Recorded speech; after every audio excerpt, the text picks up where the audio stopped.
What is going on, y'all? We are live. Kanto Conversations Podcast. I'm solo hosting right now. I don't know where Rob is. Something with a dog and his fiance.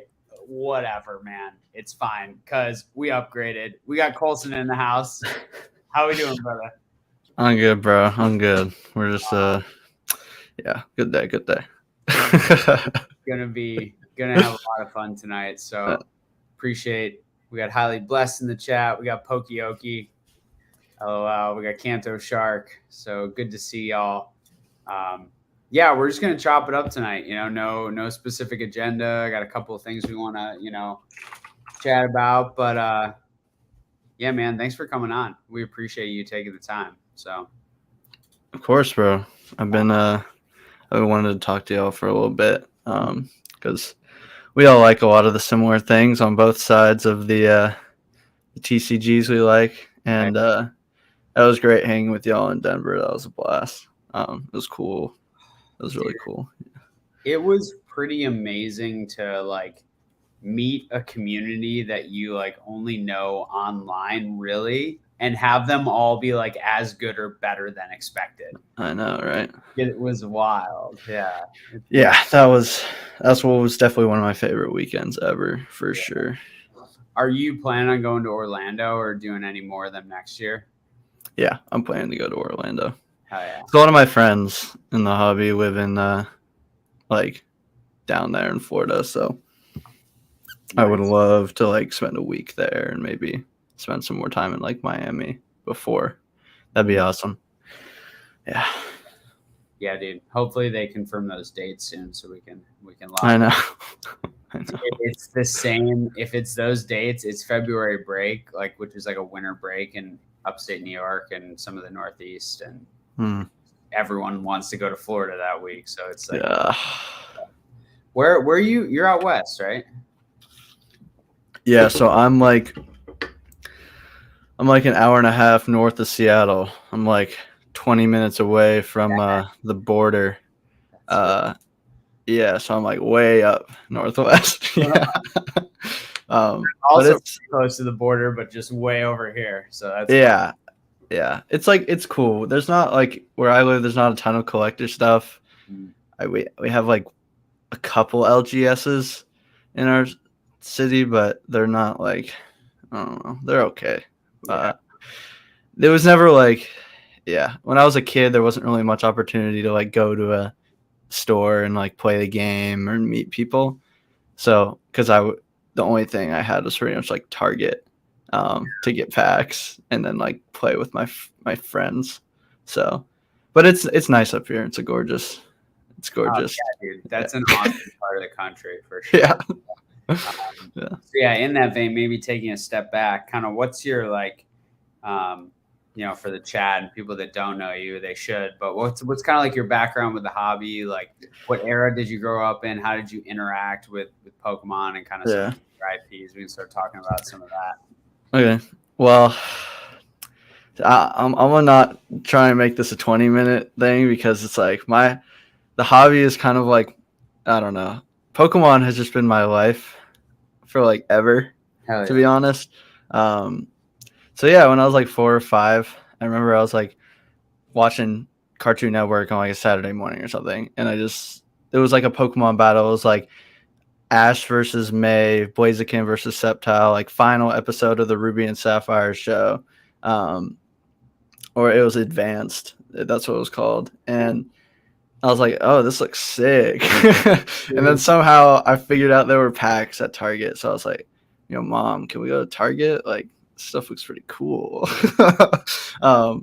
And yeah, I got it was some Diamond and Pearl collector's box or something, because this was when it was 2007 2008, those are the years. And then I got the box and I opened it, and I specifically remember my dad saying, this isn't something we're going to spend a lot of money on.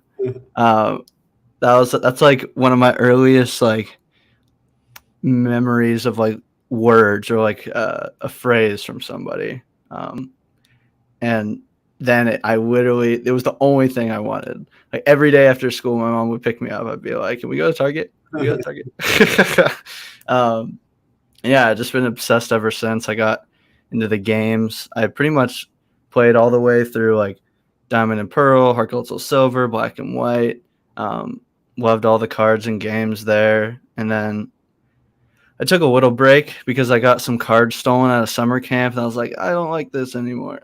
Which was kind of hard. It was terrible. It's terrible when like you get your stuff stolen, like especially as a kid, like cars that you've loved for years too. Like, oh, that one hurt. But yeah, so I took a break, came back though with X and Y, and then pretty much hung out the whole era. And then like the Pokemon Go thing happened. I was in like middle school when all that went down, so I kind of I got to see that firsthand. It was cool. There was so much demand for Pokemon. I was so happy because it was like I saw all my friends playing Pokemon Go. Everyone was talking about it. And I was just like, bro, I've been here. I've been on this Pokemon stuff for so long. All of y'all had left. Like, I would literally just stuck with it. I, like, barely had anyone to talk to. Like, YouTube was kind of my outlet for it.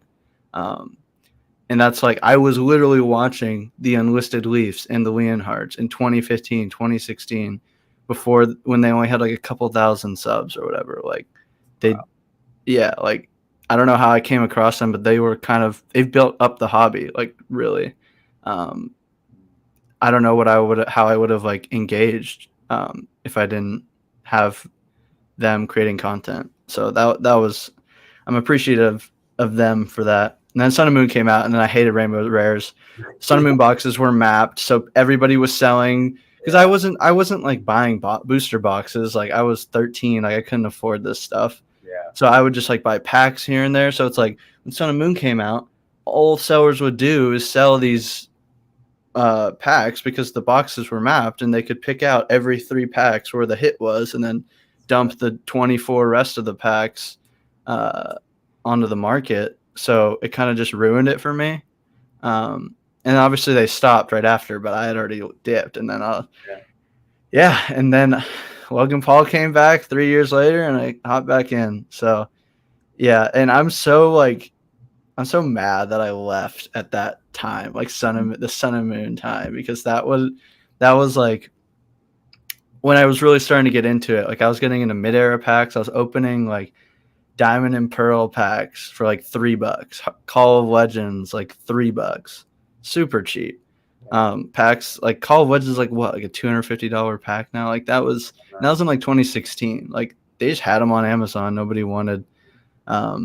So that's kind of like my backstory, basically. And then 2020, I just found everybody. I found you, found like Jake, Dan, Squeaks, like all these guys, like ZNG, and I was so lucky to come in with like already so much knowledge.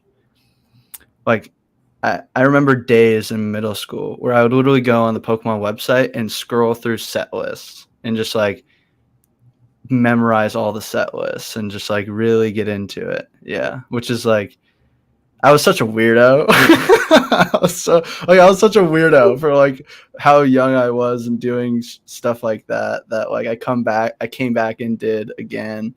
And I was like, oh my gosh, I remember all of these cards. Like I was really there when it was all coming out. So yeah, but I can't say like I do regret leaving, but I'm really happy to what I like came back to and how much bigger the hobby is now and how much more fun it is.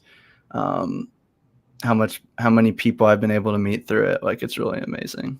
So that's like the point, right? Like you should be engaging with the hobby when and how you want to, right? Like, yes, we could have all been engaged from, the time we were kids and never left and never come back. And if we had stayed engaged the whole time, we would have amassed probably crazier collections than we ever could have thought of. And we would have just seen, Pokemon through everything, would have, taken in a lot of knowledge to utilize now. Right. But there's something to be said for like enjoying our hobbies, like kind of as life presented them to us, and when they like kind of, when they mattered and when it felt like right. So Yeah.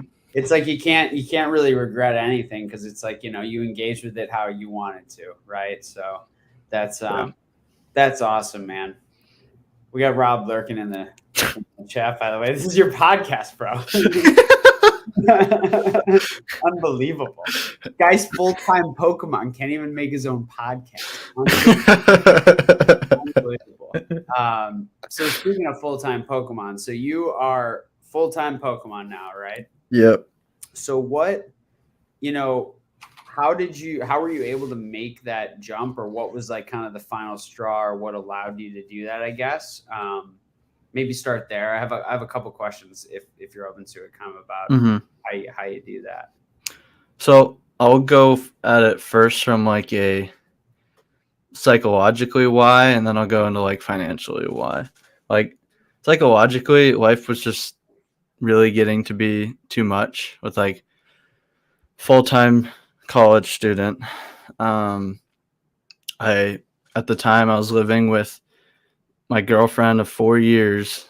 I had a part-time job at Target where I was pushing carts and like super just like constant labor. I would walk like 8 to 10 miles a day on my shifts, like just a lot of movement. It was tiring. And then this for like the rest of my free time, which obviously takes so much time. Like all of this takes a lot of time, especially with like how I do things and how I source things. It takes a lot of time.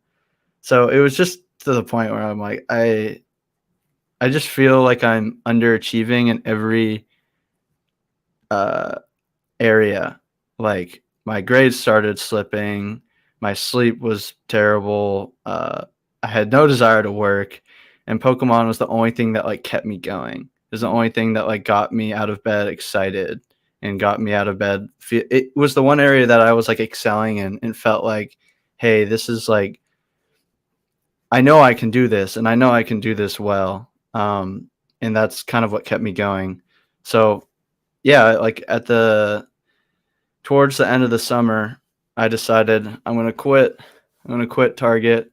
And that I had basically been doing it like Target paid for my everyday monthly expenses, and Pokemon would just be reinvested back into the business, right? Very simple. Yeah, basics, right? My sleep is still terrible, but it's okay. Yeah. What was I saying? Yeah. The Target covered your basics. Yeah, exactly. Thank you. Yeah. So now it's like, I don't know. I'm starting to scale more. I'm starting to buy more. Like I have a lot more capital to work with. I kind of left at a great time to where things really started to heat up with the business. Yeah. That was kind of like what I was curious about is like, so now that you've gotten there, like how, I don't know, how like, are you doing a lot of things that you think are, to like use hot like buzzwords, like leverageable, scalable, like repetitive? Are there a lot of those, or is it a lot of, to your point earlier, spending a lot of time in it and just identifying maybe deals that are conceptually the same, but they're not necessarily related, if that makes sense, right? It could be, an example would be like you just do one of the same card over and over and over again, or kind of the same opportunity set or same era, or is it more a function of spending time and finding those, inefficiencies in this market? That's a great question. For me, since I've been somebody who's been vastly interested in like every era of the TCG, every promo, like I know like a terrifying amount of like set numbers. Like when I look at a card and then like the set number pops in my head, just like a random card, I'm like, oh my God, I'm horrible. Like I am such a nerd, like super bad. So like that's just an example of like I go everywhere. So I've never really liked because I started as a collector, right? When I got back in, I was just buying with because I was living at home when I first started. I had a job while I was in my senior year, and I was just like, hey, I'm going to start buying all these cards to then grade with PSA whenever they open. This was like 2021 winter, spring, summer. No grading besides CGC, and I had already sent off like 100 card CGC sub with a bunch of random stuff. So I was just, buying Japanese stuff from Japan, and kind of hoarding it and like building out these sets of all my favorite cards from these mid-era holos, EXs, level X's, full arts, black and white, all this different stuff. Just kind of what I grew up with, because that's like my favorite, right? So once grading came around, it was like, holy shit, I got hundreds of cards here, and they're all minty, and they're all ready to be slabbed. And it's like, Bai at the time, or I guess just like Mercari and Yahoo, they were a lot less optimized at the time. There was a lot more disparity between Bai prices and eBay prices, and there still is, but the raw, I think like, the international buyers have definitely helped to push up the demand for earlier like generation raw stuff. But even in Japan, 100%, there's a lot more of a demand for raw cards in Japan. So a lot of these cards will get so expensive to where they're 9 prices for a mint raw, where it's a coin flip if it's a 9 or 10. Yeah. So it's harder to navigate this market now than it was before, but there's still plenty of opportunity. So to answer your question, how I do it is I usually make big lists of everything I'm targeting, and I go through and search for it. If I'm really like on it, I'll go through and search for it every day. I used to have 300 Google Chrome tabs kept up on my laptop, and I would refresh them every day, sometimes twice a day for newly listed. I don't really like making the play of I'm going to grade 5 to 10 of these for the reason that what I mainly transact in is very illiquid.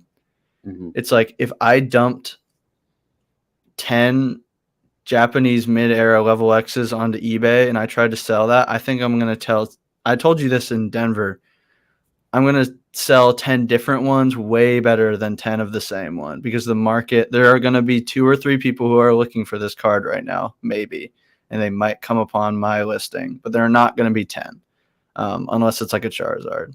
Like if I had an Empoleon level X 10 in Japanese I graded, I wanted to sell it for 300 or 400. I'm not selling 10 of those very quickly. Hell no, there's no way. Like, and that's just the nature of that. Yeah, that's the nature of that era and that market right now. You just have to find the right buyers, and sometimes there's not enough of the right buyer when they already get it into their collection, right?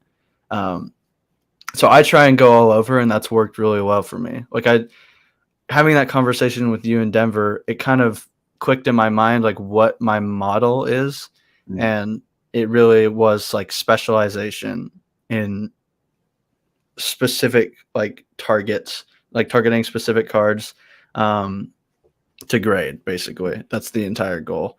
It's not like a huge volume play. Like it's not like high risk if your cost basis is good, because you could just sell raw and like break even or lose a bit. So it's not really high risk, but it's like high risk in this. Yeah. It's like high risk in the sense if you hit a 9, you're breaking even, or you might make a bit, and a 10, you're going to make money. So that's like if you are confident in yourself and you're pre-grading, you're confident in the cards you're buying and the sellers that you're buying from, you can do really well. But at the same time, it's not for the faint of heart, for sure. It's not like an easy CGC, send all your character rares off and try to hit those 10s and you know what I mean? Yeah, exactly. Like, so yeah, that's stuff like people like me who like don't do, like that's something I can try to do off the rip, getting sets directly from Japan on release and try to do that. And I've done that, and you go for it, you get stuck with some 9.5s if you're doing CGC, and you just kind of move on. But you can it works, right? But a lot of people can do that, and it optimizes away really quickly. Yeah. Because the barrier to entry is low, right? I mean, it's not really there's not really like a lot of skill there. Like I do it in my spare time, right? So like to your point, like it's a lot of effort to really do, what you're doing and make those plays. I think I said this to you in Denver. Like sometimes I wonder like what I could do if I spent like a significant amount of time on it, because it was always like I just want to like buy things for my collection, right? And that's the hard thing. It's like I've always, this is something I would be curious about too, because a lot of what you're operating in is like an era or characters or species, whatever that you enjoy. How do you make that, bifurcation of, buying things for yourself? Do you ever buy things for yourself anymore? And I know that's kind of the typical question, but it's hard because why I say it is myself to a flaw. Like there's not a single, I can't think of a single card I own. Even if it's like a random thing I got for like $12 off PWCC that I think is worth like multiples of that I don't actually like it. Like there's like this, like I don't give a damn about Hollow Live, but I thought this card was like gorgeous and it was like $12. It was like a min bid, and I'm like, well, whatever. Like someone graded it. It only hit a 9.5. Their problem. I'll cash them out, I guess. But like it's awesome, and I think someone would probably buy this from me for at least times that. And you can replicate that a lot of times. It works, but I'm not going to do that with things like I don't like random sets or random characters or other games. Other non, outside of the stuff that I operate in. So how do you kind of navigate that? So for me, it's been a real struggle, like because my entire inventory started with my collection. And then I saw the kind of money I could be making. I was like, holy shit, this is 3 months of work in this PSA sub. Like, this is time. This is me. Do I want a slab that I really like, or do I want to kind of buy my time back, essentially, is how I look at it. Right. Where I can live in a really, I'm really thankful for the freedom I have right now. And I try and never take it for granted. And I just couldn't ask for any more. Like, so that's where I come from, as like, if this needs to sell, this needs to sell, and that's okay. But what I'm going to do in the meantime with my collection is like,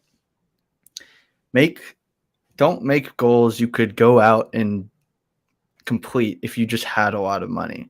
Because that was the one. Once I felt like I had a significant amount more money than I had used to, I started going out and buying these things, and then I started grading them, and then but then I would get them back, and it was like, this wasn't that hard. All I needed was money. And like, money, if you can specialize and you have a job, you do whatever, money isn't like a super insanely difficult asset to acquire, basically. Like, it's like, there are a lot of different ways you can make money. And so for me, it's like, I don't like that the only thing barring me from these cards is money, which is time, for sure. It is time. But I want to collect things and focus on things that I can't just look up one day and buy it, and that's what I've been focusing on recently. Collecting this set, right? Yeah. There's only this one right here. I think there's no 10s and there's 2 9s, and this is one of them. Or there's 0 or 1 10 and 2. You know what I mean? Stuff like that. So totally get that, because like I just completed like a set or a like a collection goal, and like I don't have everything in hand yet, but it's been purchased. But to your point, all it took was me, feeling okay with spending the money, right? That's all. I mean, they don't pop up all the time, right? But to unlock the final piece here and there, can be difficult. sometimes it becomes about how disciplined do you want to be about your price points, right? And then that's where it gets really challenging, because it's that psychological element and it's the actual, like, what's going on in the market. It's your internalization of how you rationalize spending money. Like I did that Whatnot stream last night and I sold a bunch of singles. So then I went and bought a box that's a collection goal. You know what I mean? And I'm like, I'm an idiot. Like, I was like, man, this is like a good 20% above where I want to pay, but like it's the cheapest one out there and I'm feeling it right now. And it's $8 time. So like, let's go, So like it's hard, right? It's like fighting against that. And then, to your point too, of like, there's some things like I've listed a lot of things lately and just started letting them go, where I had like completed sets that I graded, even like stuff where like I had it in PSA, I sold it in PSA, I rebought it or regraded it in CGC, and now I'm selling it again, like continually making profit on all of that. But stuff that I like thought I bought back and was gonna like keep, like just But a lot of it's like, for me being like a WOTC kid, it's like stuff that I feel like is just always going to be out there. Mostly Japanese, but still, like, I feel like it's always going to be available. And at the end of the day, it's not stuff that, like, if I never got it back again, I would be that heartbroken, because it is just like stuff, it's that's what's hard too. It's like deciding, is like being able to create an experience and pay for like a trip somewhere or whatever, way more worth it than owning a couple of these cards? Yeah, probably. Now that also, it becomes harder when you start making more money, right? Because it's not like I need to sell this card to go on this trip. It's just like, it would be really nice to just pay for this trip with this card that's just on my, and sometimes I'll look at things and then I'll like look up the price of it, because, a lot of things in your, at least for me now, it's like a lot of things in my collection, I do not keep tabs on the price of, because I don't really care, it's all sunk. Like everything that's here on my desk, it's like, it's a zero for me, right? Yep. Until it's not, right? Until I realize that, it wasn't worth holding on to. But that's hard. That's really hard, So I don't know. I totally feel that. It's definitely a struggle. It's like, so I'll give an example.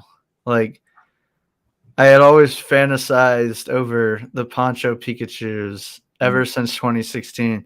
And for whatever reason, I would buy Japanese boxes back then. I actually have I have the empty boxes that I rip still, which is pretty cool. Like empty Japanese X and Y boxes, which are like $800, like $700. And I was like, Jesus, like, where did these go? I was buying these for $50. Like, dude, what happened to like the days of like Sun and Moon being like $35-$40? Like, yeah. Oh, God. I was just talking about that with Rob the other day. Anyway. Yeah. So I could never get, I never got the Poncho box for whatever reason. I don't know if maybe it was because it only had 5 packs and I was an obsessive pack ripper. Or I don't really know, but I really like this. I watched like Unlisted Leaf. He would open all the exclusive Japanese product always. Like, he was the Japanese guy for like a really casual audience. And he would open everything. I remember he did like an Aquapolis opening one time, and I was like, oh my God, this is like, so it's just, he opened a lot of stuff. But the ponchos, I got the Rayquaza poncho, I paid up, but I graded it into a 10, and I was just like, the day after, it was like the day after, one of my private buyers wanted it, and for a good price. So I was like, oh man, like it was a struggle, but I just had to let it go. And once I let it go, it kind of opened the floodgates on like everything for me. everything just started moving. Everything started moving. I don't regret that at all because I think it's all replaceable. The ponchos are hard because they're replaceable, but not at a price you want to pay for it now because they are going up crazy raw in Japan. Yeah. They're going up a lot. Like I paid the new highest price for the regular Rayquaza Poncho Pikachu, and now it's way more than what I paid, like even a couple months ago. So it's like, yeah, I don't know. Isn't that like, it's such a weird feeling when you realize that you're paying an all-time high for something. Yeah, I pay all-time highs all the time, and that is my business model. I will be the guy to pay the all-time high price because I know I can send it to PSA and get a 10. Like I know I can do that. Like, and even if it doesn't happen every time, I know I can do it more often than not. So that's how I move. But yeah, that like recently I just had my first 15 sub come back. I graded some low pop diamond and pearl 10s. English. Oh, really? Yeah. I graded, there was 2 Garatinas. One was like pop 5, one was pop 9. A Suicune Secret Wonders Hollow was like pop 13, 14. And I made the move to sell them in the last couple of days, like literally within an hour after asking one of the guys I know who knows a lot of these like whales who are buying these and kind of hoarding these and paying huge for these 10s because of how hard they are to grade. They were gone. Like they were gone within a couple hours, like instantly. And those were like grails for me. Like I remember when I was like, if I could 10 this would be the most amazing thing ever. But it's like, am I gonna take, like, what am I gonna do, dude? Am I gonna not like sit here and not sell this card that is just a regular set hollow for $1,000? Or am I gonna wait till it's 150, 200 in 2 years and buy it back then? Like come on. Like realistically, be real. There's only like 40, 50 of these graded at all. Like Pokemon has printed thousands of these. 100%. 100, like definitely. Like it's Pokemon. It's not like Pokemon printed a lot of every set. Like there's a lot of Pokemon out there. Like set cards don't have English set cards aren't really that inherently rare. Like in absolute terms, it's the condition rarity piece. And it's like, we're even seeing it. It's something I wanted to touch on with those diamond pearls, why I made the play to sell them so fast. It was like one of my friends, he was like, I noticed once I get past pop 10, the prices start to really come down. Like a Blastoise from Platinum 10 was definitely was over 1,000 at one point. Now a bunch of more of those have gotten graded. It's like 500 now. And it's like, okay, it's like all of them are starting to come down. It feels like, hey, this is the trend, and this is going to keep being the trend because pops are only going to go up. They're never going to go down. Right. Like, it's not like copy, like a lot of those, a lot of things are low pop for a reason. And to sound like a broken record, like they're low pop because no one really cared and was grading them. Right. And now people care and they want to see them. What I was going to ask is like, where, like those guys buying those, like, who do you think those buyers are? Like, not who they are, but what's their end game with that?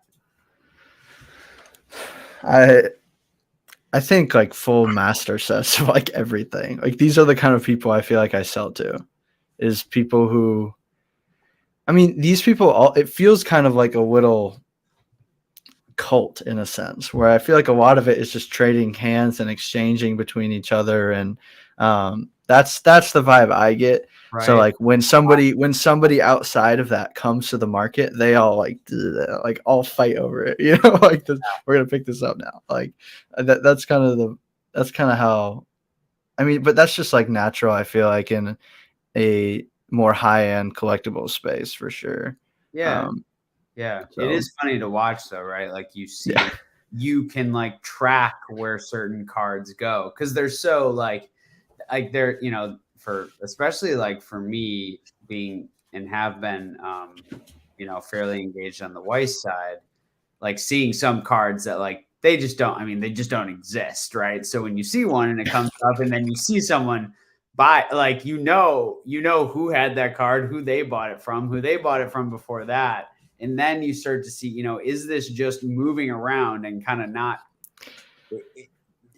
it scares you a little bit. But then when someone from the outside comes out and kind of pulls that out and it goes away forever, then things kind of get interesting on some of those. But that's the hard part is there are set cards I really for Pokemon that I really like having in my collection, like in slabs, and I just do. Me too. Like having them, and it's like the problem is some of them aren't really worth the squeeze. Like unless you go like that and sell all of them at the same time. What is a $1 card that I graded for 15 and sell for 30? Yes, that's an amazing margin, but like what needle is that moving, right? It's not like the business where you're working with a kind of larger sums of capital that move the needle a little more. So that's why it's hard sometimes too. Like I'm like, I don't know, I got a 3x3 over here of base set Japanese starters, right? And there's like a CGC 9.5 Ivysaur that I graded. Like does it make sense to like keep that? Not really. But does it matter to sell it? Not really. No. So like maybe it shouldn't have gone in that to begin with. Maybe I kept the raw card to the display. But I just kind of like having it. There's some stuff like that. It's it's your Jungle Flareon for an Evolutions collector. It's for a WOTC collector. It's like stuff like that where it's like. Yes, as much as I love to like collect stuff like this and even way more esoteric, Japanese non-TCG stuff, there are some like great set cards that I do enjoy owning. Do I think that that's why I say this stuff, like I view it as like a 0 because I think a lot of things in the hobby are, it's a great time for you to be a business in the hobby because a lot of things are transacting at probably the highest prices they ever will, hands down. And I hate to like say that, and that's my opinion, and I don't know what you might think about that, but that's the feel I get a lot, and that's with a lot of parts of the market down, some of them still extremely strong or not down, but that's kind of my vibe. I am like I have a very similar opinion. I definitely say I take after like Dan in a lot of ways with how I feel. Not necessarily as like sell everything, blah blah blah. But I think like the vast majority of stuff I transact in, it's like I see this. I see that there's opportunity right now because there's not many other people doing it. But once more people catch on, done for. Not even like maybe not done for, but like I don't think it's like what I said earlier. I don't think the market could handle 10 buy it nows at the same price. I don't think the market could handle that, and I don't think but I think it's totally reasonable for that to happen. So that's the conundrum, right? Is it like false inefficiency, right? Because you could make a play on 10 of those raw cards, trade them all, probably 9s, 10s, and flood the market, but we don't, right? So it's like how long before an institution that is okay operating on a much slimmer margin and flooding a market, knowing that they will transact, it'll just be at a lower average cost kind of all the way, or a lower average price all the way down. Like basically what I'm trying to say is like, how much actual inefficiency exists, right? Yeah. How much inefficiency are we creating by, puppeteering in the background a little bit, right? And then how long until that, the dam breaks and it all gets optimized away, right? Yeah. And can it, right? I mean, and is it worth it? Like, is this space worth it? Like it makes more sense in and it's different, right? Because it's not this international, barrier to entry type of stuff. But in sports, it makes a lot of sense because the market caps of any given player so much bigger, right? Where an institution, when I say that, I mean kind of like smart money would want to come in and optimize away that arbitrage, right? Whereas like people aren't doing what I do, which is like the other day, right? I had some Harry Potter Quidditch boxes, right? And they went they went on Black Friday sale for $90. So I bought 5.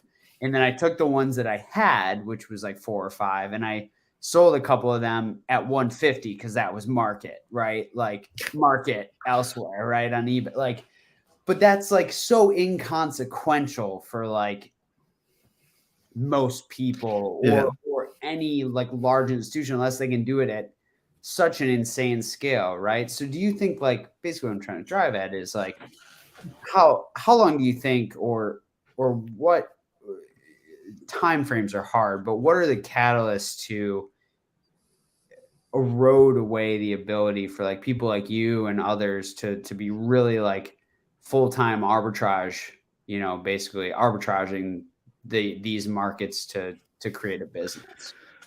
Well, I'd say there's like two things I see. It's like some of these cards that I'm selling, other people are buying and selling, are actually rare, and some in a lot aren't.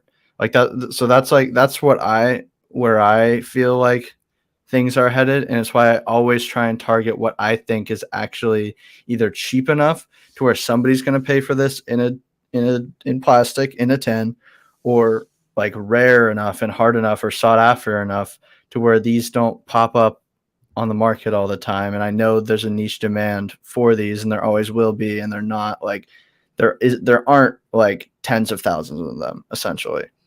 So that's where that's kind of where I come from. And it's why, like, I see my friends all the time take a $3 card and turn it into a $200 slab. I see people do this, and I just can't do it.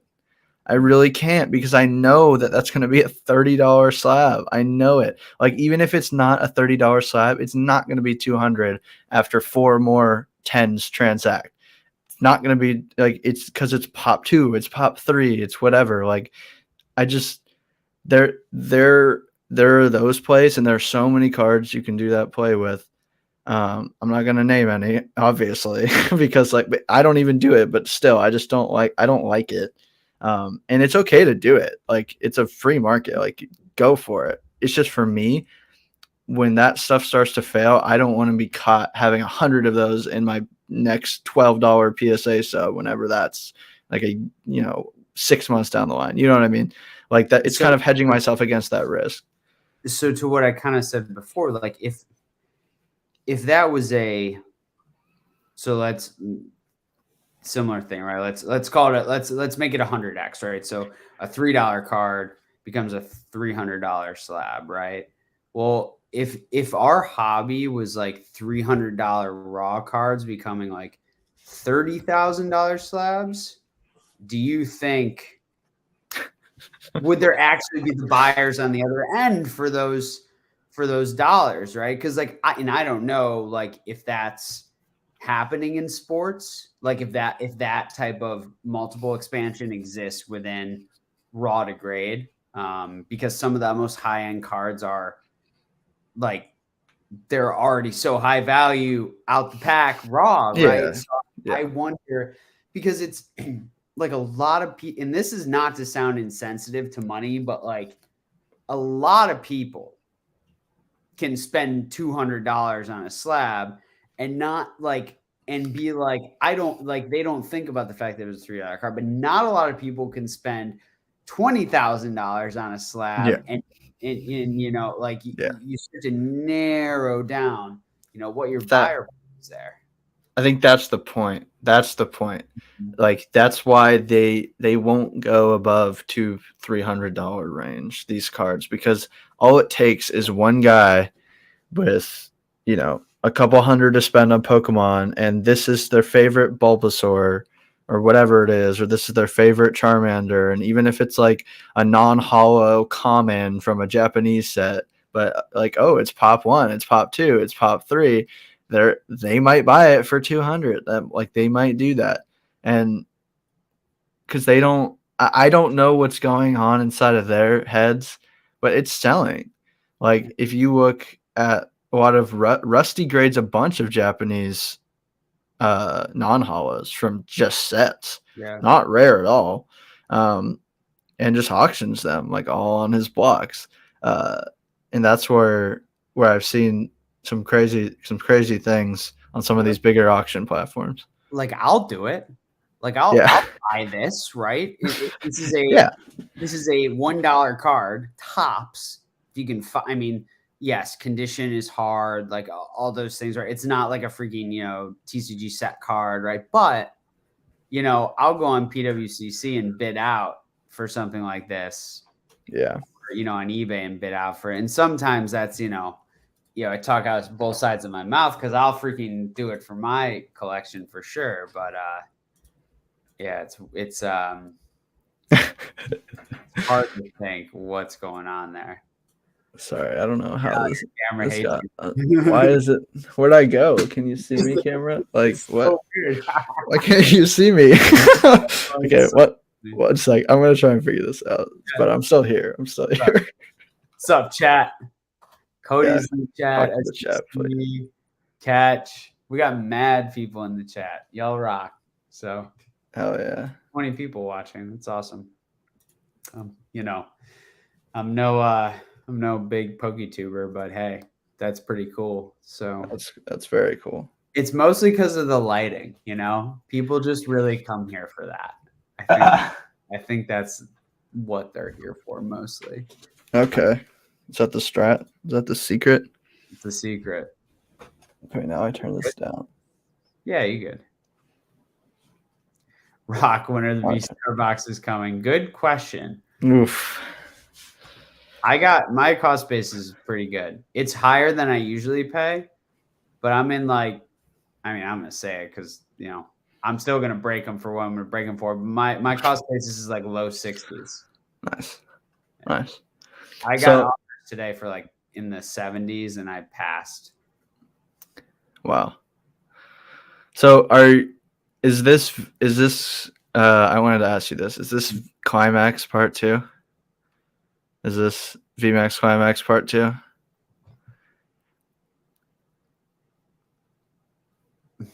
Yes, because it's so hot on pre-order. Like it might not go as low in price, but the percentage will probably be similar. I mean, this is going to be like a month from now. This is going to be like really accessible, and there's going to be a boatload of it. Yeah. That's why, I wouldn't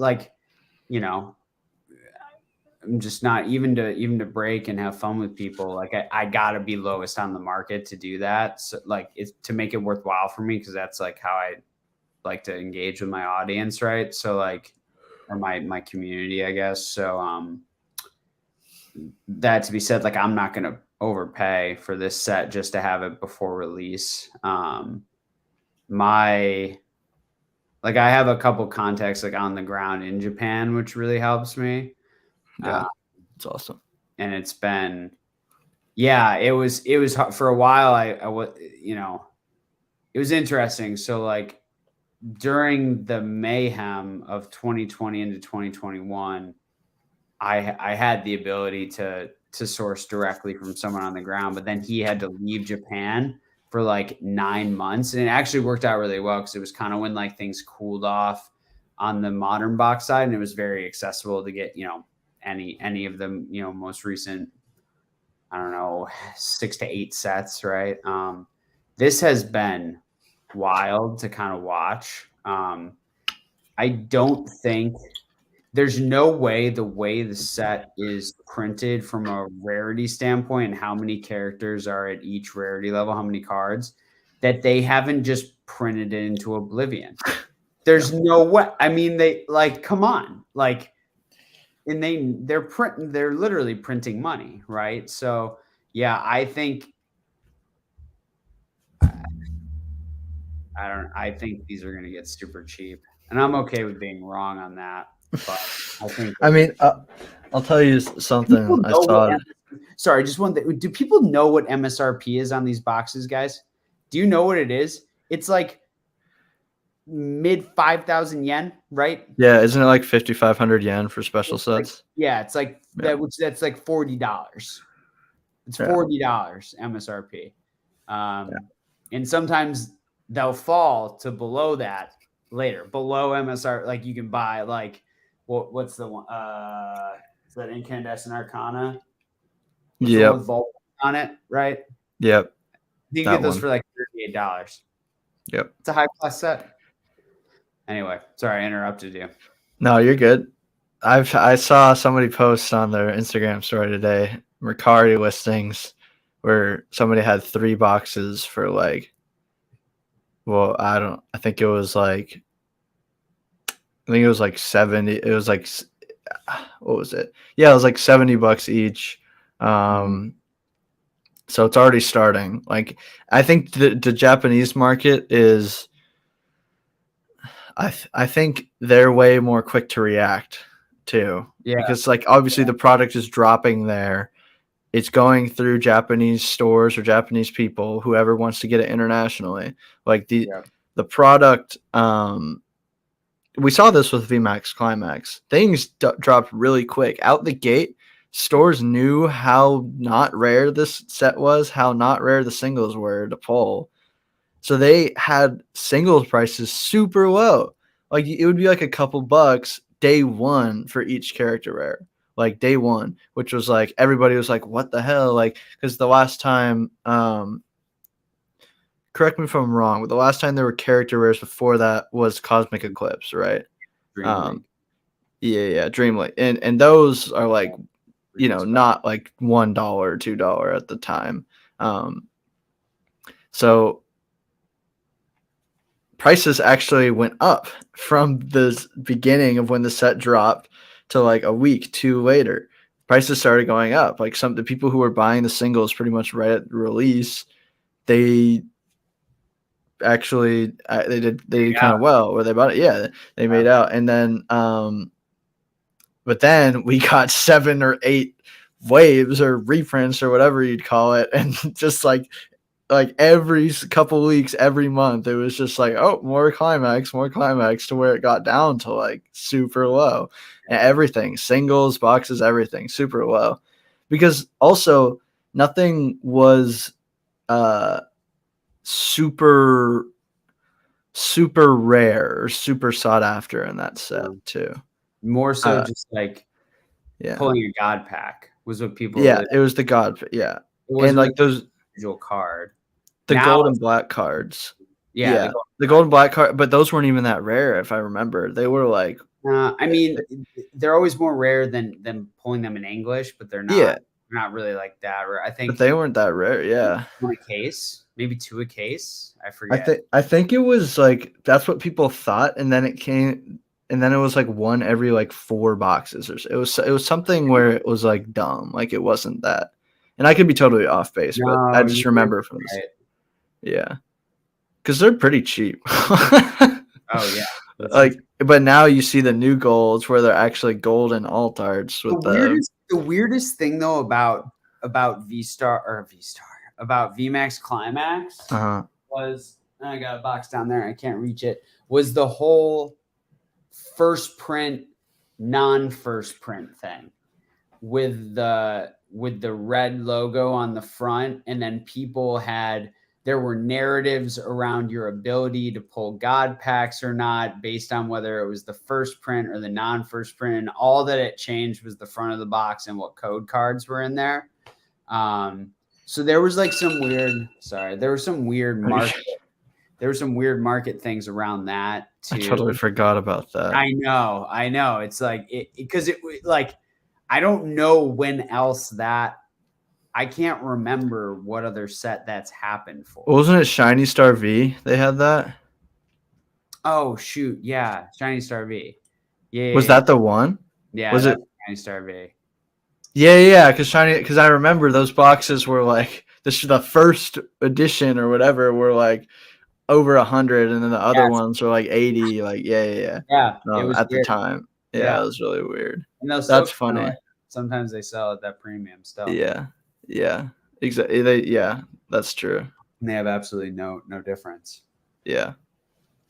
Yeah. So yeah, it's look, I think the set looks crazy cool. It's gonna be so fun. Your camera hates you. Oh, it's back. We're back. That's funny. The like the set looks awesome, and we're just getting like more and more leaks per usual. But yeah, I mean, I got right before we went on, because now it's like, what time is it? So it's like 10 a.m. in Japan. And right before I got on here, I had someone reach out to me who was like, the price, they gave me the price, but the stores hadn't opened, and they thought it's going to drop later in the day, probably, like that's, and I think it's, I mean, even like literally it's like, but I get it. I get if people just want 2 or 3 boxes, like they'll pay $100 a box instead of, I don't know, 70. Like they'll get 3 boxes instead of 4. You know what I mean? But like, people gotta be careful, man. Yeah, you're just burning money. It's okay. Yeah, I think it's okay. Like it's if these boxes are like $100, like people, I don't know. Wait, what are they on eBay right now to pre-order? Like right now? Oh, right now, probably less. But before they were like 110, 120. Yeah, let me look. Got sold today. There's probably people with them in. Oh, it's like 100 right now. Like some even like 110. It's like 99 OBO free shipping.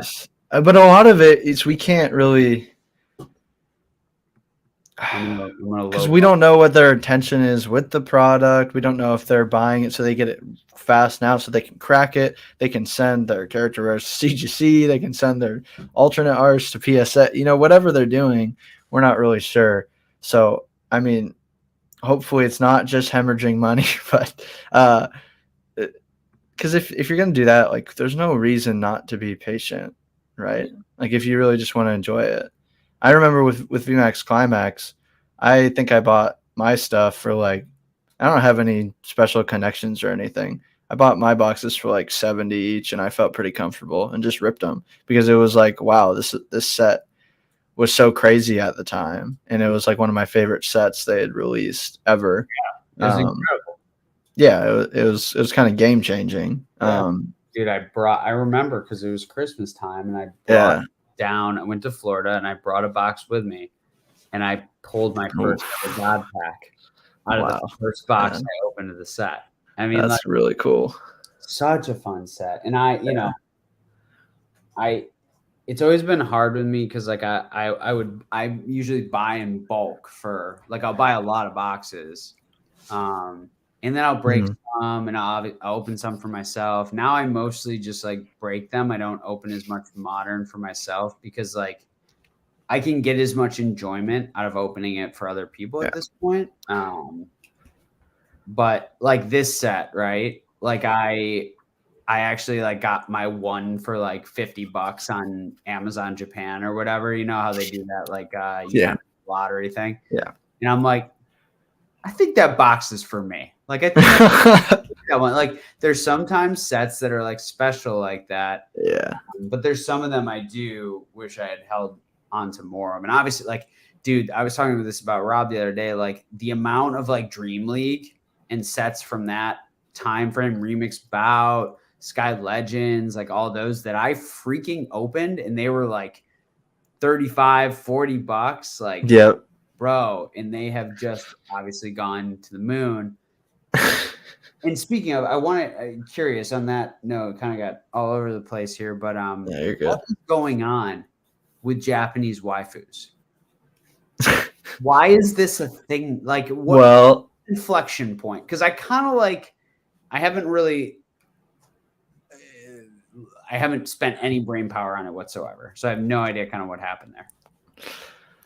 Well, I think you know more than you think. I mean, obviously, it's no secret you're a fan of Weiss. Yeah. And while you may not be a fan of all the waifu stuff in Weiss and the fan service, those are like the biggest cards, like every time. Yeah, but why? Like why Pokemon? They're like it's so. I get it in Weiss. I don't as much in Pokemon. It's the Japanese audience. Yeah, you're right. It's the Japanese audience because that is a lot more like just the kind of like infatuation with anime girls and all that stuff is literally originated in Japan, and like that's like, you know, that's like big when it comes to marketing over there, like on billboards everywhere, all that. Like it's way different than here. Yeah, it's a totally different culture thing. I guess I really meant like what was your observation of why like the switch just flipped so quickly in Pokemon for specific female full art character cards? Like, was there something I missed or didn't observe? Like, I mean, well, the Twice Baked Jake, he kind of started it. Okay. So he kind of like, that's where everything that he was saying was a good buy, people were buying.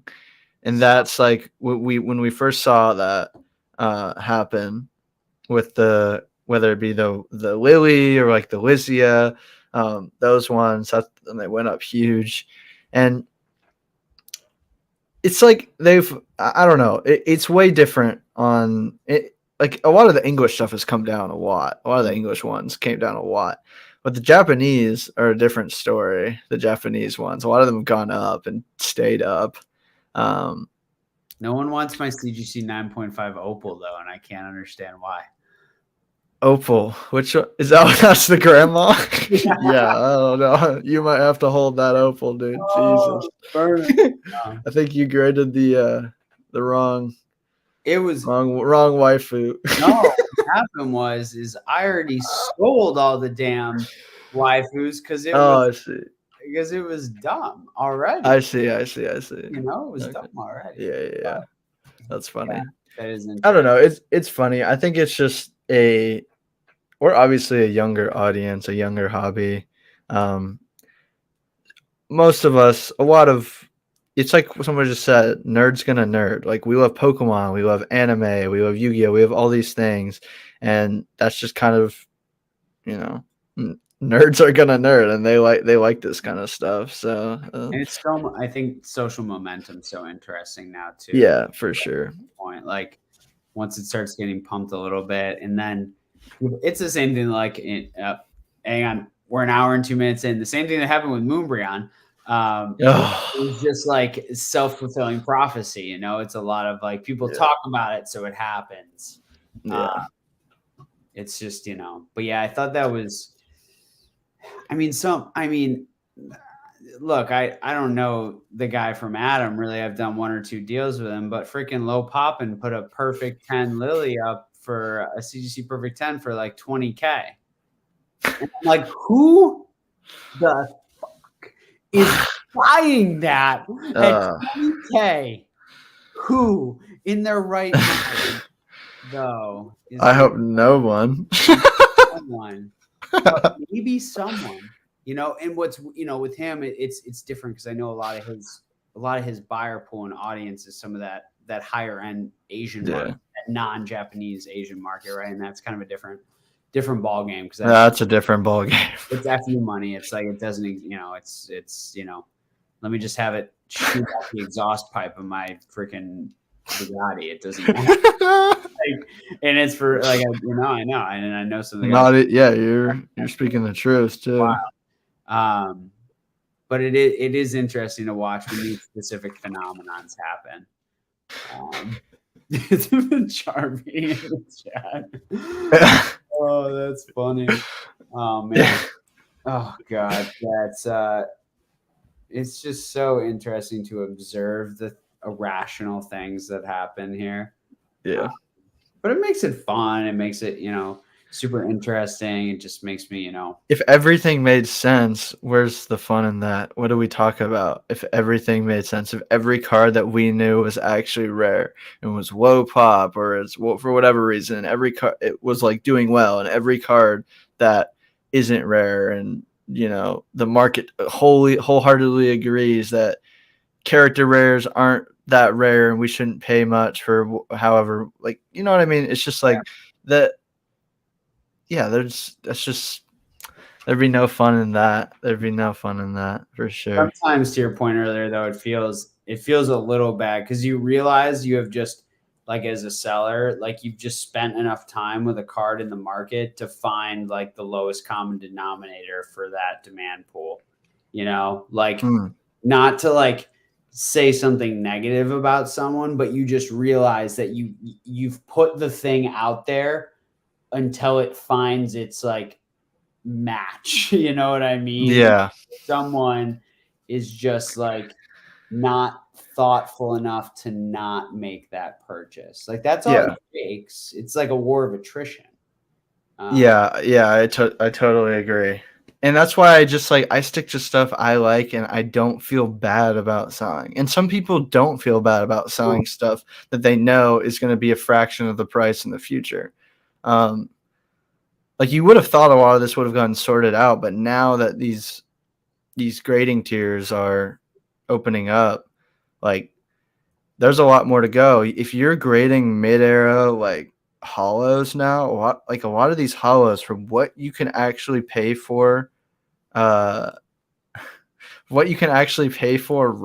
and then grade it with PSA for 15, you'll probably be losing money on a 9, and you have a way bigger shot of hitting a 9 or lower than a 10. So it's like a lot of this stuff I don't think has even gotten fleshed out at all. No.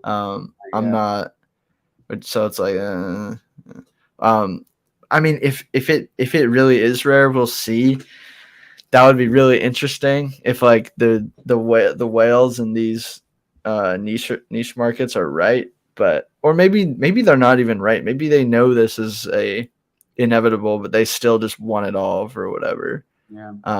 Plus, like, sometimes it doesn't necessarily, again, it doesn't really matter sometimes it doesn't matter how much the pop grows if none of it's ever going to actually hit the market, because that's a big problem. But if there isn't even like very much difficulty in like hitting a 10 on it, say like that, for me it's like sellers are gonna find where there is demand and they're gonna milk that demand until that demand is no longer there. Like, that's how I look at it. I look at it when there's money to be made in this hobby and there's things to be graded, sellers are gonna supply that demand until either the price has to come down. Dude, it's the old maid phenomenon, Yeah, exactly. So that's how I look at it. And that's why I'm not like mad at any, like, the demand is obviously there. Like, I'm not mad at anybody for doing it, but it's just like, I'm more comfortable selling things to people that I would maybe buy at that price. But, sometimes. Exactly. Do what you gotta do, like, and honestly, there are, and you gotta think about it too. Like, who are we necessarily to say like what someone should demand? Like, if it's their one-time purchase and they spend $50 on it, and it's going to be a $5 card in 5 years, in our estimation, we could be wrong, but probably a higher probability of us being right than wrong. Why does it really matter?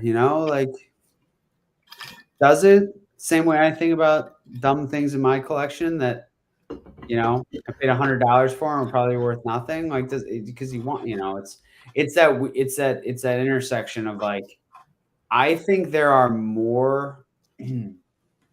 It's like not really price elasticity, but more just like price sensitivity for collectors. Like, I think there are far less people that care than we do about where the value is going to go on an item. Oh, for sure.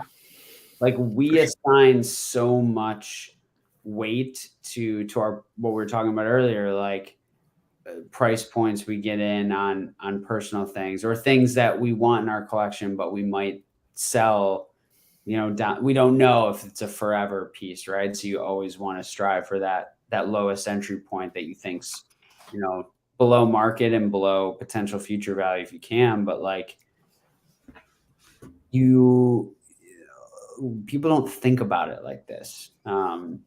On the flip side, that scares me a little bit because I think if it happens too much, it becomes, it's kind of the reason my channel exists, right? Because I felt like 2020, 2021, people were doing things that were, detrimental to their, kind of long-term, financial standing, right? Their long-term, financial health. But a lot, like, people just collect, and the collectors buy and sell without spending as much time thinking about price as we do. So it's just interesting to think about, like, trying to extract yourself and put it on the outside perspective of who the buyer pool might actually be, and I think that's why it's going to be so interesting to like ven locally at a couple things and just kind of see like what that buyer pool looks like, right? Like I didn't get cute with prices. Like I just like put it at fair market and I rounded it to like I'm not gonna like, even with singles and stuff, like, and then you can just kind of observe like how people spend money, and how they haggle and how they don't, and just kind of like see what the real, like the people collecting and buying and why they're doing it, like actually out in the wild. I feel like that's a lot different even than like selling on eBay and such, where it's like, there's you never know who that end buyer is, right? You don't know which pool they fall into, but you can get a better feel in person sometimes, I think. For sure. That'll be cool. I feel like a lot of people definitely underestimate the amount of casuals in the hobby and how that makes up like 98% of this hobby, probably 99. Like casual Pokemon demand being one of the biggest IPs ever. Like an IP isn't big because of a niche group of high-end TCG collectors. That's not why it's big. That doesn't like rule the market or run the space. Like it's because of how many casuals there are, like truly, and just how massive the demand for Pokemon is. Like that's what kind of props it all up. Like they can sell so much product and print so much product, way more than other TCGs, because those other TCGs don't have the casual demand. And even just the appeal that Pokemon has, how I look at it, Pokemon's extremely accessible no matter who you are, whereas a Magic, not accessible. Yu-Gi-Oh, not accessible.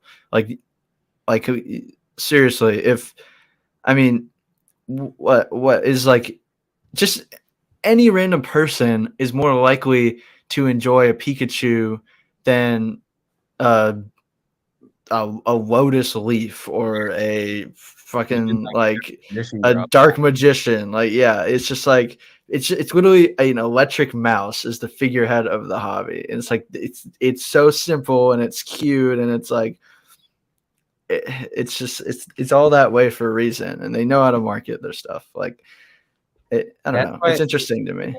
It's going to be a struggle. Like for people have heavily misconstrued the boom in cards and their ability to prop up, a startup TCG or assign value to, certain kind of, what I call like secondary, tertiary TCGs and markets.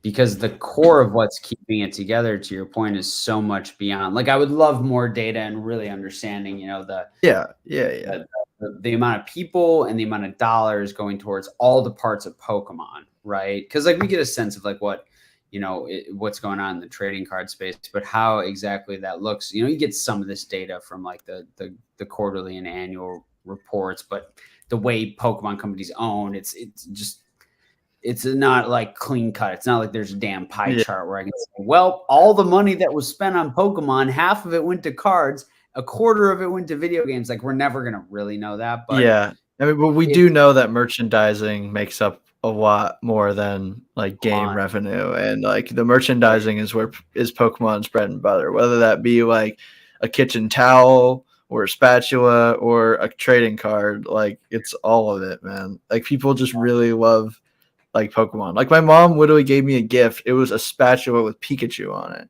just because she knew I was like, oh, thanks. Like she is spending money with the Pokemon company, and like on Pokemon merchandising for something that you use to I make scrambled eggs with. You know what I mean? Like that. It's just crazy, man. It's Like, a lot like Harry Potter in a lot of ways, where there are there's so many touch points like that where the ecosystem is so vast, and like that's why I think about it, because like my friend got me like a freaking Harry Potter spatula and like a tea towel. You know what I mean? It's like that's like people who haven't read the books or engaged with the movies or the video games or whatever, like they're still gonna, they engage with other, merchandise somehow, and that's where it gets really interesting with Weiss, I think, because there's like that intersection, because it's like a piece of the puzzle, right? Because people will like figures and like all these, other items, created spatula. I'm dying at Mertz. Like it just becomes like a part of that IP's like direct merchandise portfolio without actually accruing like towards that. I mean, there's licensing fees obviously, but then it's someone paying, buying towards Weiss, so it's a little different, but that does make it, I think, really interesting for the long Weiss run. is super interesting. But Weiss, I really like their model, and I really like the Weiss model because they can, even though it takes time to prep with like anime, it's so cool that they can just go on and go grab whatever's hot right now, basically. If Yu-Gi-Oh isn't hot right now, well, good luck for these booster boxes to do well or this product to sell very well if Yu-Gi-Oh as an IP isn't doing well. But, with Weiss, there's so many different animes. It's like one is going to hit. Yeah. One is going to hit, man. And it's just like, and they're able to get on a lot of really big ones. Like, they had AOT, they're having SA, they have SA all the time, Fate, they had a lot of big ones, and even like Chainsaw Man, like one of the biggest anime releases like ever is like upcoming. Like Avatar is going to and Avatar, it's one of the biggest cartoons ever, especially in like America. Like in English only. Avatar's like, good night, dude. That thing's gonna crush. Like I'm definitely buying a case of Avatar. 100%. I think there's some characters that I like from it and that I think would be fun. Like I never really watched it, honestly, but I need an Iroh SP, please. That way, is that the big animal thing? No, it's the big uncle with like the gray hair, like Zuko's uncle. What's like the big white thing that Appa, the flying bison, bison. Yeah. Flying bison. I want one of those. I need that's good. Part of that. That's the best part about collecting Weiss is that because like with Pokemon, it's like shit. I gotta get every set. I gotta have, or like I gotta be able to break this set on release. I gotta buy it. In it. I gotta do it. With Weiss, it's like, I look at the next 12 months and it's like, I got English SAO in April, but like I don't like any of these other anime, so I don't care. And then there'll be sometimes like freaking 2021 where it was like, and even into this year where it was like boom, boom, boom, boom. Like I was like, yo, how do I keep up? So it waxes and wanes more than Pokemon, which I just feel is like, oh my gosh, like especially with Japanese, like bro, there's so many. Why are there so many sets all the time? And so many Pokemon, I don't know. I mean, I get it because it's a business and they're making money, but it's hard to keep up with, bro. Yeah, and that's why it's like you're totally right. Like with Pokemon, if they have an entire Pokemon basically does things in blocks, right? They do 1 year blocks, 4 main sets, like 1 or 2 specials, whatever.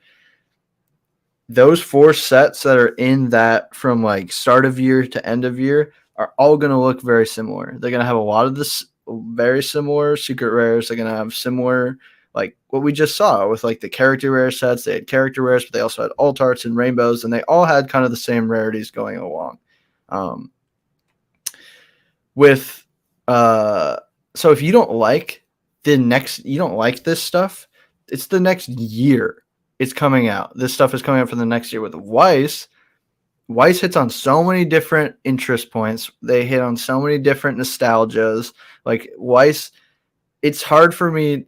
Like I feel like, how can you just not like Weiss? Like, I don't understand, because saying you like Weiss is saying you like so many different IPs, super popular animes. Like, if you like anime, I feel like it's hard not to like Weiss, because I guarantee there's something in there you like.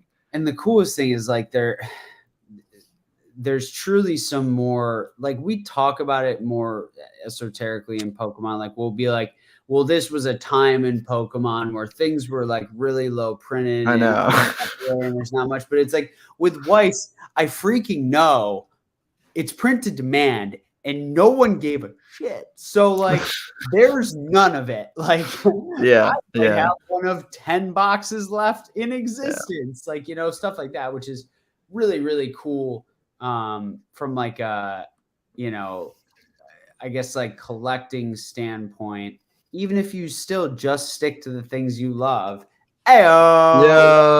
Yo, was good. Oh finally. Like, Weiss, I hear I've been dabbling in Weiss. Let me hear some more. Dude, I've been listening to almost the entire conversation, but I got a freaking little monster on my hands, and he's active. He is active. Bro, it's a lot of work, boys. I'm feeling like Colson with this little beard here. You know what I'm saying? little something there. I got my life together and shaved yesterday, so here I am. How we doing, boys? How we doing? Good. We're good. So, how many more boxes of speaking of Weiss, how many more boxes of SAO did you get to open? Just the one on your stream?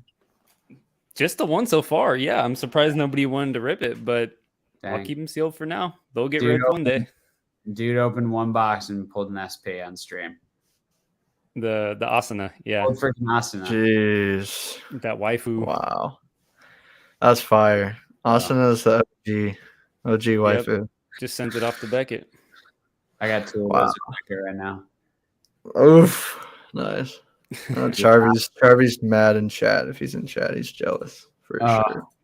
Bro, I went ham on SAO 10.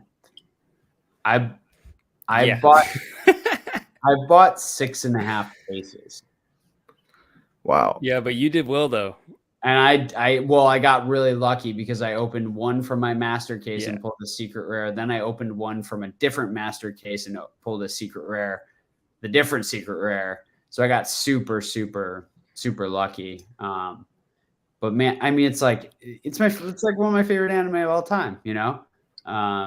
Speaking of, my Darling in the Franks box is finally shipped today. I'm so stoked. I'm definitely opening one, maybe 2, probably 2. Nice. Let me grab her. Let me see her. A lot of people have been talking about that. Dude, I don't know if Colson can hear us, but I gotta ask about that. What? Yo. That looks good. So good. I'm not gonna lie. Yes, sir. I personally prefer the TD one, but they're both sick. I like the TD one, but it's like super dark. Like it doesn't pop as much as this one. I love like the orange background on this with like, just I don't know. I like the purple on the TD one. I like that dark. I like it a lot. They're both so good. Because it's one of those animes that's just, it's interesting to talk about and think about. Like, what are these animes? They're never gonna get a part 2. Like this is a anime original series. There was no manga. A studio kind of brainstormed this and created it themselves. 2 studios collabed to make it. Trigger, if you know Trigger, who did like Gurren Lagann, a lot of other really poppy, flashy animes. Like, where are these cards going? Like, do these like shows and animes just like, as time goes on, slowly fall into like irrelevancy because there's no Pokemon anime for this stuff. There's no extra merchandising. Like they're like a hit for a couple of years, and then it's like they either get labeled as a classic and are kind of revered for all time, like an SAO, or maybe a better example is like Gurren Lagann, where it never got anything else, and it's just like no movies, no nothing, just like the show. And like where do these go down in like card history for Weiss? It's interesting because like right now I feel like it's having a resurgence. Like I feel like Darling and the Franxx specifically, I've been seeing Rob too. Dude, I've been seeing it all over the place. Oh lately. my! I don't know if part of that is because I'm more observant now that I've engaged with it, but it's like I've heard some other people say that too. It's really wild. It's good to hear. I'm glad to hear it. What about it do you think is catching on? Is it just really good show? I swear to God, like I think they might have like added more episodes to Crunchyroll or something. Like when things like that happen, like when it like goes off a platform and on a platform and it becomes accessible and people just want something new. I have no idea. Like I literally have zero clue why it would have had any resurgence. It's a really easy to get into show, way much more so than like an Evangelion. But it has a lot of the same themes and same kind of like I guess like teenage, like mechas fighting and like kind of teenage, I guess, romance, but like more just total social discourse. Relationships and human interaction. It's very, very thoughtful in that way. But it also has like the action to back it up, and it falls in that mecha category that people love. It's just been weird. It's been interesting to like watch that. And like I never had watched it when it came out. I was talking to about this, where I was like, yeah, dude, I know the cards cost nothing before, but like I didn't, to our conversation earlier, I didn't care because I didn't engage with that anime. And with Weiss, I only engaged with Weiss that I actually watched the anime. And of course, like I picked a really bad time to finally engage with it. I could have done that like 2 years ago, but it's all good. I'm gonna get my SP at some point, You'll get it. It's only up 300 since when I bought it. So you're no, I'm messing with you, but it's not really. It's fine. Colson, how long have you been collecting Weiss, Colson? So I first started thinking about it like pretty much a year ago. I started talking to It was one of my friends. And I was like, yo, should I buy this case of Bunny Girl? Like this character's super popular. I could get this Japanese case, like pretty cheap right now. Like I really like anime and like I definitely know she's popular. And was like, no, dude, this is a terrible. Like that's like you shouldn't go in like that. And I was like, okay. And then like obviously that Bunny Girl is one of the first things to just like rip once Weiss started popping. And wasn't that the trial deck though? Yeah, it was, and then it got all like the reprints and whatever happened after. But it was like it was kind of funny because I just like after my struggle and like looking at like some Darling and the Franxx stuff and some other animes, I was like, whatever, I'll just move on. So then, like 6 months pass, and I'm like, oh, I get back into it after like first being into it, and then I was like, okay, I'm actually I got some more money now. I'm gonna start buying. So yeah, the 02, this was actually the first Weiss card I ever purchased. Crazy. It was around like 400 I bought it for. And I just sent it to PSA. It hits the 10. It's like obviously PSA pops with Weiss don't matter too much right now, but like it's like pop 8. So it's Rock just sent me the first one that's been listed on eBay ever. The first 10 that's been listed. I think there's one other one that's like multi-listed from a Japanese drop seller now. Yeah. Okay, that's interesting. Do you think does it look like is it a BGS 9.5 PSA 10 or is it like strong? I mean, it's hard because you can't see before. All PSA 10s are BGS 9.5s pretty much. The chances of it getting pristine Weiss is so low. Different though. Weiss is different. Well, with Japanese Weiss from 2018, the print quality is so bad. Garbage. It's so bad that it's like this. I don't know if it gets better than this because I see like one tiny white dot on one corner and then that general kind of like sometimes there's like something that looks like a bit of white on all the edges, but I'm not really sure because it's just cut so terribly. So I don't really know. It's impressive but that it happened. It's pretty clean though. Yeah. And I'm very happy about it. Con, tell us a little bit about your little experiment that you released on your Market Monday about cross grading. Oh yeah. Or is it too fresh still? Nah, I'm good. I'm Yo, the win of that is, side note, I snap bought this, speaking of, for $100 raw, which is a effing steal, and it graded a 9.5.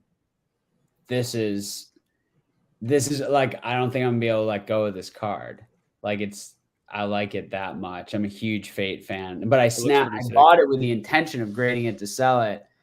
And then I got it back in a 9.5, and I was like, yo, that's pretty special. So that was a highlight of that sub. But yeah, so I've been doing this thing where I finally made the like mistake of sending too much in a sub to CGC for Weiss that I intended to sell, meaning the grading SRs and triple rares, they move pretty quickly in CGC slabs, but SPs, SSPs, SECs, even overframe rares don't, and things like round table rares from Fate Grand Order, set specific rares, right? They do not move as well in CGC slabs from a sales liquidity standpoint. I think that's because of the difference in entry level, like for pricing between them. I think it's that people are buying them to crack them out to BGS. So they're only going to pay a price point that's like a certain, 3 to 4x multiple of raw, maybe at the top for a perfect 10, because they don't trust CGC's grading with Weiss. And that's fair because it's changed over time for sure. When they first opened, I've cracked 9.5s that I graded with them off the rip and then got pristine and perfect 10s. So like, it's definitely changed there as well.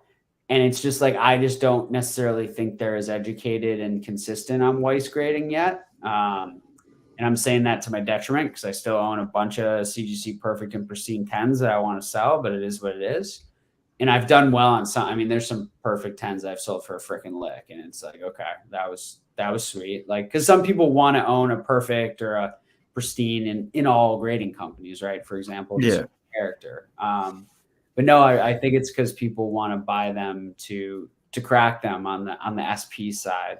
Makes sense, especially with some of the more mass printed newer stuff, because it's such a low barrier to entry to send it to CGC. And there's some where I've made the mistake of holding out and not selling them for an offer that was reasonable. But what I did was I don't know if you saw the video of Colson. I think I did. So I cracked out, or I didn't crack them. So Nye, who we did the podcast with the one time, and Rob's pretty close with, and I go back and forth with a lot. Black Label Crazy Asian. Him and I talked a lot about. I sent them all the certs of them. We looked at all the scans of a lot of them together, and we thought some of them really had a shot. Like, a couple of them had the Black Label shot, and a lot of them looked like they could be pristine 10. And you can GCR, right? Whereas at a show, right, like Boston Sports Show or whatever, right, you can take a slab, they'll review the card in the slab, they'll assign it a grade with the subgrades, they'll put it in a tamper-proof bag, and then you can send it to CG or to BGS as a normal submission, pay again, and get it, reslabbed into whatever, right? So yeah, talk about a way to print money, right? Unbelievable. So I was like, F that. The feedback I've gotten from him and people he knows that have done it is that you have just as much, luck probability wise, just sending them in slab to BGS. And I know a lot of people talk about never doing that, like cracking and crossing to PSA, but it seems like with Weiss, with Beckett, it's gone fine for people. So I gave it a shot. and all the perfect 10s either got 9.5s or pristine 10s. I think like 2 of them, I could then go back again, GCR, and say, I think you got this wrong, and see if I hit the black label. But it's like to what end, really? Yeah. So yeah, it is interesting to have observed a very acute, it's more anecdotal than anything. It's not enough data. It's not a big enough sample set, but could have gotten I should probably split it into 2. I could have gotten a bad grader on a bad day, but I will tell you, it was lightning fast for them to have to crack those out and regrade them all and send them back to me. I was like, okay, Beckett's got their stuff together on anything that's not the lowest tier. I mean, so does PSA though. Bulk came back for me for the special within a month. Yeah, I really don't trust Beckett with like. I feel you with low level. You know what I mean? Yeah.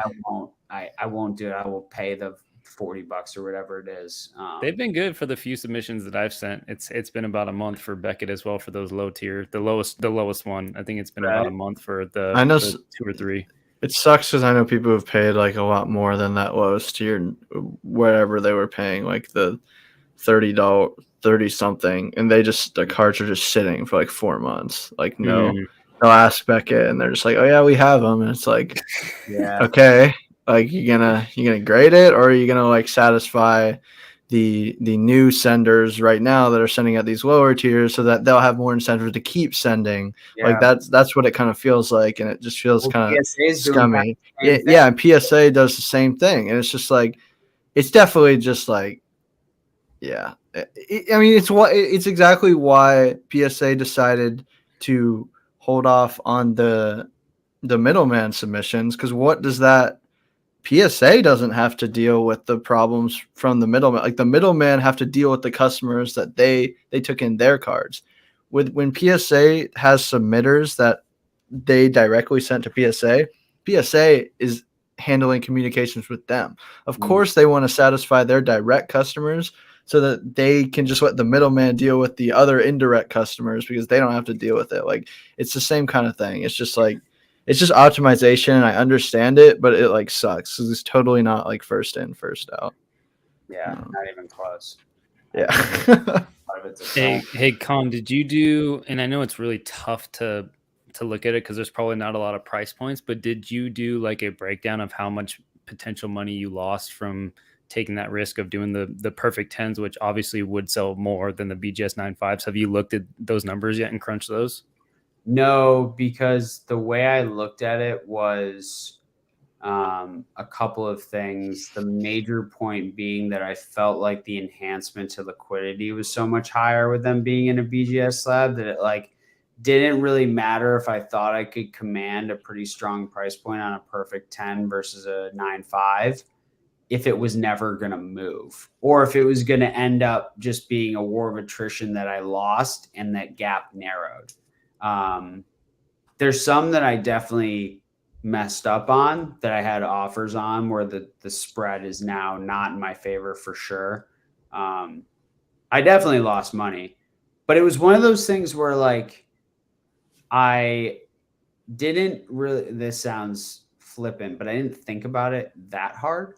Like it was more of an experiment. And something that I knew was going to give me better liquidity on those cards. And I think some of the pristine 10s are going to move at a pretty similar place to the CGC perfects because of just what people are buying in market now.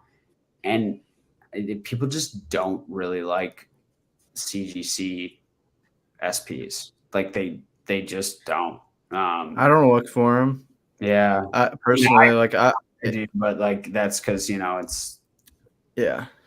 Like I forget that's even a thing. I forget SPs even go in CGC slabs. Like seriously. Like I'm so I sent you the other day that I missed. Yeah, exactly that. And I was like, oh God, I forget that these are a thing. Well, yeah, there you go. Did you also buy a BGS 9 of that? Oh yeah. My memory serves me correct. I bought this to replace this in my PC. So I Well, feel like I got a good deal. What I like CGC or even like BGS 9.5s for, because I was having this conversation with this guy when I did the post about cracking the 9.5 Lily from Dream League in a Beckett slab, and then it cross graded to a PSA 10, and talking about, oh, every BGS 9.5 is going to be a PSA 10. I'm like, no, definitely not the case. But I was like, what I was telling them, I was like, it's a good starting point to like narrow down those searches for potential like upgrading opportunities, like putting in that search of 9.5 or even like CGC, Weiss SP or whatever. You could probably find those at really good deals. And if you're looking at the scans on the card, you have a pretty good sense of what grading company you like the grade with, it's probably going to get. So it's not like, I don't know. I think it's just good opportunity for people to like get a good, like a buy low, sell high type of deal if you kind of know what you're doing in a sense. But it's not like a guaranteed method that's proven that you can just repeat every single time without the risk. Like you got to kind of know what you're looking for type of deal. Plus, like with Weiss, I would rather just like for like the newer stuff, I'd rather just buy the card raw and then grade it and get a 9.5 myself because like it's gonna be cheaper. Because like a graded 9.5 is basically a raw card of a new SP. I will say one thing real quick. Objectively, this is a much stronger card than this copy, which I think is really interesting. And that's what actually led me to buy it. Because I looked at the scans of this and I had this in hand with high res scans as well. The CGC 9 is a better copy. It's probably a BGS 9.5. Is it, because Oki just put some in the chat and I've done this before. Is it an old cert CGC or new cert? No, this is new. So one of the and newish 407. I'll just say to Oki's point, because Oki knows this, because me and Oki are buddies, but two of those low pop 10s that I graded with PSA were old cert CGC 8.5s. Yeah. And you know the cost basis of a CGC 8.5 compared to a pop 9 PSA 10. It was like, oh my god. Like you never. So I graded, I'll have to post it. I've kept it since I saw some of them so fast. I just have been kind of caught in the storm of it. But I graded out of 30 EX era and Diamond Pearl era hollows in my $15 sub. I graded 7 10s. Damn. Which is like really good. Like really good. Very good. Because I know people who will send in like 100 and get like a couple, like something stupid. So it was like the Giratina hollow from Platinum, the Kusajima with the moon in the back. That was one. Fair. Legends Awakened Giratina hollow, which was a pop 5. Suicune hollow from Secret Wonders, or like jumping in front of the moon. Crazy. Yeah. All of them had hollow bleed too. It was like, oh my god. Bastiodon, Pop Rising Rivals, Pop 2, Blaziken Great Encounters. That was cool. And then like I graded my first Pop 1, which was a Duskull Reverse Hollow from Emerald, from EX Emerald. Nice. And it's like, actually, yeah. Let me grab it. I think it's right over here. I still have some of them, but the whales came a calling pretty quickly. So 3 of the Suicune and the 2 Giratinas are already gone, but this is pretty cool. Yep. And so where do you do most of your selling? Just curious. So I have one local guy, and then Instagram and eBay is where I do my selling. Nice. And that works for me. I tend to have like a lot of liquidity for what I want to sell. And I usually try and focus on things that, like, it's kind of what Rock was saying earlier, like noticing the illiquidity of these CGC SPs. Like, if you, as a buyer, it's really, those are great things to try and offer on. and lowball on, because the seller might have just had it in their eBay store. They have like some hundreds invested into the card essentially, and it's just not moving, no traction. You come in and you'll basically like bail them out in a sense. And you're a provider of liquidity. Yeah, exactly. And you're a provider of liquidity. Exactly. So it's like, I always try and get as far away from that as possible, because I know it's like, we're transacting in a super liquid market. Not really right now, but a lot of the time it can be. But yeah, just for me, like my biggest things are time value and liquidity is what I try and focus on the most. It's like why I have this whittle thing that I do with PSA. I've started for 2 like big subs in a row. I'll send all my subs out in the same package, like a 15 sub, a 50 sub, and then I'll do 100 sub. And why I do that is because, not necessarily because I really want to grade at the $100 tier, but if I do grade at the $100 tier, I think that it kind of forces their hand to open the package first and get those cards inputted. Like, I just got my grades for a 50 sub today, and it took a little over 2 weeks. Like, and all my experiences before has been a month and a half. And like my 15 is gotten grading super fast. Like, it all just is going really quickly since I started doing that. And that's probably a mix though. It definitely can be PSA.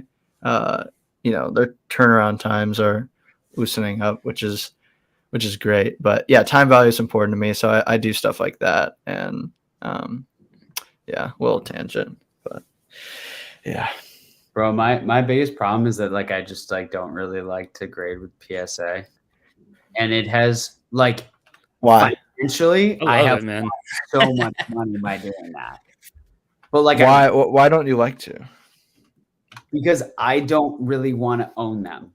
It goes back to what I said before.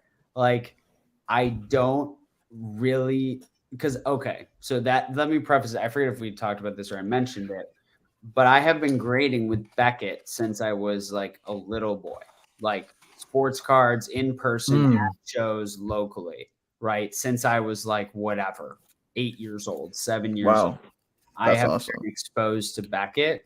I don't have any of my, that's not true. I have some of it, but I almost don't have any of my sports collection anymore because I just like stopped caring. And in like in 2020, I don't talk about this a lot. Like, I sold like LeBron rookies and like stuff that I had from my childhood collection. And I really like Beckett, like as a product, which is why I gravitated so much to CGC, because I felt like it was like someone pulled Beckett out of the Stone Age and gave it a new brand. Like it felt to grade with Beckett when I was a kid. Yes, have I graded with PSA? Of course. Do I still grade with PSA occasionally? Yes, it happens. I don't like the product. I really don't. Interesting. If I was doing it as like business solely, and like it was like that looked pretty good to me. That's a freshie sub. I'm gonna raise you this Shining Gyarados and that blue on blue though. Come on. That's mine's more expensive. Yeah. It's probably a PSA 8 though if I send it in tomorrow. So probably. It's so funny. Yeah, I just like I don't really like how it looks. And then with Weiss, it's always been like Beckett, right? For better or for worse, but like that's how that market developed, was Beckett. Yes, I've graded those with PSA. Yes, I own PSA Beckett or Weiss slabs. I don't know why. I just have this thing about it. It's stupid, right? It's dumb. It's financially irresponsible. It's irrational. But this whole thing is irrational, right? You can't collect something you don't love. Yeah. It's like, that's impossible. It's impossible. It's hard for me to like, because the money never mattered. So like when it started to matter, I didn't like totally like change my like. I could have and I should have in a lot of ways, but it wasn't like I just like wanted to do something totally different because like the liquidity is still there and the plays are still there, and I operate in a space where it usually works. Have I made mistakes like those white subs? Yeah, but I like learned from it, and it wasn't the end of my livelihood, right? But if I had to be very strategic with it and was doing it as my sole source of income, that's a totally different ball game. Yeah, when you sent that sub and you were literally talking to me and you're like, dude, I just want to have some fun. Like I'm gonna have some fun and just try some shit out. I talked with Nye. This has a shot, but he's like, if none of them, he's like, if you literally said if they all get the 9.5s, I don't care. Like it is what it is. It's just for the experience. Yeah, that's totally different. It's fun, and I like having a stack of Beckett slabs. Now these I'll grade. I'll collect and grade mostly in PSA. I have been optimizing the shit out of these into CGC 9s though, because I do not think that PSA knows how to grade these anymore. It's wild. It's actually wild. There's no rhyme or reason with this specific set and some other non-TCG, but like it doesn't make any sense. I've had 6, 7s, and 8s crack out and go and be CGC 9s. And like as a collector who psychologically wants a set of all of them in 9, it's a label thing at that point. So I'll say I feel the exact same about PSA with Japanese 10s. And that's why, because I know on average I can turn this into a 10 more often than not. And it's like when I'm doing that for my collection, I'm reducing my cost basis of it so much for me to hold these amazing cards and these hard to find 10s, like, Rob getting into it a bunch, all the Japanese black and white and these full arts and secret rares, all this kind of stuff that be paying thousands for if I really tried to go after the whole graded set without grading myself. But PSA, if they'll feed me a 10 and I don't have to go and spend 500 on that 10, I'm loving it. You know what I mean? And it's like, as a seller, I love it. It's like I'll go where the most, I guess, like I like the premium that PSA brings. I like that 10 premium. I loved CGC when I first got back in because I loved the idea of subgrades, and I loved these guys are grading right, like they're grading harsh and whatever. And then it was like everything just kind of, I started losing faith in subs. I started losing faith in all of it, and then I was like, I don't have faith in any of you. I'm just gonna send a PSA now. Like I don't, because that's like kind of what I was. Oh yeah, what's that? So let me talk about a card like this, right? And but this is what's interesting is because you just said something important. Like, I do not value a CGC slab without subgrades. And the hardest pressed I have been to go outside of my scope has been to take a shitload of these that I pulled and send them all to CGC, no subgrades, only with the intention to sell, literally just print the money. And I don't know if I'm going to do it, but that would be the play, right? Yeah. That would be the play because your cost basis is cut in half, right? And you can just freaking rip them out there. Even if I buy this for, graded for 15 or 13.50, right? And sell it for 25 or 30, but I've got 20 of them. That's kind of worthwhile. That's something. So like, that's the thing with CGC is like, I don't grade with CGC without subgrades either, which is also to my detriment because my cost basis is higher and people do not assign that spread of value to a card with and without subgrades with CGC. Yeah. It is a $25 card, whether it has subgrades or does not. It does not matter if you paid $13.50 or $27.50 to grade it. It's that card in a 9 with or without subgrades. No one can.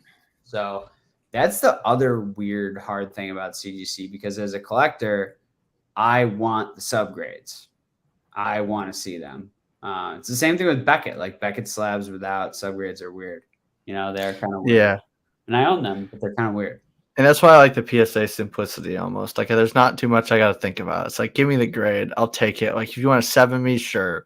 Like at least it's not like 2 9s and 8 and then a 7 point. You know what I mean? It's just like, just give it, just tell me what it is. Like that's kind of what I don't like niching it down into hyper subjectivity. Just because I think it's all kind of, it's all farce. Yeah. Like it's like I don't know. That's like, and it's not like a farce, but it's not like an objective science. If they're gonna bring in that level of subjectivity, then I kind of want it to the nth degree. Right? Well, that's why I have a 10 collection and not a 9 collection. Like I'm a 10 collector. I'm a label. Yeah, I'm a label collector. Like I don't even, and I don't know why, but it's just like it's what I like. Oh, there you go. It's like what I like to own. I know, like when I have 9s, it just doesn't feel the same for me. And I notice I'm just like, okay, like I end up just listing these and not even spending much time looking at them because all I think about is wishing they'd be a 10. You would like with a CG, like objectively irrational, right? Because like of course, 9 and a 10 is like basically probably maybe nothing. Like most of the time, of course, other than what the label says, which is crazy.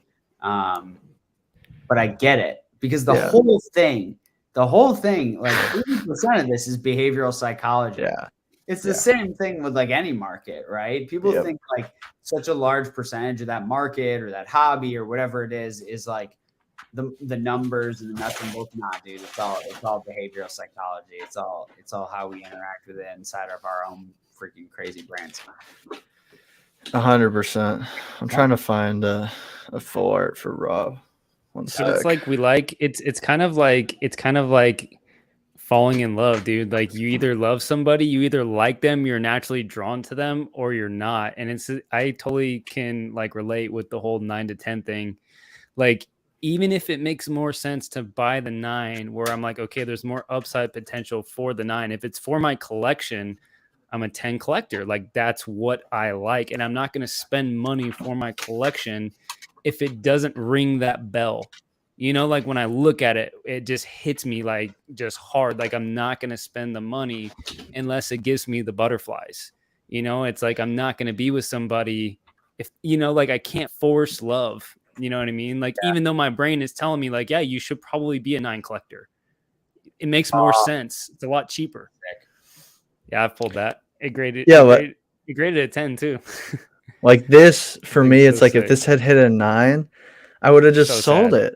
I would have sold it, or I would have like tried to regrade it. And I don't know why. Like there's something, but now that I have this, it's like this is a pop 7 unlimited 10. Like this isn't leaving my hands. This is stuck. Like I don't care if somebody offered me $1,000 right now. I would not. I'd be crazy not to take it, but I wouldn't take it just because like I know how hard it would be to go and try and find this again. But it's like I'm always gonna sell the 10. And that's the right move. That's totally the right move. And I sell a ton of 10s. Most things I grade, I sell 100%. But it's like those few key cards that I really want for my like very long-term collection. It's like it's got to be a 10. Especially when it's set cards too. For me, it's like I feel more comfortable knowing I have like a pretty rare 10 in a sea of whatever. Like that's just me. I don't know. No, there's something to be said for that, dude. There's something to be said for having a like pop 1, pop 2, very like it's a very cool feeling. Very cool feeling. And a lot of sets you can only do that with 10s.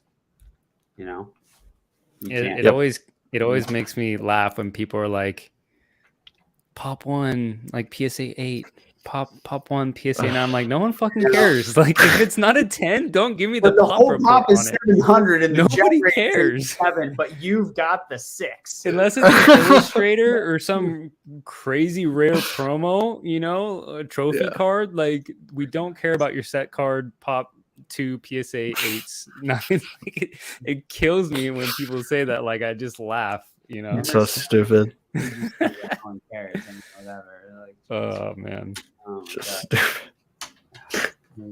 It is crazy. That's the whole thing. It's just. I wanted to ask you guys, what do you guys find yourself being drawn to right now in your like collecting? Like not selling or anything. Like just like with your collection, or is it more like rarity, or is it more just like accessibility, affordability?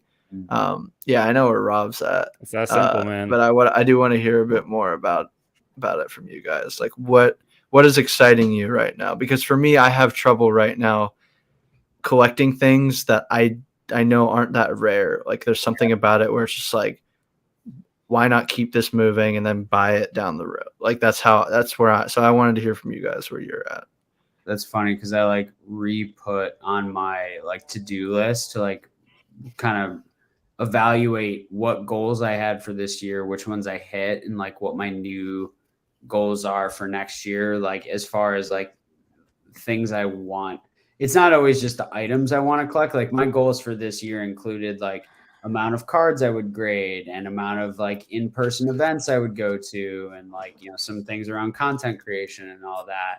But I definitely like put on my list to like kind of reevaluate what my goals are and what I want to go after. And it's definitely like, it is hard to your point, because there's things to what we were talking about earlier where it's like, it's just like, I could just get it with money. But if I'm sticking to my price point, then it gets way harder. But it's gotta be like there's a couple of things I think I'm going to go after next year. One of them I'm being very patient with because I know there's enough, and like the prices just keep falling and falling and falling. Like I could have bought one this week at a price that like a year and a half ago I would have murdered someone to pay, right? And I'm like, I'm just gonna let it keep going.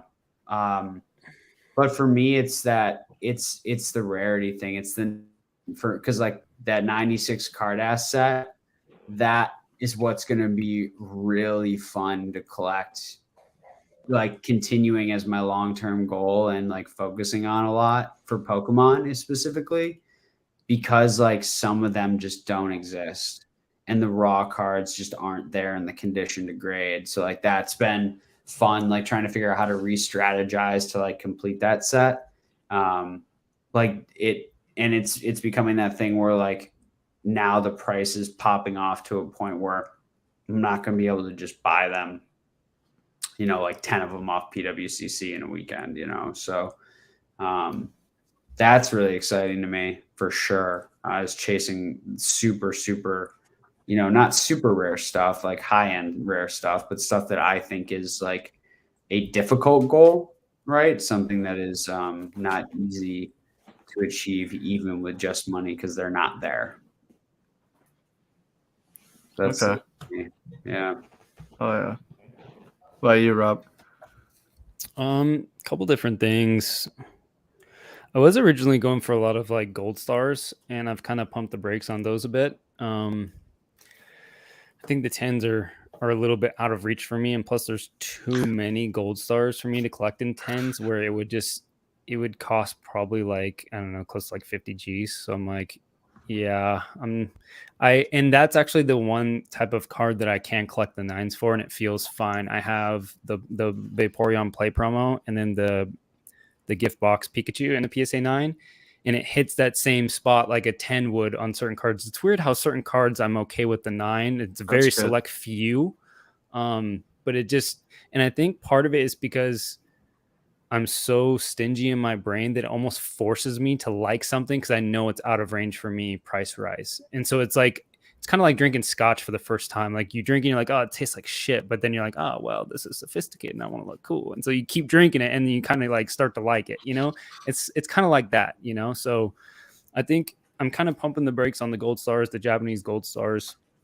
I might pick some up here and there, but primarily I want all the Pokemon, the gold border URs for black and white, all the love that Sigilif. Yeah, and this people probably look at this and like, oh, the Sigilif black and white, like peasants, I need it.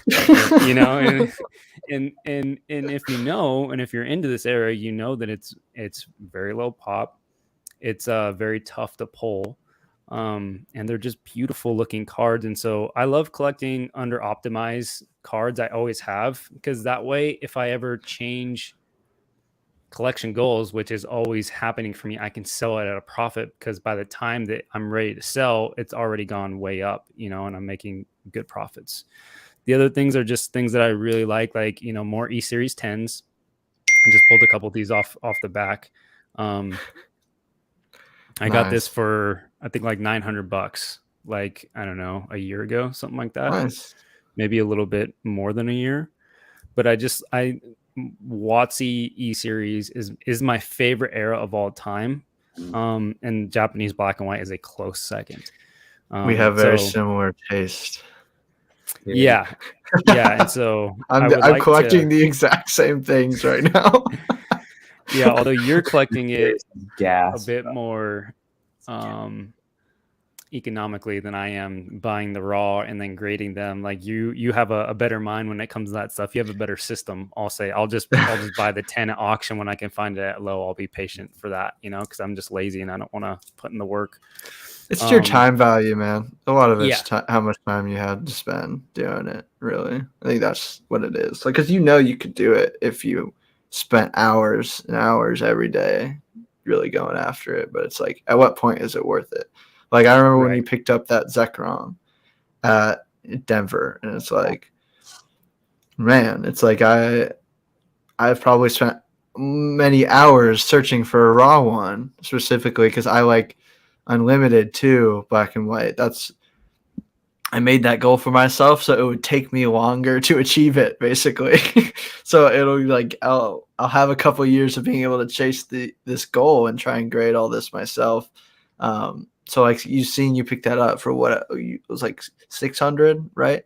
5. Five. Nice. 5. Yeah. And I was like, oh man, like, it's just so much time you just saved right there picking up for 5. Even if it's like you could have spent 150, 200 on raw, like at what point is it? Yeah. So plus absolutely risk, right? You don't know it's going to grade a 10. You're going to have to do that 3 times. Yeah, exactly. My luck with raw is not good. I've tried to buy raw and it just doesn't work out for me, and so it's been a money waster instead of like, oh, I'm making money by buying raw and grading, and so I'm saving money. For me, it's been the opposite effect, and maybe I'm just ignorant or just inexperienced in that market, but it just really hasn't worked for me. So it's just kind of left a bad taste in my mouth, and so that's like a different grind. Like when I first started Pokemon, I was literally ripping Hidden Fates and selling the codes for some type of money to get my eBay feedback up, because I wanted to start selling, and like I was willing to do that grind, and I could make like $10 to $20 off of 50 codes or whatever and get some money back, and that was cool. Like that's a grind for other people, and it's like whatever your grind is, that's great. Like, and for me, like, and this is the last thing that I grabbed. This is a recent purchase. Nice. I was just trying to find like sealed booster boxes for really cheap. Like I got this for a really good deal, networking and finding a good source in Japan. And, I can keep it sealed. I can do box break with it.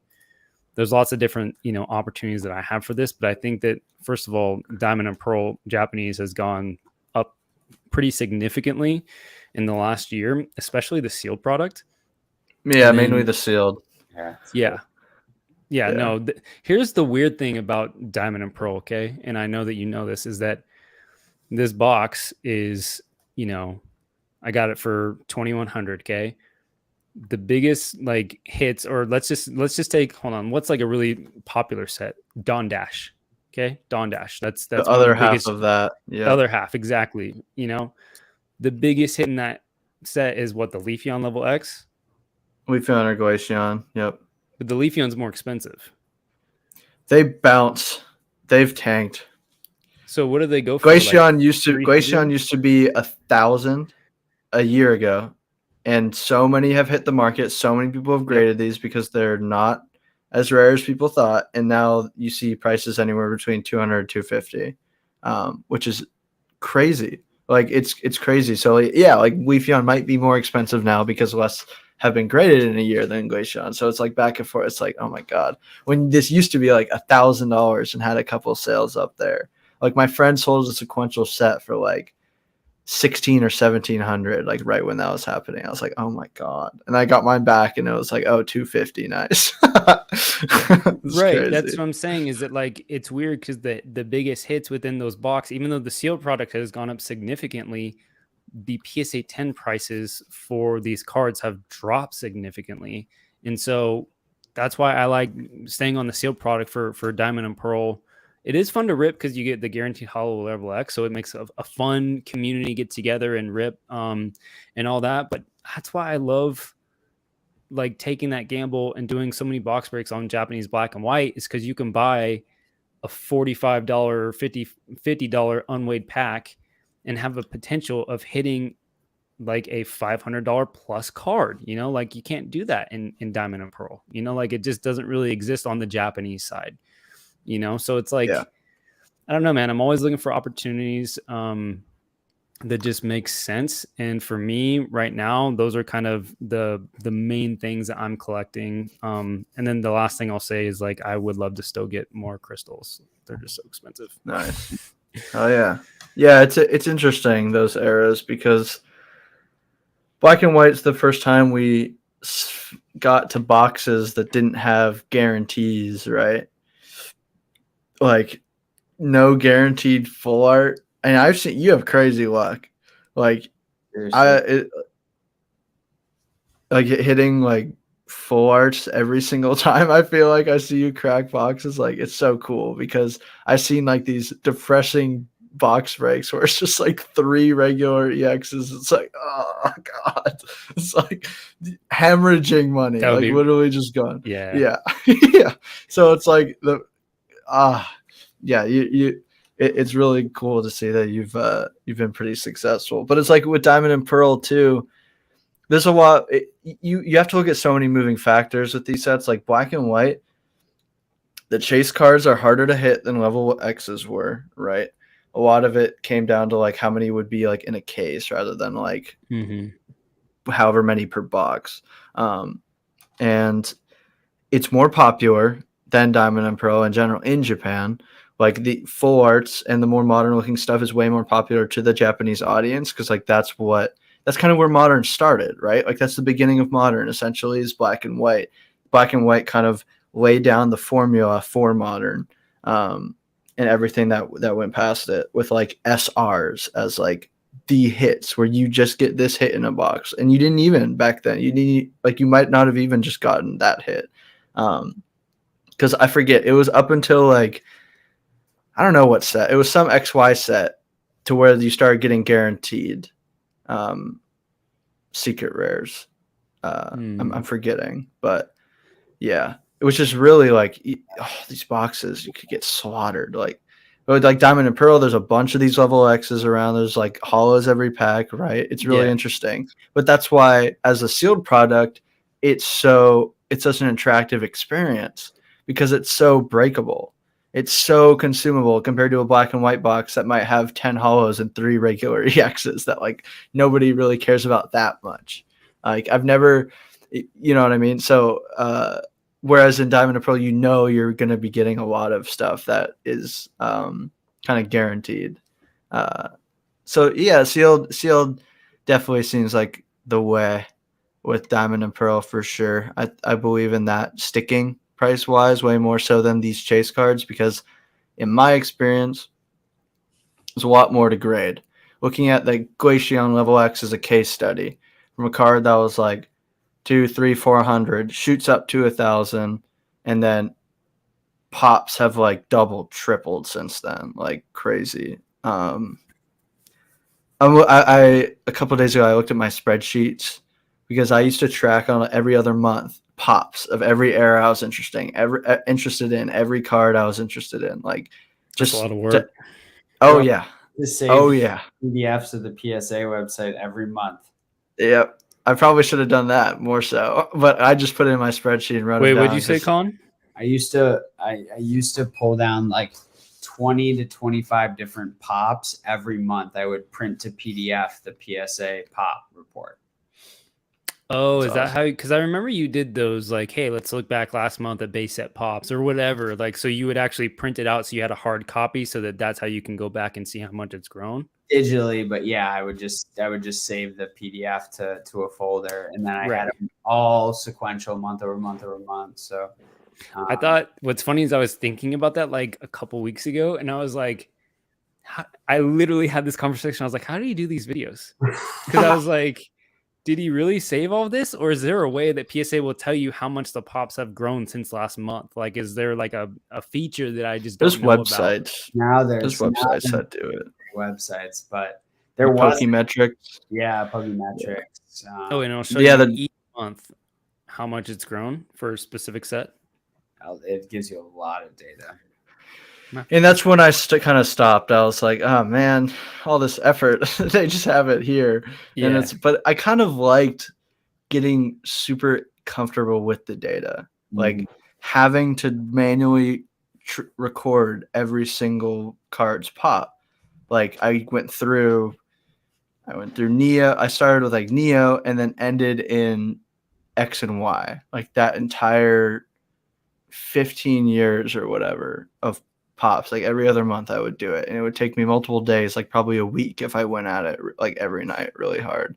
And I got really familiar with everything, and it always would remind me, oh, this card exists, like this is something I could go and buy. Like it's a really good, I highly recommend, like as a whatever you're trying to do, just getting really familiar with everything and all the cards that the hobby has to offer, so that you have like you don't feel like you're in a vast sea, like drowning in all of it. Like getting comfortable and feeling confident about what you know and understanding what you don't know is really good as a collector. So you can compare things like, what did this do over here compared to this over here? What's this era doing? What's this era? Like similar cards, similar Pokemon, whatever. Like it's cool to be able to look at all these comparisons, because that's like when it comes to like price rationality, the only thing we can really do is just compare or look at the past, like look at what past prices have been or compare it to other cards. So like make sense of a price, right? Or look at the seal it came from. Like there isn't a ton of different things we can do. So having the knowledge of a lot of stuff is, I think, important as just whether you're collecting or investing or flipping. It's been hard for me like the past. Oh yeah, I know this sheet. This is, look at this, 10/1/19. Okay, this is back when I started getting serious about. That's awesome. Pokemon. Look at this, Japanese jungle back at 1,000, dude. These are just, so I would go for like, various different sets. I would do the same with booster packs of like all the different price points that I could find on eBay. Is this just for WOTC? Primarily. I mean, maybe I did do everything. Oh, nice. Or at least is what I could. I would love to look at that. And then I started doing like first edition base set for PSA 9s, PSA 10s, all the different price points, Shadowless. And then I started doing just, other sets, down here, the stuff that I was interested in at the time. All this stuff, man, but like, I'm the same way, dude. It's like, you have to look at the data in order to make, educated decisions on what you think is going to go up. I have to like study those data points in order for me to be like, oh yeah, this is a good buy. And I know on the fly and like, boom, and just taking the time to do this and like doing the research helped expand my knowledge of Pokemon. Cause there were so many opportunities outside of WOTC when guys like Z and G were just like, yeah, I just do WOTC. And I'm like, dude, you're missing out on a lot of money here, because I've been making a lot of good moves in all these areas when Heart Gold Soul Silver was like $700 a booster box, and then selling it for $200 for 2 months later at like $2,400, $2,800. Like just constantly making moves like that over the last few years, and it all like derived from taking the time to do the research, you know?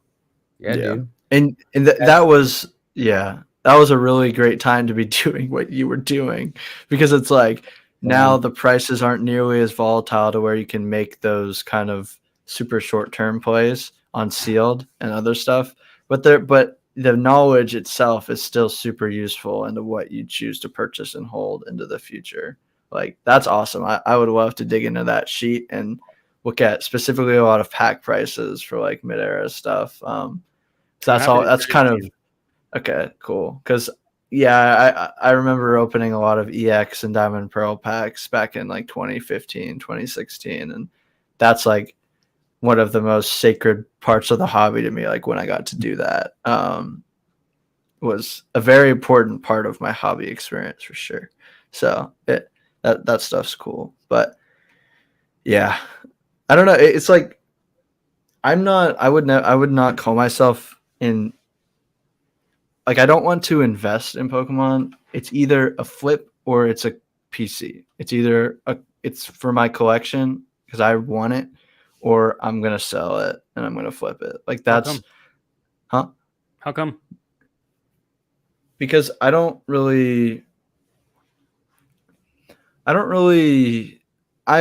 eternally nervous just about collectibles markets in general.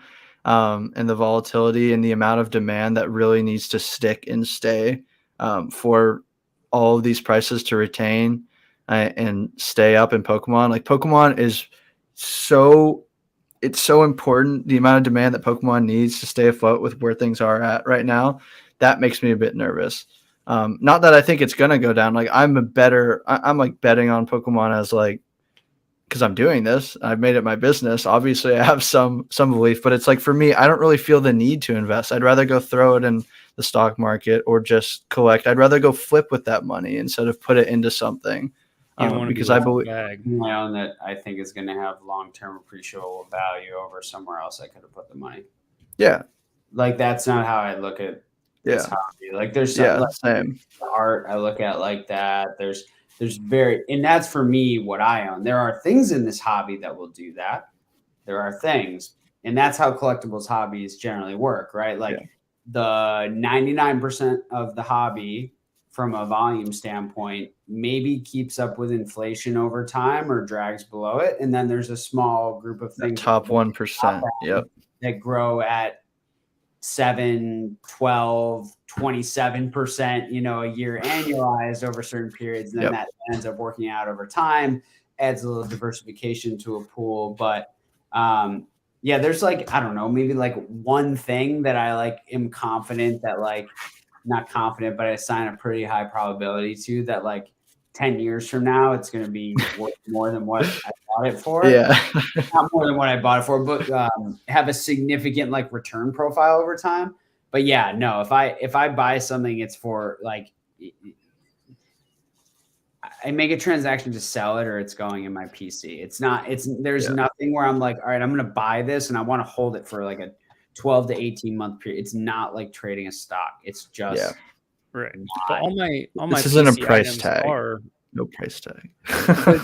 but they are, because you're gonna sell it one day, so like for me, like the things that I quote unquote invest in are like my personal collection goals, because I get to hold on to them for a while. I get to seriously enjoy them, and then I know I'm gonna sell them one day. Passive collection standpoint, but you're not necessarily trying to time it, and some of those things maybe I'm speaking for you, but you might be okay breaking even or taking a small loss on for the utility of having gotten to own it. And I think that's what a lot of like passive collecting is about. That has happened for sure. Like you realize that, hey, I was inexperienced. I bought something thinking that it would go up, and now having more knowledge and experience and saying like, hey, this probably won't go back up. And if it will, it's going to take a long time. So I don't want to have all this cash tied up when I know that I can take this, put it into something that I think that I can rebuild, again, flipping and building that back up for sure. I've definitely been there. But like the way that I look at it, like, cause I have some pretty big personal collection goals, but it's like at the end of the day, like I'm going to sell those one day, so that is investing in a sense. Well, for me, it's like, how do you, if you're making money in this space and that's how you fund your collecting, it's like, it's kind of how you go about it. Like for me, it's like, I trust in my own ability to 2x my money in a month or two and to churn. Then I trust in this booster box or this pack to 2x my money in a month or two, or in a year or 2 years. Like I trust in myself and my own process. Why leave it up to the market essentially? That's where I come from. And I agree with you. I probably shouldn't look at everything with no price tag associated with it. But truly, I really like the cards that I really that stick in my PC and I really want. There's a different level of feeling that I have towards those cards. Like I have engaged with these cards for like my entire sentient life. So like getting to own these is very important and special to me, and I don't take it for granted. It's not a money thing for me. It's not like, because I could go out and just buy it. I want it for 400, sure, 400, I'll take it. But like the fact that I go and create it myself, it's like that has no price tag for me. And if I'm just keeping it for however long, I don't care about the money that I put in, because I am a like net winner, I guess, in the hobby. Of course, like I'm able to collect, I'm able to pay rent, pay the bills. Like, yeah. Like it's definitely a different experience for me for sure. So yeah, but I'll never take it for granted. I just don't. I do. It goes back to kind of what we were talking about earlier, and some of the way, maybe Dan talks a lot in a kind of uberly pessimistic way, but I've spent a lot. Honestly, I have spent more time probably in markets professionally than anyone like in the YouTube ecosphere, in the public space of collecting. There's probably people who like. There's some guys, and that's not true. There's some guys on IG and YouTube, or IG mostly, that have spent a lot of time in the more traditional investing space at a high level. Maybe not professionally, but at any rate, what I'm trying to drive at is that mindset comes from having operated in markets for a long time and knowing how they work. It's the same way you identify, a bubble occurring. It's the same way you identify markets bottoming. It's the same way you understand inefficiency, because you've seen efficiency in other markets. And that has led me to a framework where, with the price movement that we've seen over the past, it's the end of 2022, so call it 2.5 years, right?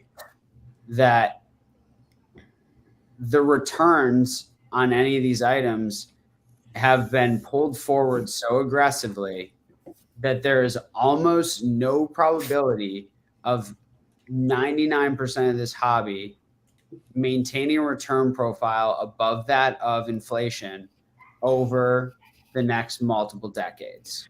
Meaning that you are losing money in real terms by holding these items, because you have purchased them, assuming you've purchased them at market price, in a place where they have moved such a significant amount. And once you start, then if you overpay and you start losing money on it, the mathematical improbability of you getting back to, even like to net zero, it's almost impossible, because the return profile that would have to happen to that item over a set amount of time frame, like you would just have to get really lucky and sell it to a really dumb person. You know what I mean? Like, but in a more rational sense, market, like, which the market is not rational, but you know what I mean, more like fundamental mathematical, it's an impossibility basically. So that's like, I have made a tremendous amount of money in this hobby,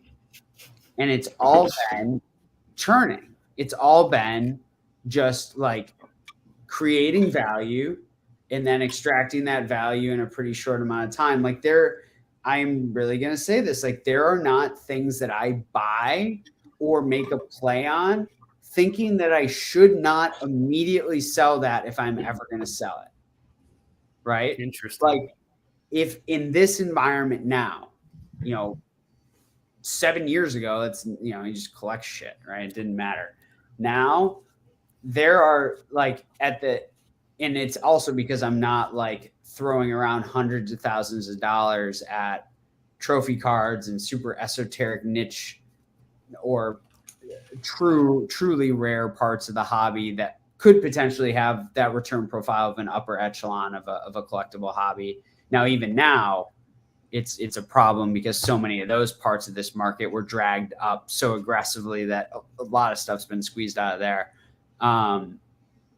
Dude, it just makes me nervous. The whole thing makes me nervous. And I couldn't do it if I wasn't like financially stable elsewhere. Like I don't, and like, the amount of money I've spent in the hobby this year, it's only because of the amount of money that's been created out of the hobby this year. Right. Like I couldn't do can't do that. Like I just couldn't and that's just me. And that's like more like, and to get back more towards what we were talking about, like the data is super fun to sit in and understand, and it makes collecting really fun. And I've been in a place this year where I've spending the bulk of my time building a business and not focused on my hobbies. Right. Which is why my content isn't really there. I barely get to do this. Like I'm at a different point in my life right now, right? But I'm still around. But that makes it harder to operate in the hobby too, because you're not as educated. You don't know as much about what's going on, because there is so much inefficiency that the amount of value you can extract in a short amount of time out of inefficiencies that exist there is, why would I ever hold something to think it's going to go up in value? Like, why would I bother? Why wouldn't I just own it, assign a 0 to it, and then that's why keep it? No. That's why. Look at these price points. If you were to have sold right away, to buy and flip, if you're saying. Yeah, but the margins weren't like it then. It was, I know. There was no liquidity and no one was buying and selling. Like there was very low volume and there wasn't like massive arbitrage. 2019? No one cared. 2019? I don't know. 2016 maybe there was some during the Pokemon Go boom. And then are you arguing? Yeah, are you arguing price appreciation or arbitrage within being able to buy stuff? Yeah, I'm arguing about that Pokemon is not investable, or that you guys are saying that you should only if you buy, it's to sell right away. And although I'm with you Black there, Swan events happen at the same time. Correct. The probability of that ever happening again is effectively 0. There's a better chance of you getting struck by lightning 3 times during a zombie apocalypse than us having what happened again happen. Like it's like to the extent of the numbers, I agree with you of how high it went up, but I still think that there's plenty of items in Pokemon, especially sealed, that are very quote unquote investable. But I think if you did the math, the opportunity is so much greater and the time value of money comes into play. Depends. Which is incredibly important. Well, I don't think it does. I think it's just math. I think it depends on your entry point, because if I'm getting something at a price point that's a lot cheaper than others, and when I sell it a year later, like my entry point is everything, depending on how much money I'm going to make off of that. It also depends on how much of a certain product is out there. So it's like, but don't forget the risk. Don't forget the 100%, 100% hobby. That's what people never do, though. They don't understand what risk adjusted returns are, right? And the fact that these aren't symmetrical probabilities, right? It's so asymmetric to the downside that yes, there are tremendous upside opportunities over short-term periods. Short-term can be defined anywhere from one day to the next. I literally did it last week where I bought something for $90 and sold it right then for $150. That's a pretty good margin. For sure. Short-term can also be a year, 2 years, like in non-cap gains terms, just in like timeline terms, right? But the longer in a market like this that you hold an item, the more variables you introduce into it that create additional risk profile, right? I agree with that 1,000%. It's just there are certain things that still have very solid upside potential in regards to holding it as compared to just selling it for, whatever, the 20% Well, that's like profit margin. I don't think so. I mean, Colson, what do you like when you go to? I'm curious. Like when you go to buy your raw cards, like for your business, what type of return are you looking to get out of that makes sense to sell it right away? Like, just how does that work for your end? Well, for grading, my kind of bottom echelon of like margin that I target is a 2x after fees and shipping.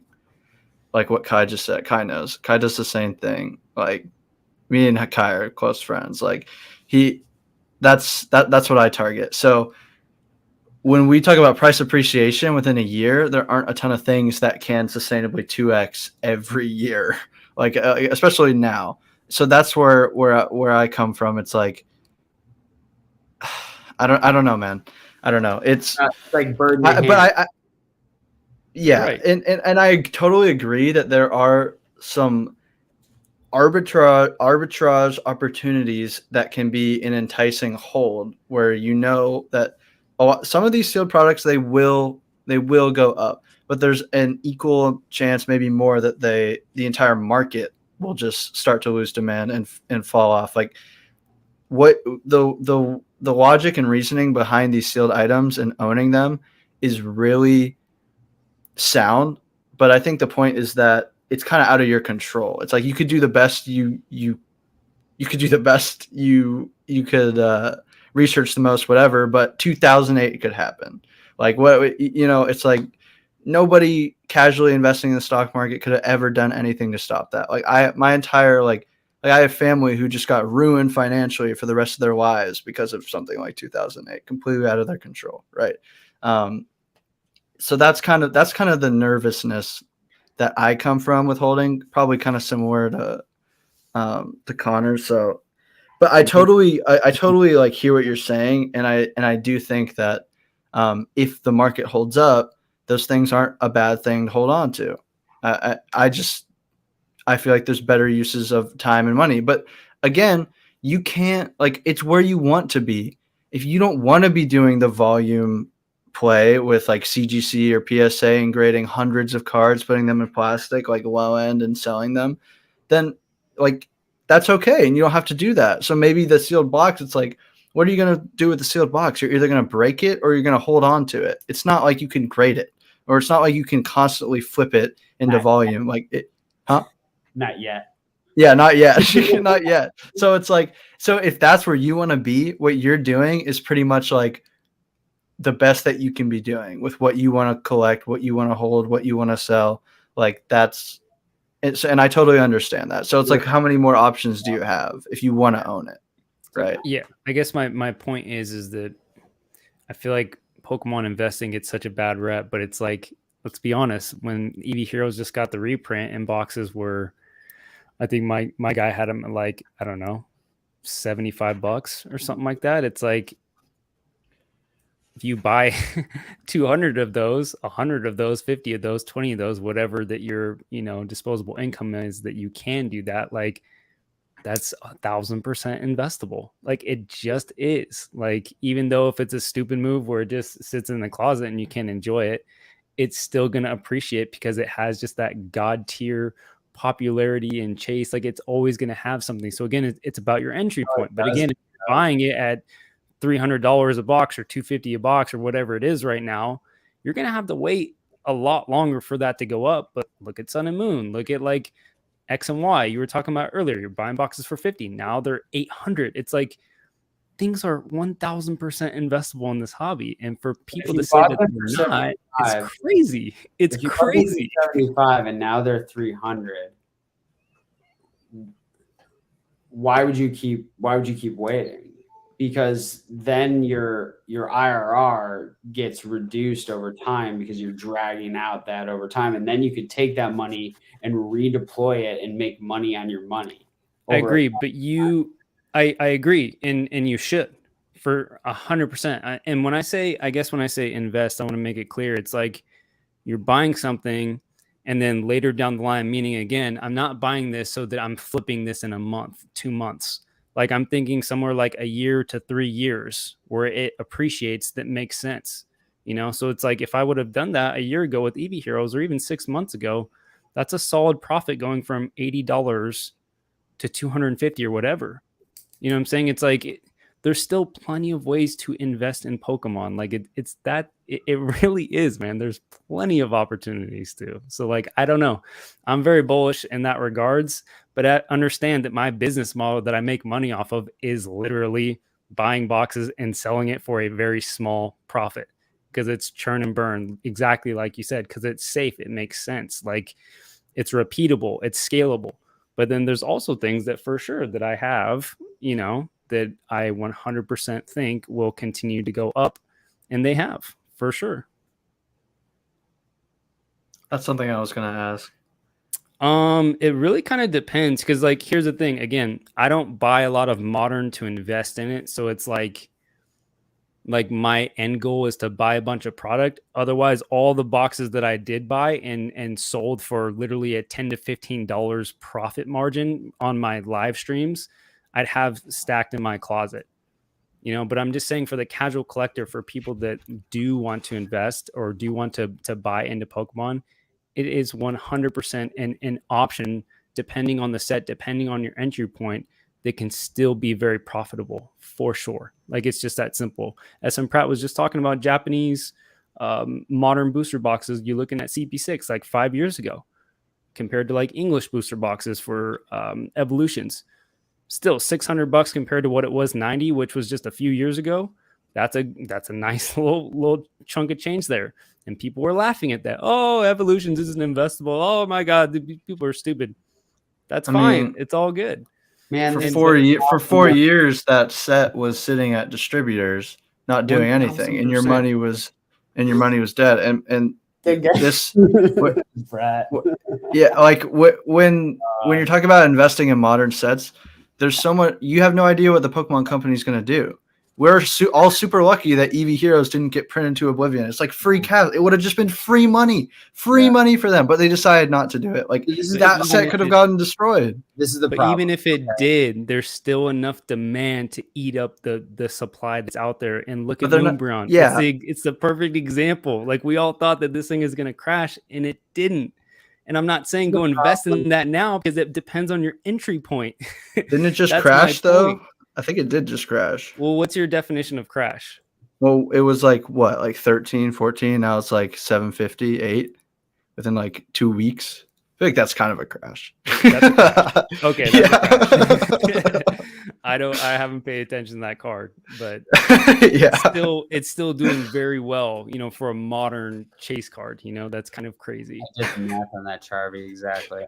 Yeah. Look, I think this is the problem. I think the problem is that like, it literally, and this is no shade against anyone, but like people just actually don't know like what investing is, or how like what like traditional investing is. So like they observe like a hobby space that looks like more fun, that they think they can make money in.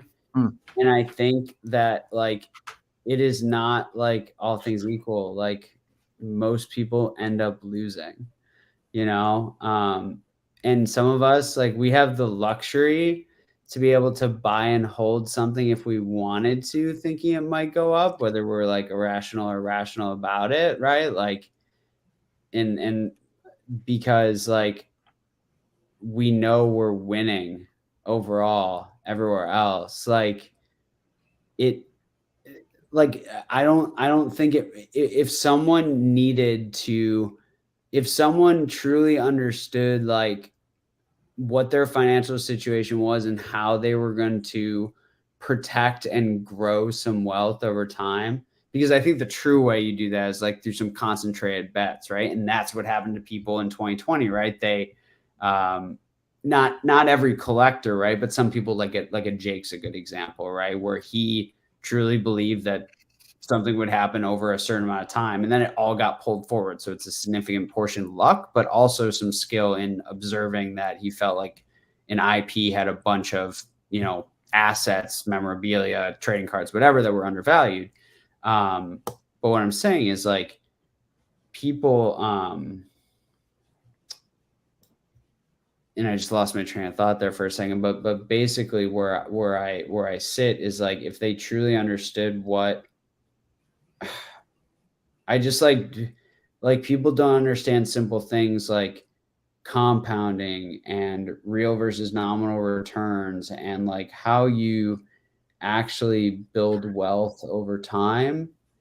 And it's like, it's not like through necessarily always like the most fun thing that you like enjoy. Like, traditional investing is like super boring in a lot of ways. Like, I've had the luxury of engaging it at a very high level, investing in private equity, private credit, derivatives, hedge fund, like, you name the investment vehicle, catastrophic reinsurance. I don't give a shit. No one knows what that is, but I'm just telling you, like, there's all these things, right? And now, like, because of that, I've put myself in a financial position to screw around in this hobby and market, and also be able to like try to build my own business, right? And that's how you truly build wealth, in my opinion, is concentrated bets. Diversification keeps you wealthy.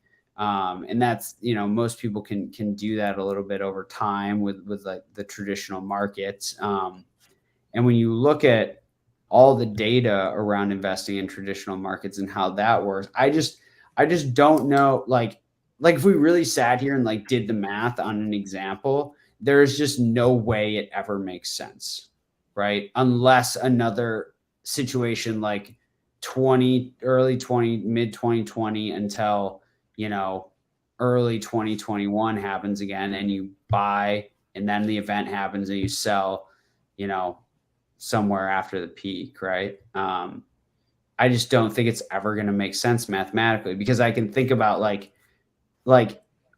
to think about the return. Let me put it this way, and without assigning numbers to it, because I don't want to go like crazy with it. But if you bought a box, like, I'll just assign simple numbers, but if you bought a box and wanted it to double over a year, right?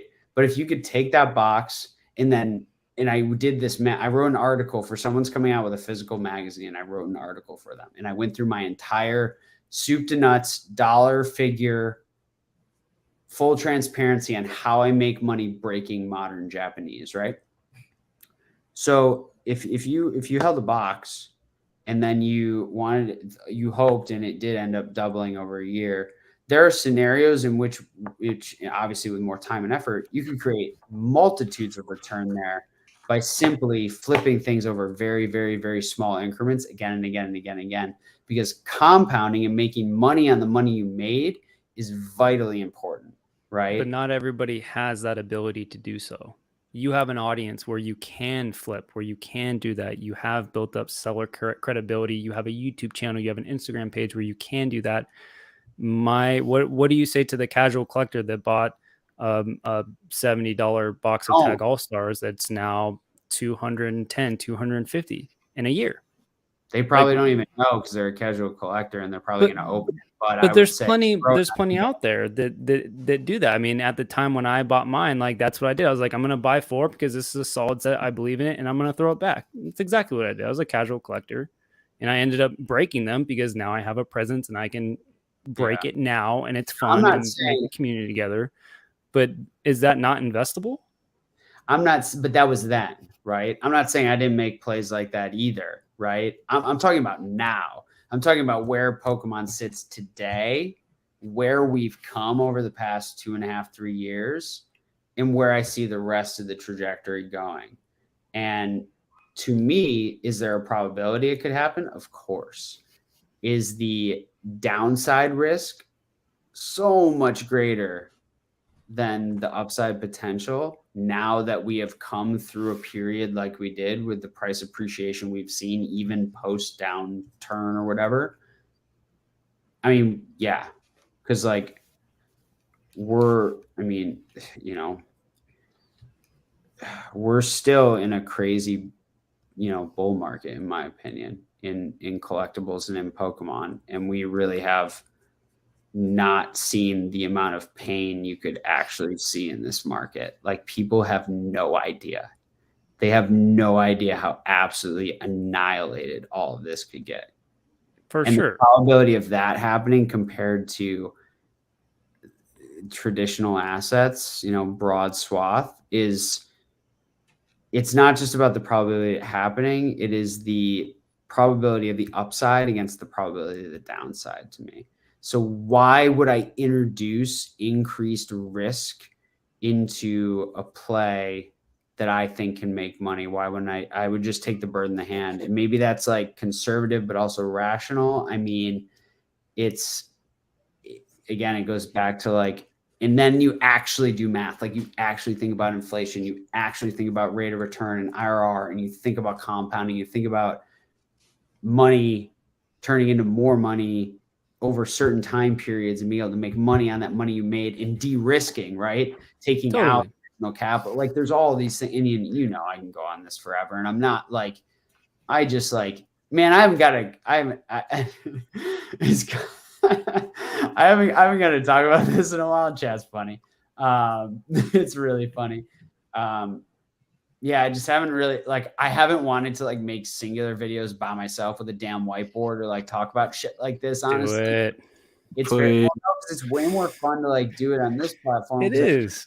And that's why I'm kind of playing devil's advocate a little bit, because it's fun to have. And this is, I love it. And I hope everyone like appreciates that we're just, Oh, they've all unsubscribed from me already. Don't worry. I mean, dude, I don't even know. I've got like 0 subscribers. It's fine. Like, this Rob guy's a fucking asshole. I do believe the shit I say, because like, this is off the cuff. Like, just, I don't know. I'm gonna get off my soapbox, but I worry about people still trying to drive there when I think it is going to, it's like, even if it works, at what cost, at what risk, what was the probability that actually worked out for you? Can you monetize on the back end, to your point, right? Can you actually, what if the box does doubles, Can you actually sell that and action on that? What if the market's so, a liquid by then that it doesn't matter and they're actually not transacting at that anymore? What if you miss that point in time? What if the last sale was at 2x, but then, things go off a cliff and you can't, execute on that price anymore? Like, there's just, I don't know. Someone just sent me an $80 offer for a Quidditch Cup box, by the way, so they must be listening to my plays. I'm done. That's funny. It's really funny. I went through it coming back. I got in kind of swelled up in the whole horde mentality of modern investing, buying product. And then I realized, like, one, I didn't even like it. I didn't even like throwing these products on my closet, on my table, wherever I would put them. I didn't even enjoy it. And then I also, I don't really like, so we've just been talking about like just the risk and how much longer it kind of takes to accrue gains like that when holding, compared to like starting your own business and really selling a product or a service or something. Like, that's like my biggest advice for people trying to make money in a different way, is just like try and sell something. Like, that's something I feel like that people, I don't know.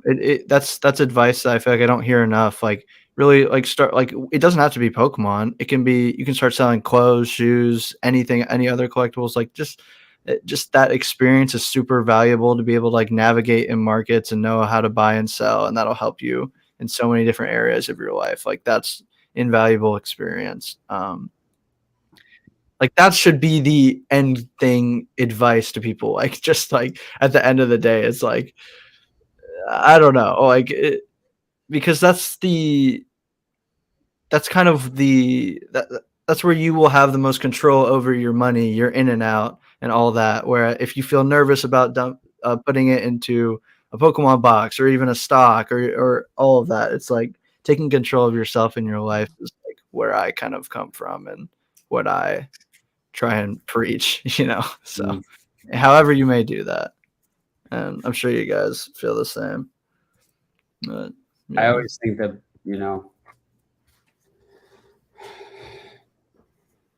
betting on yourself is really important.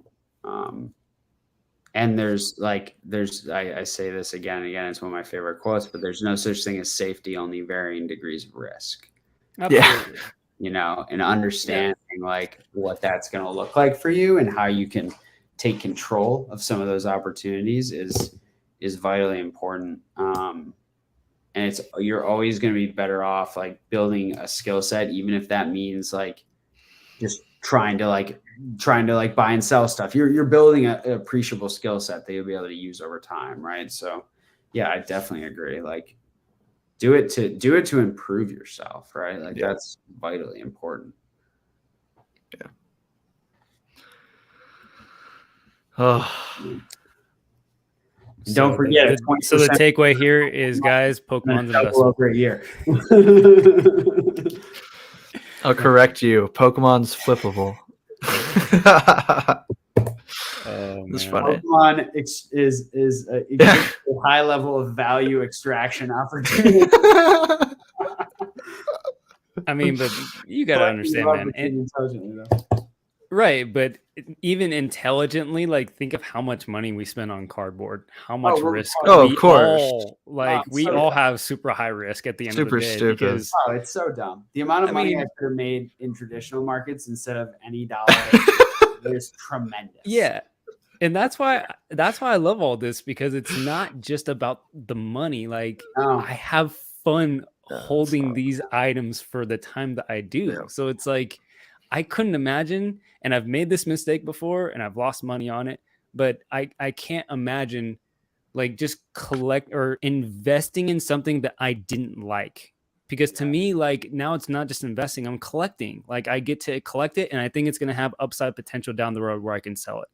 It's just that simple for me. Like I'm so much of a mixed bag. Like I'm so much of like I cannot just buy something for the pure value of it. And I've done that a couple times and I've lost money both times trying to ride the wave. Like, oh, this is going up, I'm going to go ahead and spend this because like I can hop on that craze and try to make some money.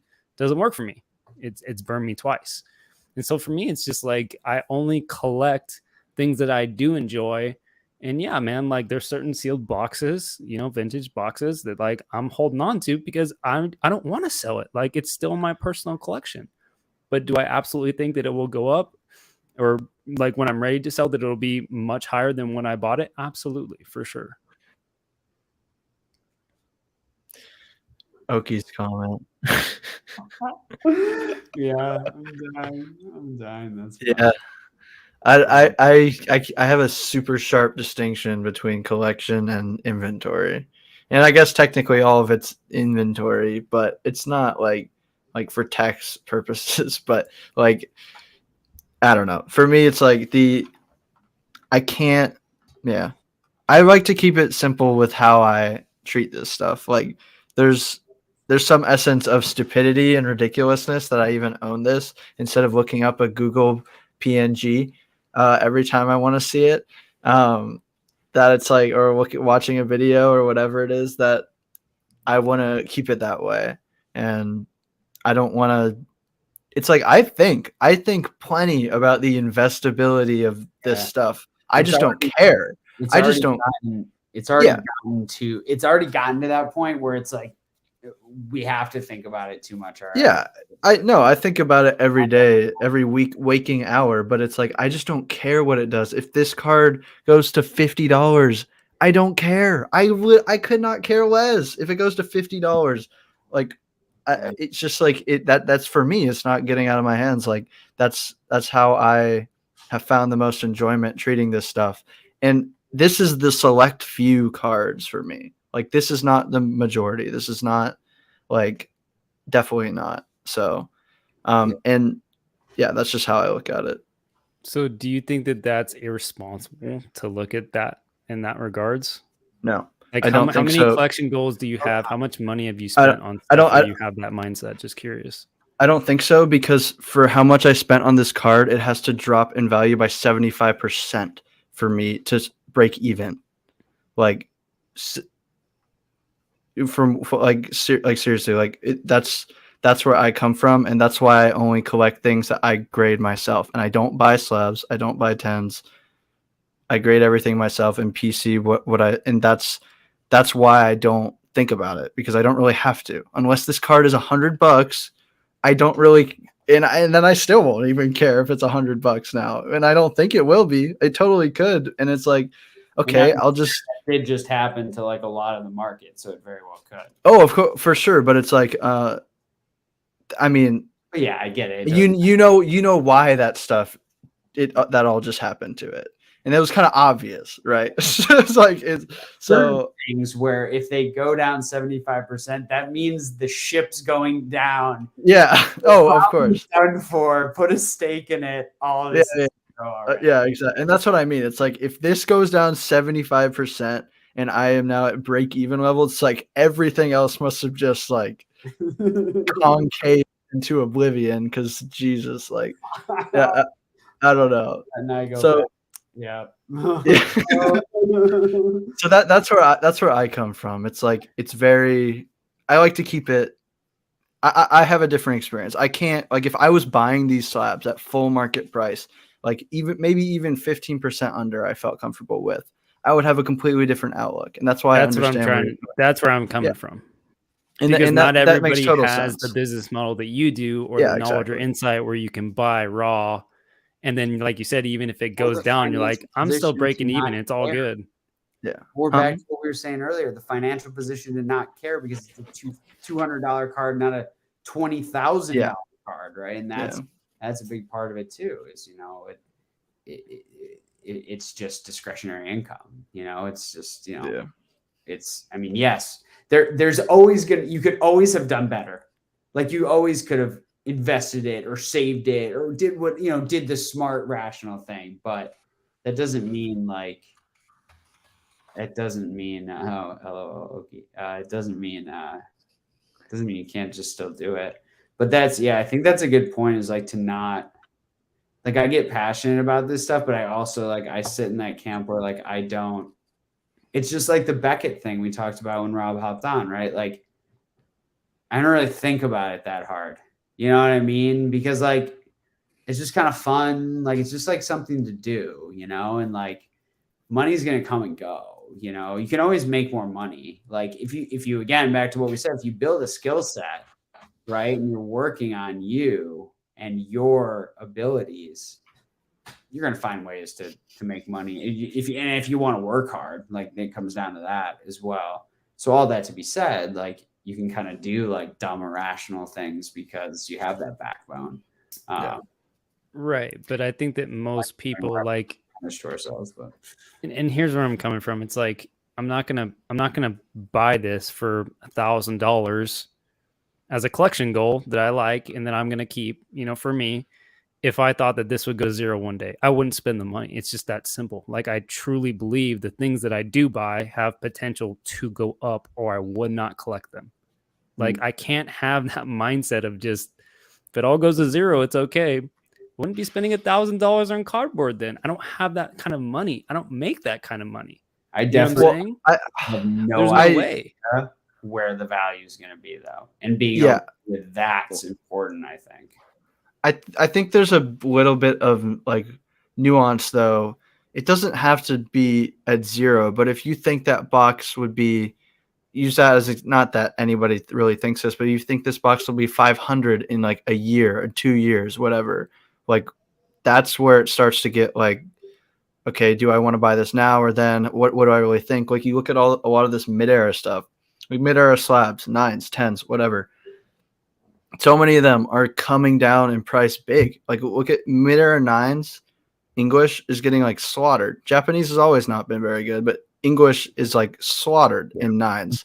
Like, that's why if you had made the decision to buy it at like $150 and now it's like $50, like that sucks. But it's like, what? I mean, you got to enjoy it for 2 years, even though you knew it was probably going to come down. But at the end of the day, it's still just $100 loss. So it's like, I mean, everything is going to be zero at some point because but that's like, so who knows? But that's like, that's not even worth thinking about for our lifetimes right now. But maybe, I don't think we're all going to be around long. Yeah, exactly. That's what I mean. That's what I mean. So it's like I think kindling. So yeah. So you definitely have to like just I don't know, like the people buying those 9s for their collection at 150. Are they happy 2 years later that they're $50 now? I have no clue. I just bought this, and like I got a screaming deal on it from my buddy compared to market. But like, do I think if I waited like 2 more years, I could buy it for like probably like a third of what I paid for it? Yeah, like there's probably a decent probability of that. But like, am I gonna really enjoy having this on my desk and looking at it every day? Yeah. So like, then it doesn't matter, Man, so me and Rock are just stupid collectors at the end of the day, basically. That's what it comes down to. Yeah, I'm very. That's what I tell people to collect intelligently. Do what I say. I know. Like, I couldn't imagine buying something where I genuinely thought it's going to go down in value. Do it all the time. I do it all the time. No, unless it's for pure entertainment. Like I went to Walmart the other day and I saw some Evo Skies packs and I bought 8 packs. Totally just threw $40 away. Didn't get anything.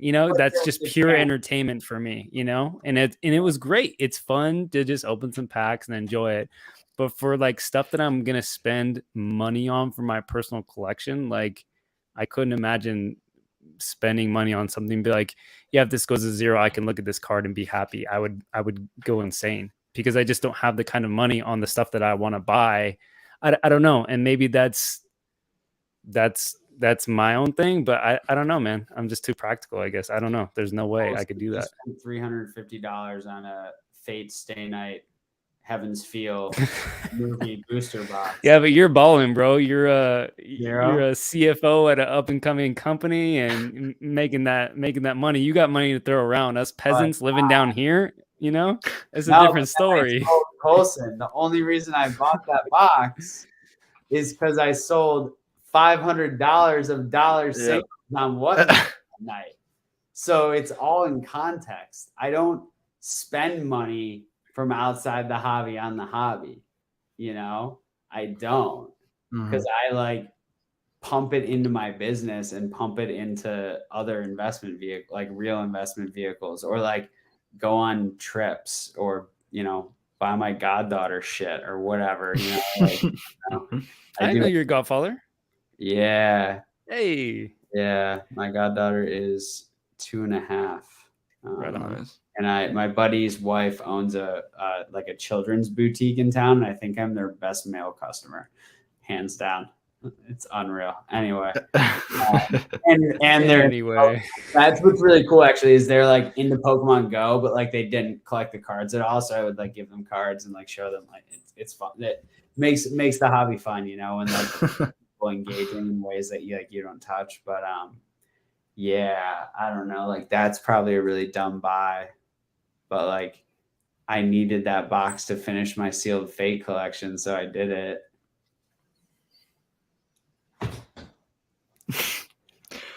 Yeah, pay for the hobby with the hobby. Yeah. Like Thrifty said, and it's gotten muddled for me now, quitting my job. But it's like, yeah, I don't know. It scaled to a certain point where I just feel like extremely comfortable with my decision. It's going to work until it doesn't. Yeah, exactly. It's going to work until it doesn't. And it's like, what risk? Like getting a degree. And yeah, exactly. Skills and like a lot of like. Yeah. It's always like caveat in context, right? Yeah. Like caveat your personal financial situation, your personal whatever situation. Like it's definitely so hard to like talk about money and all this shit, because like I would never tell someone like how to invest or what they should do, like in their personal situation without like ripping through their entire situation, right? Like, bro, you don't want to be the next Pokenav? What? Oh God. Come on, dude. Get all those views and likes and subscribers? Bro, he would like the word like Brett's gonna laugh if he's still in here, but like the word mutual fund would like come out of his mouth, and I would just like pop over here. Would, like compare it to like first of all, he would describe it inaccurately. Then he would try to compare it to it. There was that one video where it was like bonds stock, and I'm like, yo, people don't even understand like.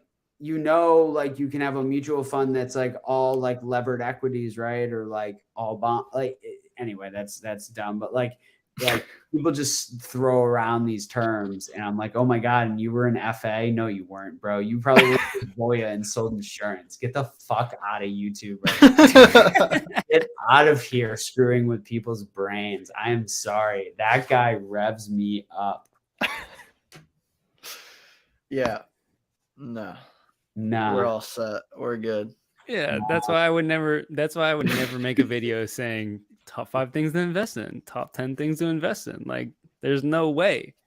You know, everybody's income, everybody's appetite for risk is different. To have a blanket statement saying that you can do this is just ignorant. Yeah. And when everybody says do it, they all have the same goal and they all have the same price target. So it's way easier for that price to just get shattered because they all are trying to make money on it. Like, that's the entire point. Like, they don't understand supply and demand. If everybody is trying to sell the product, how is that price going to like go up? I don't know. That's kind of like the fundamental truth about when everybody goes after the same things. Been asking myself about the Moonbreon for so long. Well, the Moonbreon, it got a lot. Then it gets a ton of attraction again, and is all anybody's talking about on YouTube. And then the price collapses.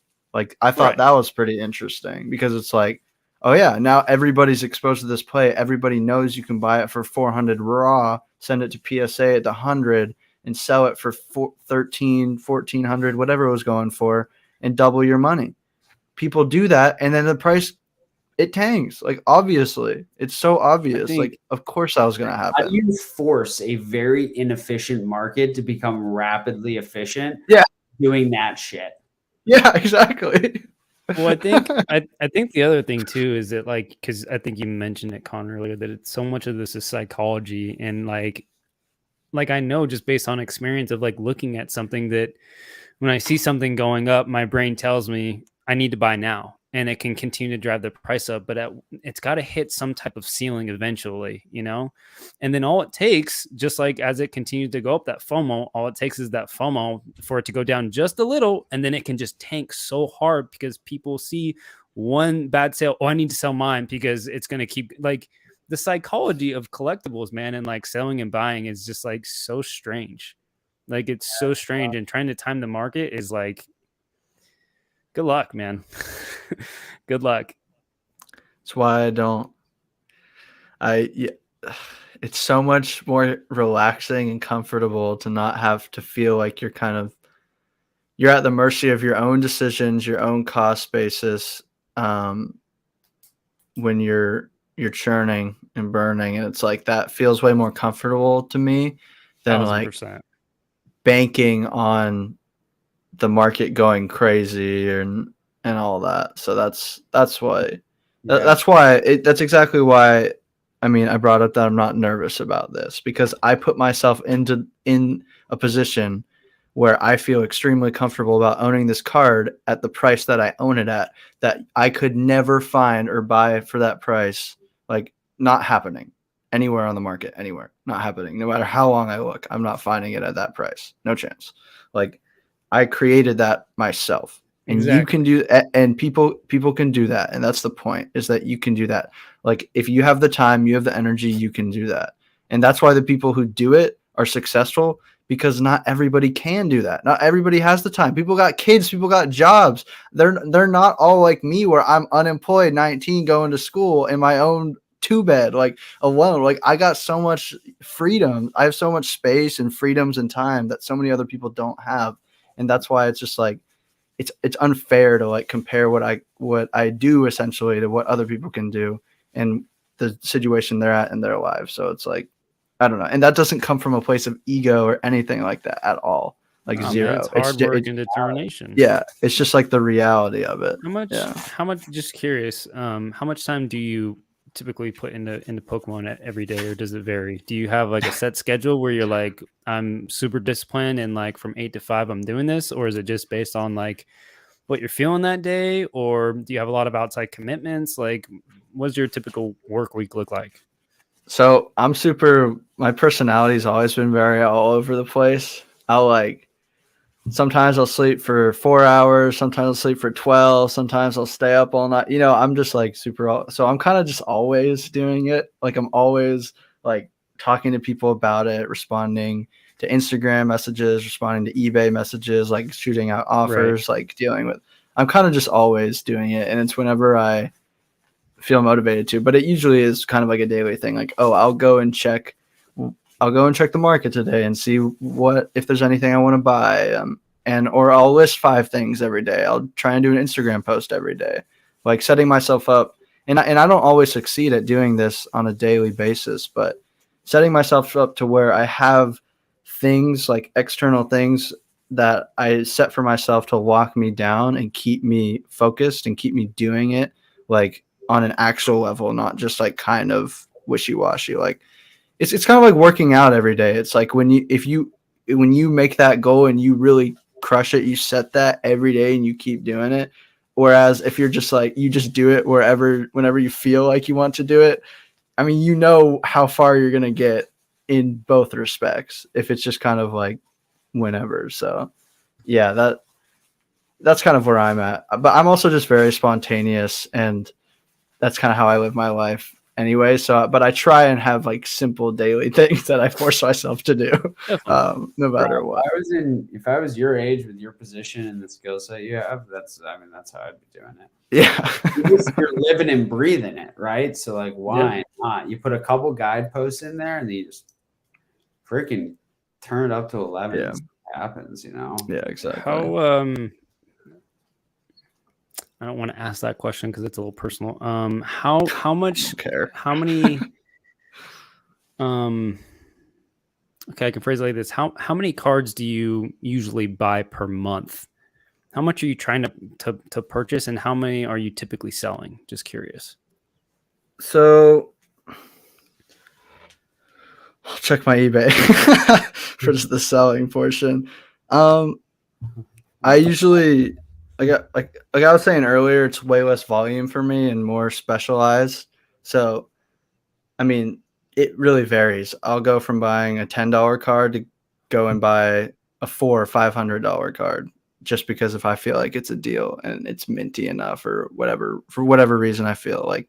I took a break on eBay for like 2 months. So I just got back doing it this month. And so in like a month, I did like about 100 sold listings That's in a really month good, on eBay. man. Yeah. That's phenomenal. Yeah, it's been really, really good. I usually do have a lot of liquidity, and I think a lot of it is algorithmic, like listing a lot. And I don't know, I guess I just, what I grade to appeals to the right crowd. Like I don't just like buy things where I'm competing against 15 other people, right? Mm-hmm. I have the luxury of finding niches and looking at what's on the market right now and seeing if I want to supply another one of that item to the market, depending on whether I think I can sell it or not and how much time it would take to sell that. Like how much liquidity do I think I'm really going to have versus if there's 10 drop shippers of this card. And like, I don't want to compete against those 10 drop shippers that all uniformly shift their prices up and down whenever any sale happens. It's like completely garbage and ridiculous. And it just looks I hate it so much. Like, oh my God. But did they hide the cert or not? Like, cause that's important. That matters. Oh yeah, they love hiding the cert. It's hilarious. And so when you're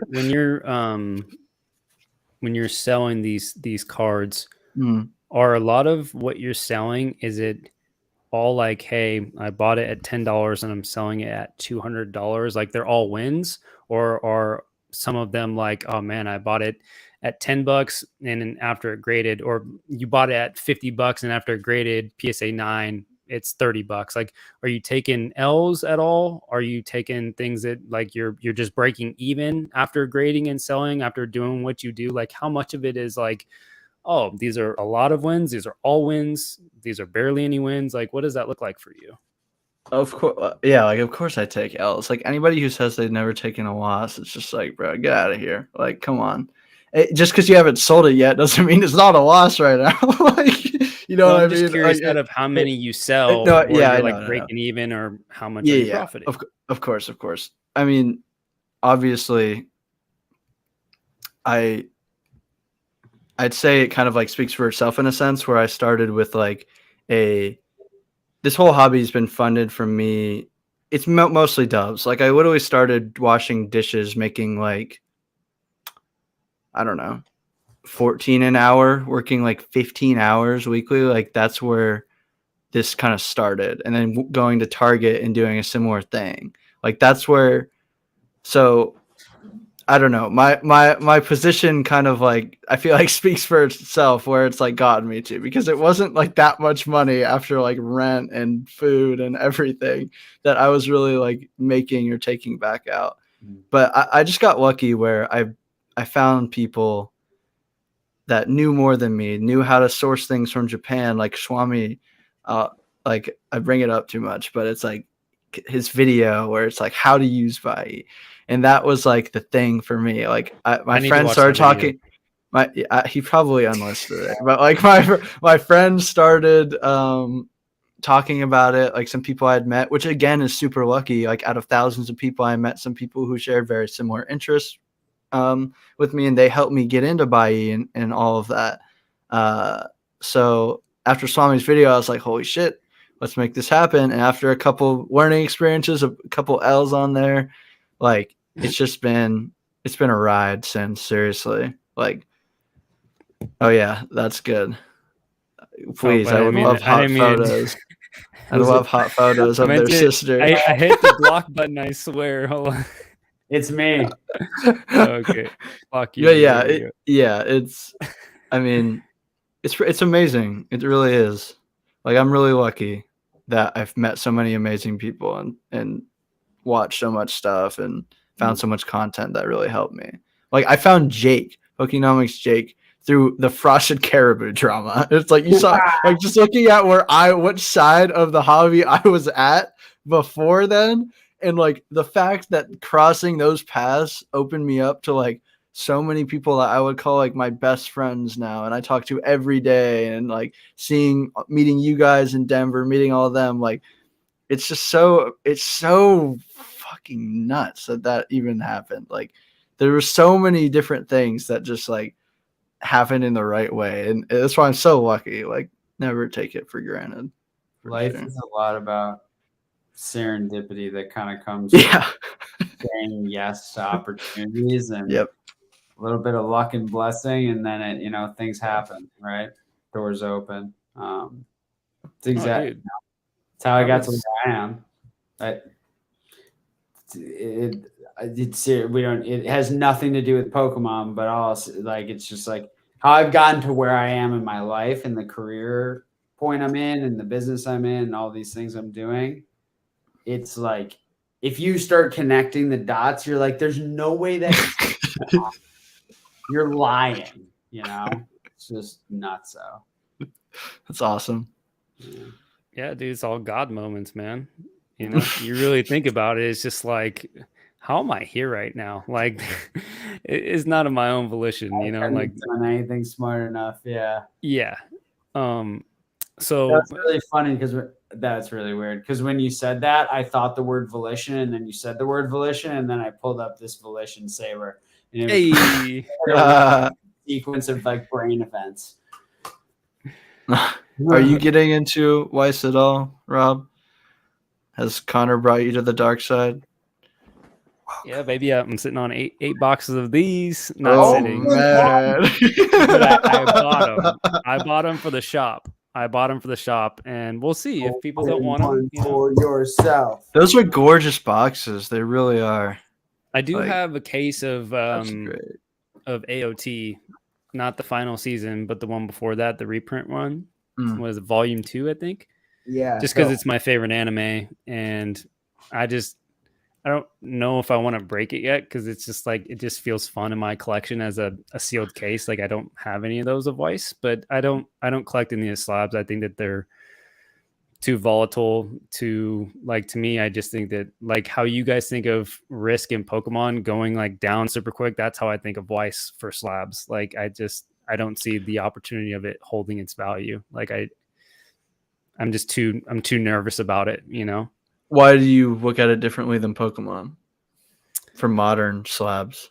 I just think because to me, like Weiss has only been the spotlight, like talked about, you know, in like the last, like what feels like maybe 2-3 years. I'm sure it's been around for longer than that, but it feels like it's gained traction over the last 2 years. It's the same thing with like Metazoo. I just don't know if it's going to hold over time. And so for me to collect certain cards when I just don't know, plus I already have enough stuff in Pokemon that I need to collect. And so it's really easy for me to just zero that out.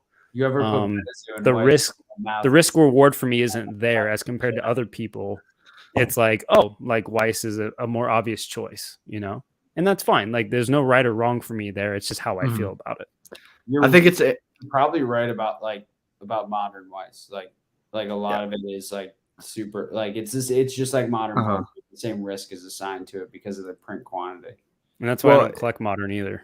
Yeah, that was my point in asking, because it's so funny how little modern Weiss gets a premium in a say a PSA 10 slab. Yo, wait a second. It's like comparing these two cards. This is Charvies. Oh, is that the 10 he just hit? Let's go. Yeah.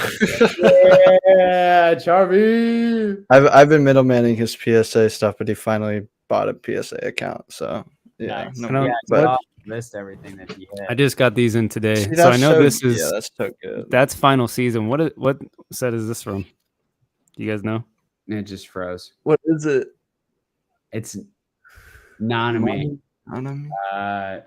Is that from Hololive? I don't know. I would need to look at what Mommy Nanami. Rent a girlfriend. That's what it is. Yeah, it's friend.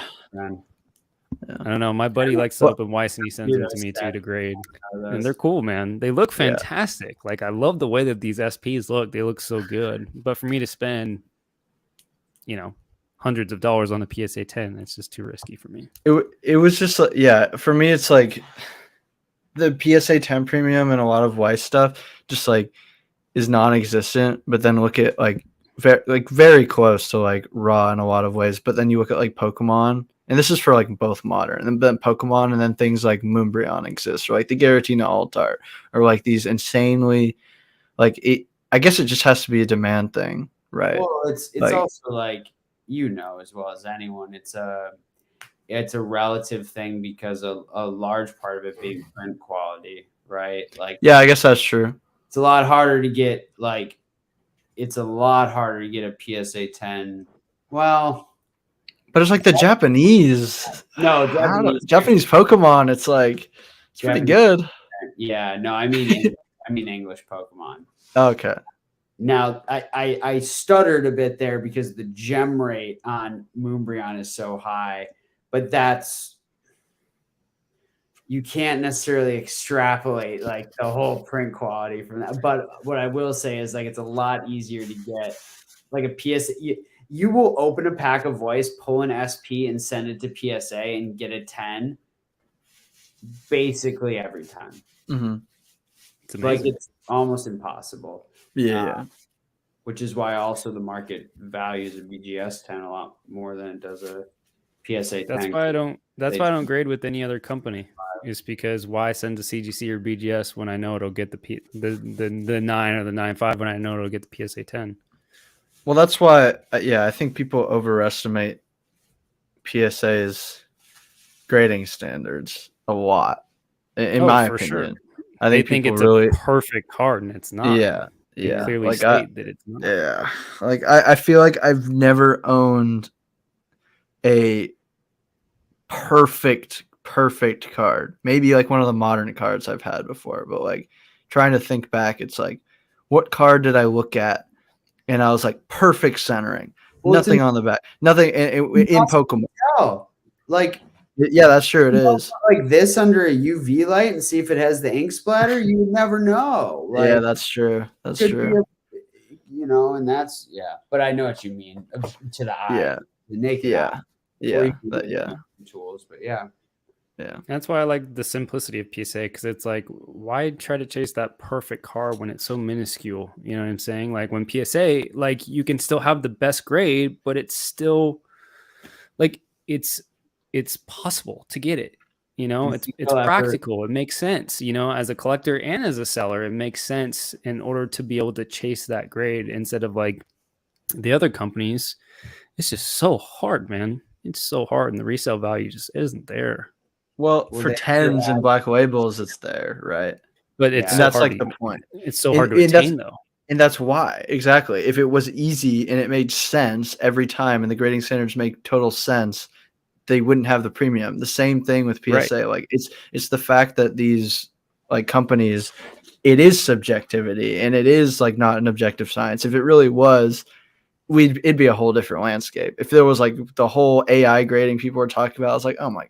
When that conversation, I was like, God, like it's gonna be a while if people even want that, because it's like it removes things like how many black labels have you seen that weren't actually black labels, but they have the black label, so it's a black label? Or it's like with PSA, same thing with tens or CGC perfects or pristines. Like to me, it just feels like if it made sense, the market for them wouldn't be there.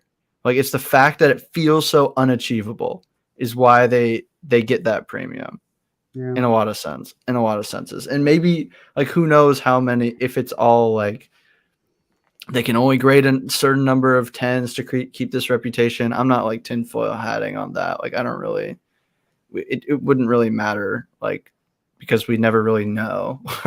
So I don't know. It's just interesting to me. Like, but I agree. I trust more in the fact on me getting an ample amount of tens at PSA rather than sending to BGS so I can get a bunch of 9.5s and then hitting huge on the tens or black labels. Exactly. It's more like as a seller, just as a seller. Yeah. As a seller and as a collector, I can't notice the difference between a BGS Pristine 10 and a Black Label 10, or a lot of times even a BGS 9.5. So even as a collector, I can't tell the difference in what the company can.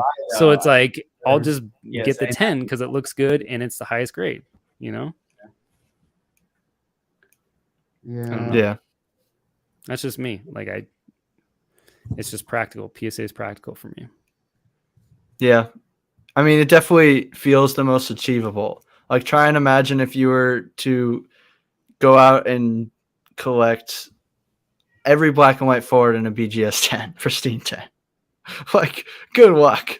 Like, good luck. Good luck finding those. Like, I don't good luck grading those. Good luck finding those. And it's like, that's why I totally get the premium. But it's like, for people who want to amass a big collection, it's just like, oh man, that's tough. Like, I would need like 50 of these to grade pristine 10s to complete my collection goal. And it's like, that would take so long and so much money. Like, that's like, and this might be like a little bit of, not necessarily a hot take, but like, I just like, I don't really think grading raw cards is that hard.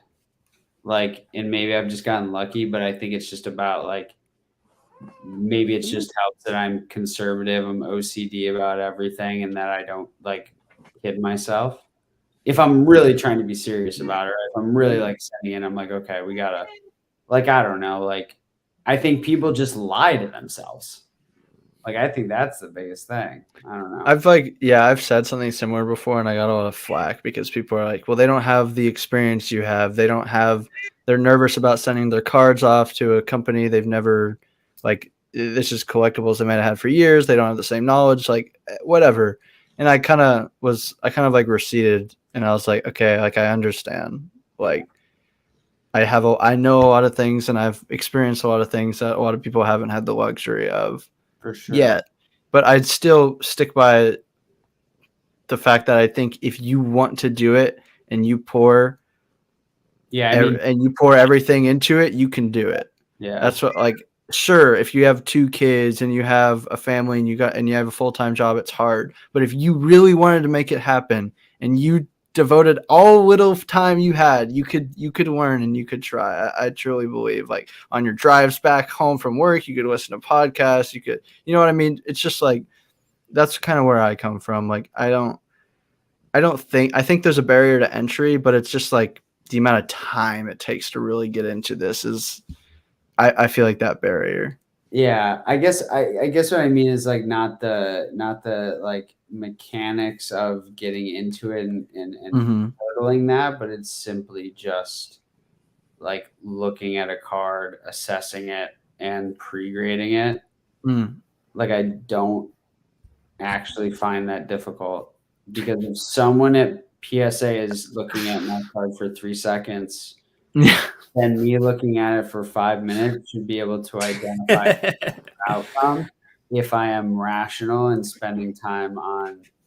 And you're always going to miss things, the same way the PSA and BGS and CGC always miss things, right? We're all human. We're all human, and we all, our phone buzzes, the fire alarm goes off, the doorbell rings, like we look away, we look back, we didn't see. Look at the clock. Or we just YOLO things in because we feel like it, some of that's fun. Like, I'm not gonna lie, I just sent in a bunch of 25, 30 cards maybe to BGS. I didn't fucking pre-grade any of them, bro. I just sent them in because it's gonna be sick and it's Weiss, so whatever. Like, I just kind of, I made sure there was no like damage. Like, I didn't do my thing where like there are a lot, like most of my subs, like I make a spreadsheet, I pre-grade all 4. I spent a lot of time with each card. I know exactly what I'm doing. That's how I was really successful, and I had a lot of videos showing that. But I don't know. I just kind of sent it because why not? Hey, how do you guys think base set pop has grown year over year? What? Literally to like today. Base set pop. Well, full thing, all of it. Shadowless, first edition, everything. Percentage. From now to a year ago? Yeah. From now to a year ago, the pop has probably grown like, I don't know, probably like 250%. Don't ask me. I don't know. I have no clue. Okay. It was like, I don't look at base set. It was like 67%. I thought it was still. Oh, wow. Okay, that's still a lot. That is a lot. I like base set Japanese. It's so cheap. That one too. Bro, it's like $45-$50 for some of those PSA 9s in Japanese space. It's crazy. Like, I could not believe that. I was looking, it's like you have the Mewtwo card for like $350 and a PSA 10. I was like, I know. Holy shit.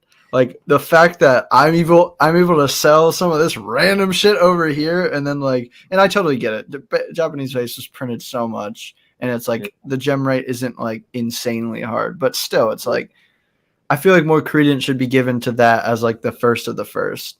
It's gotten pretty wild to just continue looking at how, on a relative basis, what things sell at in plastic. Japanese WOTC is so, oh god, it's bad. It's bad. It's like $30 9s. It's like for hollows. Then you'll like make a sale like today. Like, I sold a CGC 9. Here Comes Team Rocket hollow for how much do you think I sold that for today? $20. 35. 80. What? How am I selling a Dark Ampharos PSA 9 for $30? You can sell it here. High on the Sacramento, man. Offers coming. because you don't list shit high on Mercari and see if offers come in. Oh, you list on Mercari too. I put everything on Mercari. Dude, I couldn't do it anymore because I had 2 situations where I gotten things selling at the same time and I had to cancel. I was like, fuck. Like, yeah, it was so unlucky. And then I just like gave up on Mercari after that. Yeah. It's hard to it's hard when you get a return back and because I have 3 places, right? I'm listing it to Mercari, I'm listing it to eBay, and then I'm also putting it into a spreadsheet that is sent out to various places, and I link it and stuff, and then on my story too. But it's worthwhile. Like I find that there's a lot of less discretion on price over on Mercari. Definitely, people don't know what the fuck they're buying. They have no clue. Yeah. Yeah, but it's also a different game, right? Because if I'm gonna list something for 100 on eBay, I'm gonna list it for 125 on Mercari, because then I gotta send out offers and they have to be a certain percentage underneath, and you gotta it's like put it and drop the price, and it's a big fucking game and blah blah blah. It's like one of the most liquid things ever. It's like cheap, minty WOTC, you know what I mean? That stuff is gonna sell, especially to the casual audiences. Whereas if I listed my, I don't know, Espeon EX PSA 10 from Golden Sky Silvery Ocean for 1.2K OVO on Mercari, they're like, ooh, that's cool. 1.2K though, yeah, I'm super good on that. They don't even pay any mind. I get a lot of likes, but ain't no one engaging on my $1,000 packet slabs. Or slabs, they're just nah. You just need to find a couple whales who follow your page. That's what you need. Yeah, I found a couple people where they're not whales, but kind of into that more whatnot / bigger seller realm where they'll snap stuff up for me that I'm okay selling, because they know they can make the margin on it, and I'm cool just kind of doing whatever. Some of them are my friends, that I actually have a relationship with, and some are just kind of, you send them a spreadsheet and they see what they want and they come back and call it a day. Yeah, I have the same thing. It's fun, man. I love selling private. Love it. So Colson, what's the goal for you, man, for 2023? Or what are you looking at in the next couple of years? What's your where do you hope to be? Well, my overarching moonshot goal is basically what I want to do with this business, and who knows if it'll happen, but my moonshot goal, just to set a high goal for myself, is build up enough money for basically cash out enough to where I've saved up a down payment for a house. That's my goal. To instantly kind of, once I get out of school, I have my degree, lock myself down in a place with a job and start working on, getting a full-time job, paying that off. That's kind of where I want to go. That's the priority if I can make that happen. But who knows? We'll see. But more immediate, just general, I want to scale better, and I want to stay more consistent with what I sell for sure. I've had I've literally, there's been so much learning in the last year. I went from being, 17, 18 and thinking of $100 as a ton of money, and really growing up and dealing in, 5 figures worth of inventory and selling, and it's really hard to adjust. And I've made some mistakes. I've scaled too far on some ends and not enough in other ways. But I'm pretty happy with what I've done for sure. And I don't regret any of it. But so yeah, just made it more so tightening up my spend on things for sure.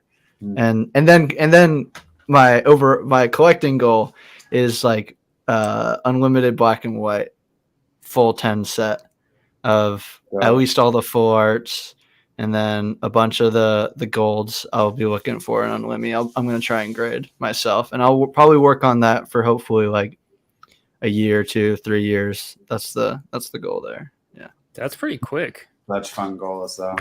Yeah, a year or two of that. That's good. Hopefully, I think 2 or 3. I feel like for the black and white, I would expect, but yeah, it depends on how much raw comes onto the market. Essentially, I'm kind of at the mercy of that, and it's usually not much. So with Unlim, yeah. Still can't believe I picked up that. I don't remember if I showed you. It was like it was that Kabutops from. Oh God, it's just like the best when someone has it listed as first edition and it's not, and it's a pop 1. Oh, the Mirage Forest. That's the Kabutops. Kabutops, and I'm like, dude, there's just something different about some of those unlimited freaking sets, man. There's just something different. I really like really digging deep into it and figuring out which sets are really like super rare. There's some great E4 stuff on all of those and how each of them worked out, unlimited versus first. There's some really good stuff out there. I need to read that because I've been like figuring out myself. I didn't know about that. And like which one, like there's obviously the simple stuff, like which ones, like everyone knows, like an expedition is a false first edition. Yeah, exactly. Yeah, exactly. Like some of them there. I think there's some where like there wasn't a first edition, and like there's a lot of like weird things in there. I forget, but there's some real good data there. I would love to read it. Yeah. What's E4 called now? I forget. I don't know. What about you guys? I would reflect that question back to you. On the business side, I'm not gonna lie. I want to see if I can gross 6 figures in this hobby. Yeah, I felt like that as well. I gotta understand that. If I can do it. Like I really do. I think it'd be really cool, but I don't know who's gonna hold. And I still got a month left this year, so we're good. So that would be really fun. And then on the collecting side, it's my 96 Bandai Card S set. I'm going to really start figuring out, like I was saying, like different strategy for how to make that happen. That's been something I've been going after for a while. And I think I'm 85% of the way there. But I'm at the real hard part. And I have spent so much money picking up raw shit that I've had to resell because it just ain't mint, I've missed a couple good ops, but there's some optimization available there. And then I definitely want to go to like half a dozen events and do a lot of cool trips next year, because that's really what it's all about. That's the goal. Travel a ton next year. I might be going to Japan too. I was supposed to go in 2020 and it still hasn't happened. So I want to go to Worlds, man. I want to go to Worlds. Balls though. Ugh. I know, but it's like weird time of year to go to Japan.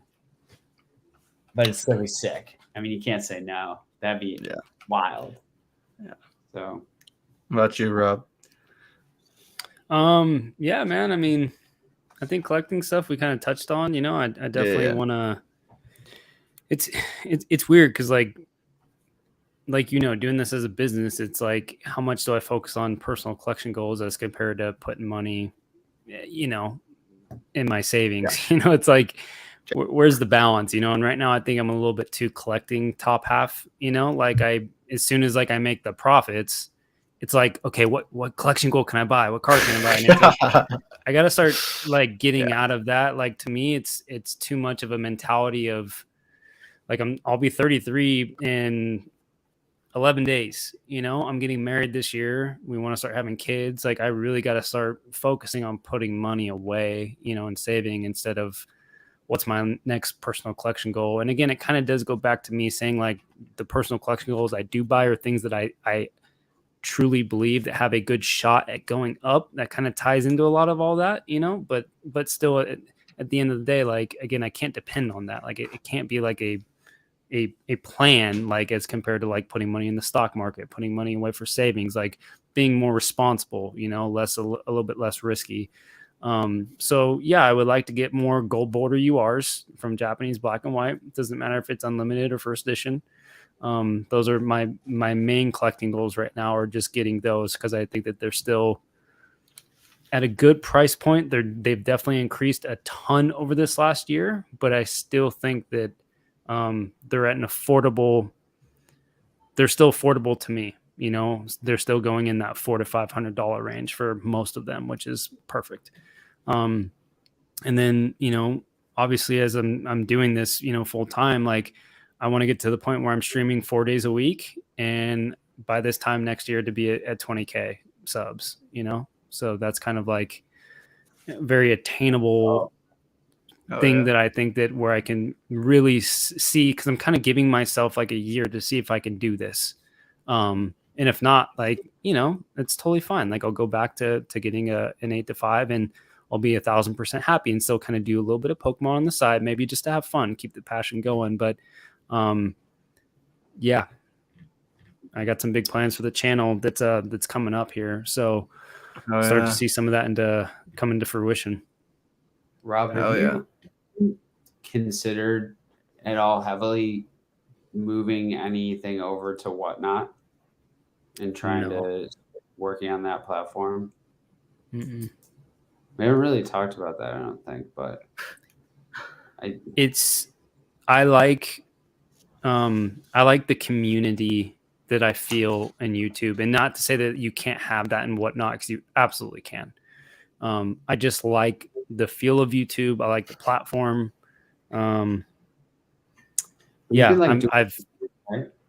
What? You can like dual stream, right? Like you can cast a Whatnot stream into your YouTube, right? I don't know about Whatnot. I know that Instagram is working on like with streaming platforms. Like I use OBS Streamlabs, you know, when I stream. So it's like I know that I can go to YouTube and to Twitch at the same time, you know, type of deal, and maybe other platforms. I know that they're working on Instagram, being able to integrate that as well, to be able to do that soon, which I absolutely plan on capitalizing on. But I don't know about Whatnot specifically, if that's a function. I just think about it because you have such a good personality for it, and like you've built a really strong audience. Just be interesting. Oh yeah, I forgot. Ogie, yeah, growing the OnlyFans account. I forgot about that. That's right. Only cards. Yeah, you guys aren't ready for that though. You're not ready for that. I only have sold this year pictures of my cards with my feet in the background. And that's how good. That's good. Strong. That's too funny, bro. That's hilarious. Unbelievable. Messed up. Should I open my Eevee or my Eevee Heroes box? No. You know. You want to hit that? You get like a Sylveon V regular full art. It's gonna really hurt and suck. But I'm gonna grade it CVC. It's gonna get a pristine 10, and it's gonna sell for the same price as the box, so I'll break even. I love the hobby so much.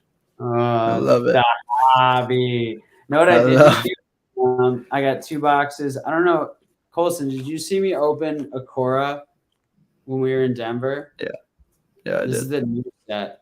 Nice. This just came in today. I'm pretty stoked about that. Warp Tuesday. Yeah. That's a big goal I had for this year, was to like dabble in other TCGs more, and it was fun. It was a good year for that. Yeah, I was the same. Yeah, I spent a lot more time in Weiss, a lot more time in Harry Potter, a lot more time in MetaZoo to an extent. Kind of fallen off MetaZoo. I just really like Nightfall, and then everything else kind of disappointed. By the way, he was just outside. This is the Yo, there he is. What a cutie. Hey, what's up, dude? This is little Coda. Little Coda. He's hanging out. He can't hear you, but I love that movie. It's a good movie. That's so cute. Anyways, that's my stopping point. They were right outside, and I figured I'd just show you guys real quick. But I gotta run. Got some stuff I gotta do. Rock as always. Colson, it's good to finally have you on, man. It's a pleasure meeting you in Denver, and I'm glad we got the chance to catch up more. And we'll definitely be chatting more. I need some help with Bai. I got you, bro. I told you in Denver, and now are you starting to open your mind up a bit now, or? Yeah, a little bit for sure. Definitely. Go. It'd be fun to try it out a little bit. Time for a play. Yeah. Go buy some Japanese cards. Have some fun. I mean, if this is like if you're doing this full time, bro, it's You'll yeah, for sure. We'll connect, man. All right, boys. Have a good one, bro. Peace. Oh man. All right. What do you think? You want to keep going for a little bit? Yeah, bro. I'm always down for whatever. I know you're an early sleeper though, so. Bro, it's just because I get up at 5. Yeah, how the fuck do you? Oh, you're crazy. Like one day I had to do something after work. And so I went at 5 a.m. or I got up at 5 a.m. and went to the gym. And then I haven't stopped since. And that was like in 2017. Literally.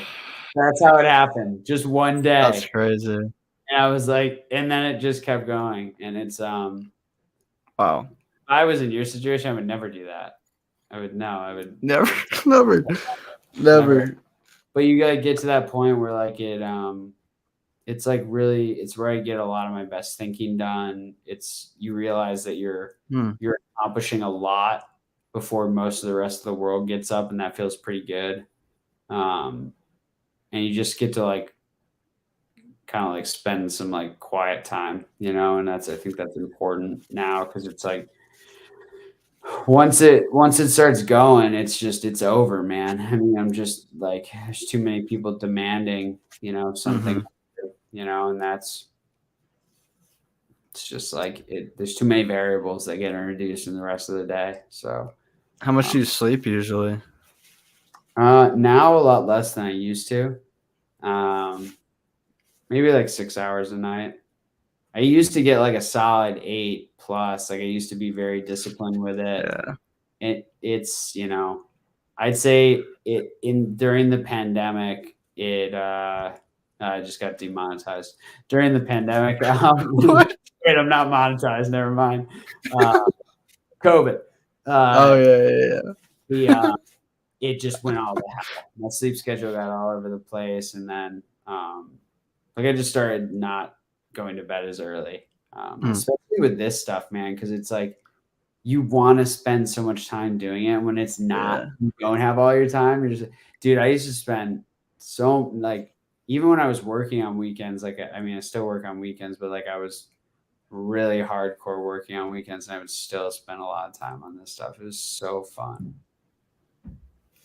That's fun. Awesome. Yeah, it is. It really is. It's like something I've never had something like this that I can wake up every day and like, know this will be here and I can do this and I can engage. And I think that's what I was definitely missing when I was younger. Like I had a lot of passion and a lot of goals, but I never found the spot where I found the community and I found where I could really put my skills and my super unique skill set to work, essentially. Like it's just crazy that the thing that I have been like obsessed with for most of my life has turned out to be like not a huge waste of time like everybody thought it was. So how do you this at the surface level? What I ask is like, what are you engaging in anything else where you're making any plays like this? Like obviously like we talk about Weiss and like stuff like that, but are you doing it as a business at all anywhere else? And then the more second level question to that is what other things are you trying to like build skill set wise for the potential that this market doesn't kind of stay where it is? So I used to, I guess I'll say the first part, no, but I I like started selling when I was much younger. Just started selling things. Like I used to be selling shoes I got really into, or like expensive clothing, or even non-expensive clothing. Like I had a whole page for selling on this one like clothing, like streetwear app, and that's kind of where I started when I was like 15, 16. And I never really made much money, but it's like that's where I learned a lot of these kind of skills, and like to learn the kind of analytical, like have that kind of analytical brain. I've always kind of had it very like math numbers focused. But when you just like can scan through data and numbers and just like pick things out and make things out of this, or like this is good, this is not good, you know, all that. So I definitely am not preparing enough for Pokemon to, I'll be honest, for Pokemon to fail, but I would probably just take this kind of the exchange of goods essentially, and put it somewhere else that I'm semi-interested in. Because for me, Pokemon's so optimal, and I'm so specialized in it that it's like, why even bother? Like I do try and bother because it's fun, like Weiss and Yu-Gi-Oh! Those are my other two main ones I really like to get into, just to dabble. Like I probably need to do less because I end up finding things I really want to FOMO into. But like, yeah. But yeah, I would probably just go into another era, probably like sneakers or clothes or something like that. Just find something I'm semi-passionate about if plastic starts becoming worthless. But and at the end of the day too, if I have to like go back and work like a shitty part-time job, like okay, that's okay. Like it's not the end of the world. Like that's, you can optimize your time, right? So if you have time somewhere and still do this or do other stuff, you can, you know. Yeah, it's not like if Pokemon just instantly falls off, I'm just like broke now. Like I'm pretty good right now. So. Plus it's like it's you know, I think like probably inevitably over time the opportunities will get harder and more optimized. Yeah, definitely. But again, there might be enough to do really well over time. That's why I stick to it, because it's just like stay in, like if you get used to easiness and stupid money and things you know won't last forever, it's like I feel like that's just a bad business model, because that is a model. Like that is a model that you're setting up for yourself. That is a product line that you're kind of, you know, choosing to sell to people that you believe you can make consistent returns on. It's like, if I don't believe it, why am I trying to sell it? Like I just don't. I don't know. And somebody else will sell it and they'll crush it, but there will be a time where they can't really do it for sure. That's what I believe. Hurts them in some way, whether it's financially or emotionally or what have you. Because that doesn't, you know, it doesn't come without cost, right? In some regard. Yeah. I feel like if you're operating in this world with a soul, you kind of like, you know, you start to feel it a little bit if you're doing things like on the edge. Yeah. It was me and Jake had this conversation. We were just privately talking, the Pokenomics Jake, and we were like, it's just like I feel terrible selling something to someone that is like $1, but they're buying it for like 200 because it's in plastic. Like, that feels so. It doesn't feel good to me. It doesn't feel good to me. I feel amazing. No. It feels really self-serving and like, but at the same time, if I don't do it, somebody else is gonna do it. So it's like, where's the line drawn, right? Because it's like I can't stop it from happening. Besides, like telling people, "Hey, this is dumb." It's like what Swami said. This is Merca. Like it's gonna happen, and that's it. And that is what it is. So, I guess a lot of people have the take of, I mean, if it's gonna happen, I guess I'll just capitalize on it while it exists. But there's a level of like, I don't know, my personal disdain where it's like I'd rather sell something I like and like really put it into like a healthy, like happy collector's hands, know it's like going to a good spot and all that. Like that makes me feel a lot better than so it's funny hemorrhaging money from people. Yeah.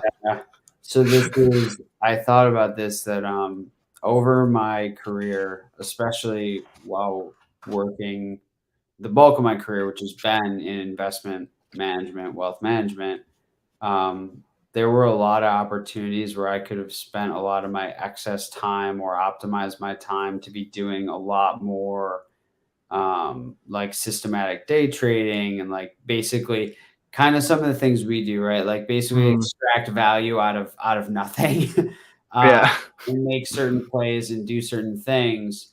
And I just like, it wasn't really worth it to me to do that, even though the money and the opportunity to make money was tremendous there, because it just like didn't feel awesome. And I didn't really like care, like it didn't like sit with me well enough to really want to do it. Like I have a fairly deep knowledge of like digital assets, right? And I can, you know, there are things that I have done that are more longer term in nature that worked out really well, but there's a lot of like short term trading that I could have just absolutely, you know, made money hand over fist. And it's not like I didn't, right? Like, and I participate in some of the dumb things like your GameStops and your AMCs, because it's like, at some point it's just that stupid that it's free money. But there's like also about it being like, is this the systematic way I'm going to try to make money over time, is like extracting value out of nothing? And I just rather like, I don't know, like enjoy my life and take a longer term view with it. Yeah, Russia, are we talking NFTs, baby? No, I just like got lucky because I bought Bitcoin super early and early, and then I sold it because I identified a bubble and I was right. And you get right once in a while. That's okay. Like that was cool, but like it wasn't really that much skill. It was just a little bit of luck and experience. I actually haven't ever participated in the NFT market. Me neither. Haven't at all. It's not attractive to me. I think that they're going to be extremely valuable if like VR metaverse works out, because that entire ecosystem is NFT based at that point, right? It's all, that's what everything is in that ecosystem. The albums that are playing, the artwork on the wall, your digital real estate, like all these things are NFTs. But that's, to be seen how that's going to play out. It's going to change the way a lot of industries work, how artists get paid, how sports, how athletes get paid. But I'm not as well connected with the digital assets market anymore, because I just spend all my time thinking about my business. So that's what's weird. Like, dude, I don't even like, dude, even traditional markets, bro. I probably know more about like the prices of shit that's happened in. That's not true. I was gonna say that's happened on this year than like the real market, but the economy is important, so I keep in tune with kind of what's going on, obviously, but just because I love it. But all that to be said, yeah, there's a lot of kind of shitty ways you can make money that like aren't that fun or fulfilling or make you feel good. So yeah, I'd rather just not. Yeah. I think like, there's that point, right, where it's like you make enough money for it to like work. So like, there's like this chasm between like where making more money affords you to like, what am I trying to say? There's like a really deep gap between like the place you can operate in and then like that next level. It's like a really wide gap of income, right? And you have to do really significant things to make that happen. So yeah, I just like, until it's like you work on things that are going to like operate in a space where you can work inside the threshold that's good for you, and where you can like live a really fulfilling, enjoyable life and go on and travel and do all that stuff, and see if you can take some moonshots inside of that. Like this business I'm working on might totally fail. I don't think it will. Like, but it might, there's always that probability. That's how I feel with like Pokemon. It's kind of the same way. It's like, yeah, there's a totally real possibility that something that I have no control over just decimates me. But it's working right now, so what? Might as well have fun. And it's like, yeah, I totally agree with you. Like, also when I'm grading like cool stuff, like cool niche rare stuff that I know people are looking for, and then I get to make those connections, and they find me and they see these cards, I talk to people and meet people. Like that is way more important for my business, and now having multiple different venues of selling and different customers and all of that. Not even customers, just people and friends too. Like I don't want to like, dehumanize it. Yeah.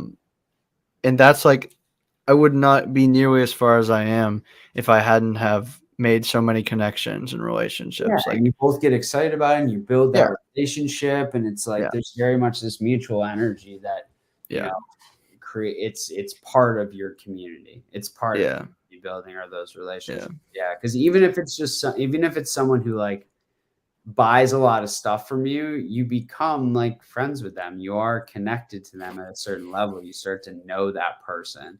It isn't just like all transactional, or at least the way you and I think like to operate isn't just transactional with those people, Like I won't get too into it, but I have one person who has done like close to half of my entire gross for the year with just one person.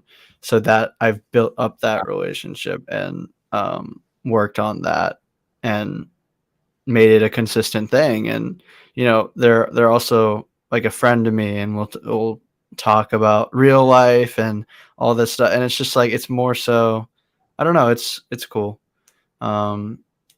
It's really weird. It is weird though, like the relationship between a buyer and a seller, and then mixing in like emotions and feelings and like wanting to actually have a connection with this person and having a casual conversation. Like it's really interesting.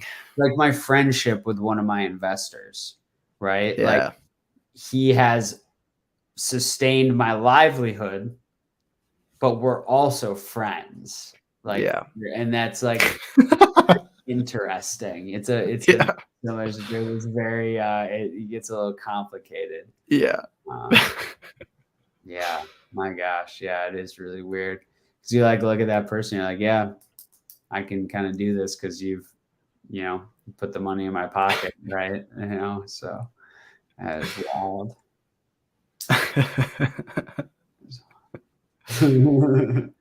Terrific. Fine lines to walk. Yeah. There's so many. Yeah, definitely. Man.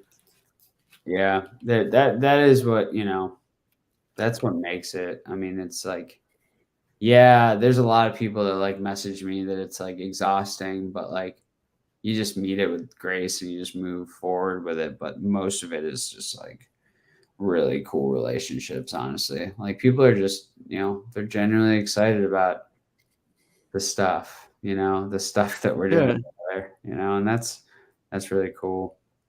Oh, you go. No, I was just gonna say, I think about it. It just made me think about it a little bit, like where, like, I don't know. Sometimes like existing in Instagram too much is just weird because I just like don't I'm like, what end of this happening? You post so much, like seeing your like great wall of China of Instagram stories, and me just like clicking through, like holy shit! Like it's like, oh my god! I was like, how does he do it? Like, I'm like on a cardio machine, and I'm just like, beep, beep, beep, beep. Yeah, I'm just like, how does he post these all within like 15 seconds of each other? Like, what the hell? Like, it's really funny. But yeah, wow, I feel like I definitely need to do better, like, content wise for sure. Cause I just like dropped a video and then was just like, well, now what? I don't know. I just really want to provide something unique and entertaining and something more so than just like, just like, I don't know. It's hard. So I'm working on it. Content. You got to be making content about stuff you care about. Yeah, definitely. And then you'll reap the benefits of it. Like I've built my community, which in a subsect of that. So there's a big carve out for like really cool friendship relationships, right? And then there's a pretty big carve out for like my customer pool, right? My buyer pool is been elicited by, creating content and building a platform. And then there's the kind of the crossover intersection of those. But you can only like keep growing that social presence and that community and those friendships and the customer pool and like all those things if you actually like are enjoying the content you're creating, right? Like I just don't have the passion right now to like make significant standalone videos. Like I want to conceptually, but then I'm like, I know where I have to put my time and it ain't that. Mhm. It just ain't that. Yeah.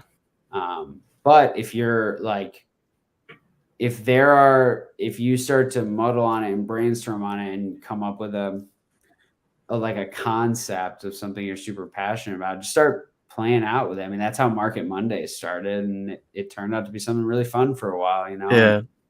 Now it's just CGC returns, but it'll be something again someday. Yeah, I think I've just kind of wanted to.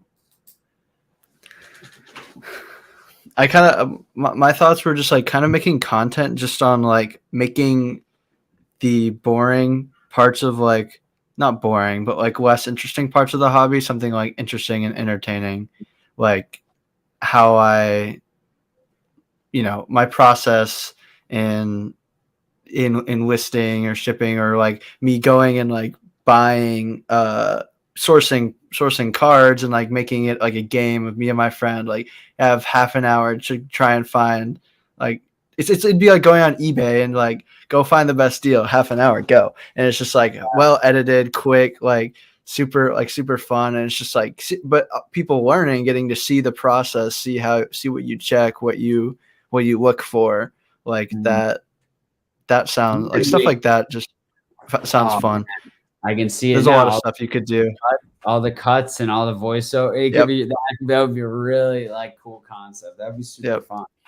And like just bringing one of my friends on, and competition is really good in like videos.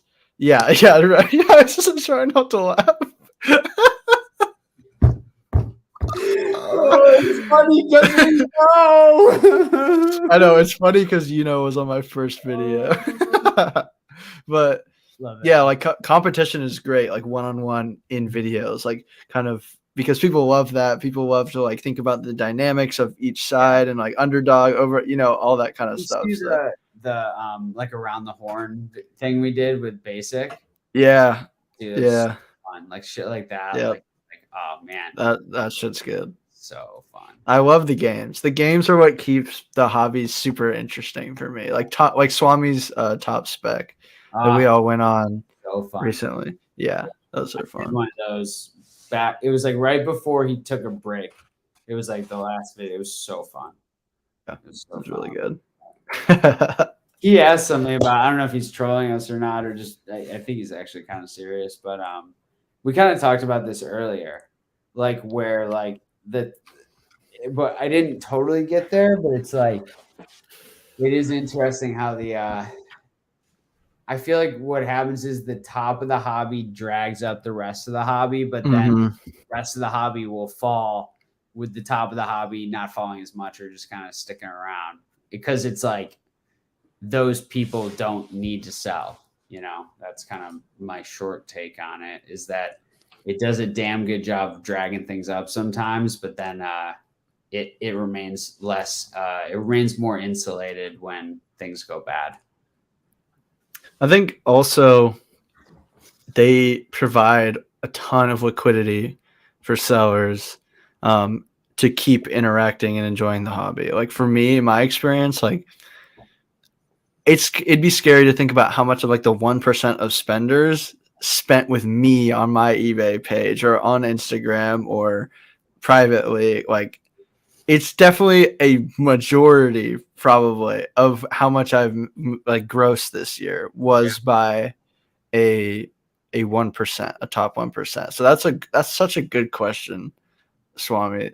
Not even a question, just like thoughts. Like they really do have an insane effect. And if that's just me too, just dealing in like Japanese set cards from like the middle eras, like I can't imagine in other places what that's like, especially when you get out of that multi-$100 and then you get into multi-thousand and like, but you're probably, and then it's like this, it's just going to get smaller and smaller at the portion of which these top 1% kind of fund the hobby as you kind of trickle down, right?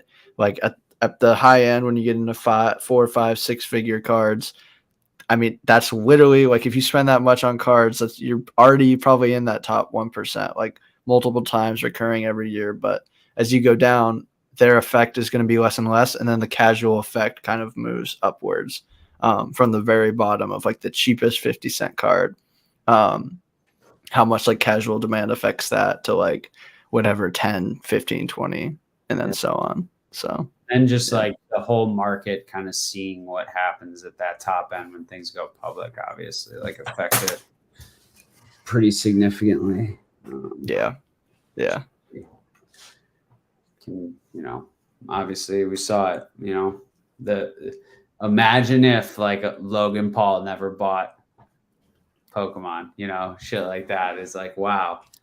There are certain things were happening, but the freaking accelerants on the fire with some of these more public things are wild.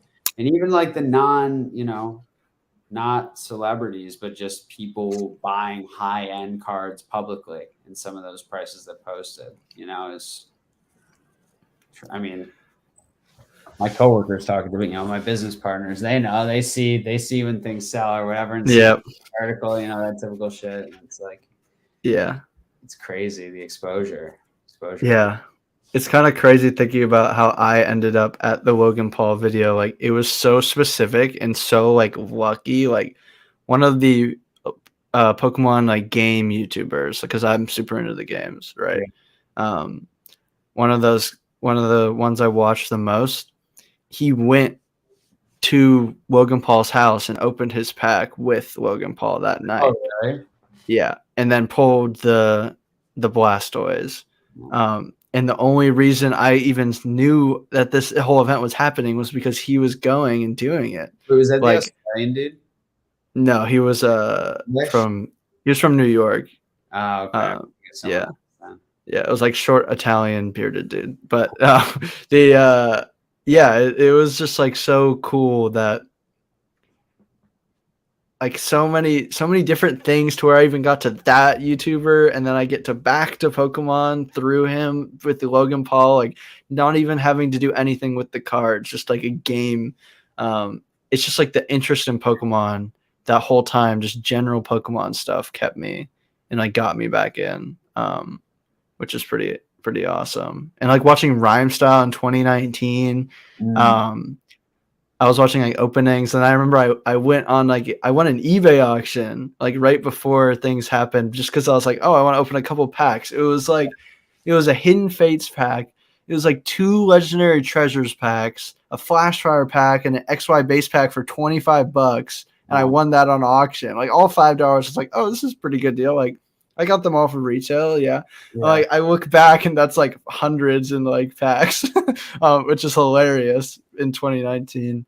The amount of Dream League, bro. I think. Yeah, and then I was like, looked at my old collection a bit, and then I checked PSA's website, and then I was like, how much is it to grade a card? Like $3 sounds pretty reasonable to me. I check it, it's $10, and I immediately, my dreams are shattered and crushed. And I like, because I had never had a job. Yeah, I'd never had a job before. I was like, I don't know, 16 or 17, whenever that was.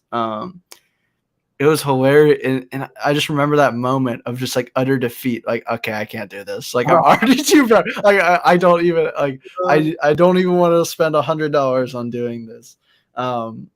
And yeah, thinking about how much I've spent in grading fees now. It's like, yeah. Oh, but thank God for how taxes work, bro. Because true. It's all good. It's all good. Yeah, exactly. Yeah, I had a goal of, I think, grading 200 cards this year, and I like blew that out of the water, bro. I think I did that in like 5 minutes. Like It's crazy. Yeah. The amount of money I freaking have spent with CGC, BGS, and a little bit with PSA this year and the past couple of years is unbelievable when you really think about it. Seriously. Yeah. Like the fact that I send at like $100 when I could just pay $15 for the service, like, yeah, it hurts my brain. But it's like I just do it because of like whatever stupid superstition I have, or I want the liquidity, or it's just like they're printing money, man. Holy shit, dude! The smartest people in this hobby are. I've said this before, but it's everyone. Yeah. It's everyone who's peripheral, right? It's everyone making a cutoff of every transaction, grading companies, middlemen, consignment services, freaking displays, card savers. I don't care, whoever, like, because you're just totally like, your risk is so much different. You're like, you've de-risked your participation in the hobby in a lot of ways, right? Because you don't have to care what happens as long as the volume keeps moving at least a certain rate. It's crazy, bro.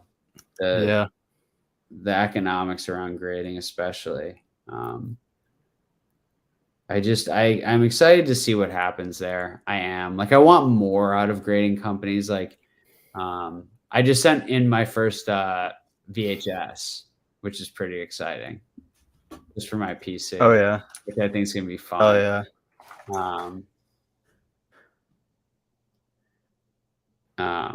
Sorry, I was just looking at chat. Yeah, dude. Yeah, me too. The LCT went private, bro. That got taken private like 2.5 years ago, maybe 2 years ago. But yeah, they actually we all got shortchanged because I was investing. It's probably trolling. That company was still public.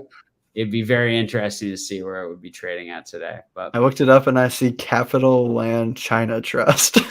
Yeah, no. So that was the ticker, and then it was taken. Yeah. So it was, okay. Company that's funny. But Collectors Universe was the Collectors Universe before. Yeah. I own that. Brett, who's in here, on that. Oh, really? We got forced cashed out because it got taken private.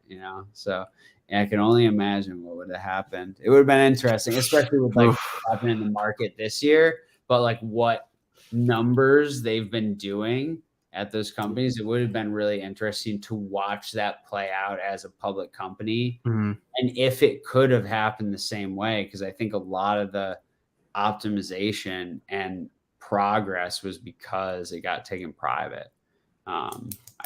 It would be very interesting to like look at the parallel universe of where that doesn't happen and how that actually affects the hobby, right? Because we could still be sitting in the backlog, like if the company didn't optimize and figure shit out, you never know, bro.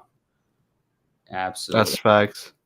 And that's where it's like there were clear winners from this whole kind of insane boom and decline. Like PSA, I think, ended up as a huge doing really well with how much they got to scale.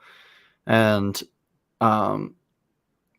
they have really, dude, grading like 1 million cards a month, like, whew, like that's like they've scaled a lot. Where you look at like somewhere like Beckett, who is like barely hired anybody. Their website is like 10 years old.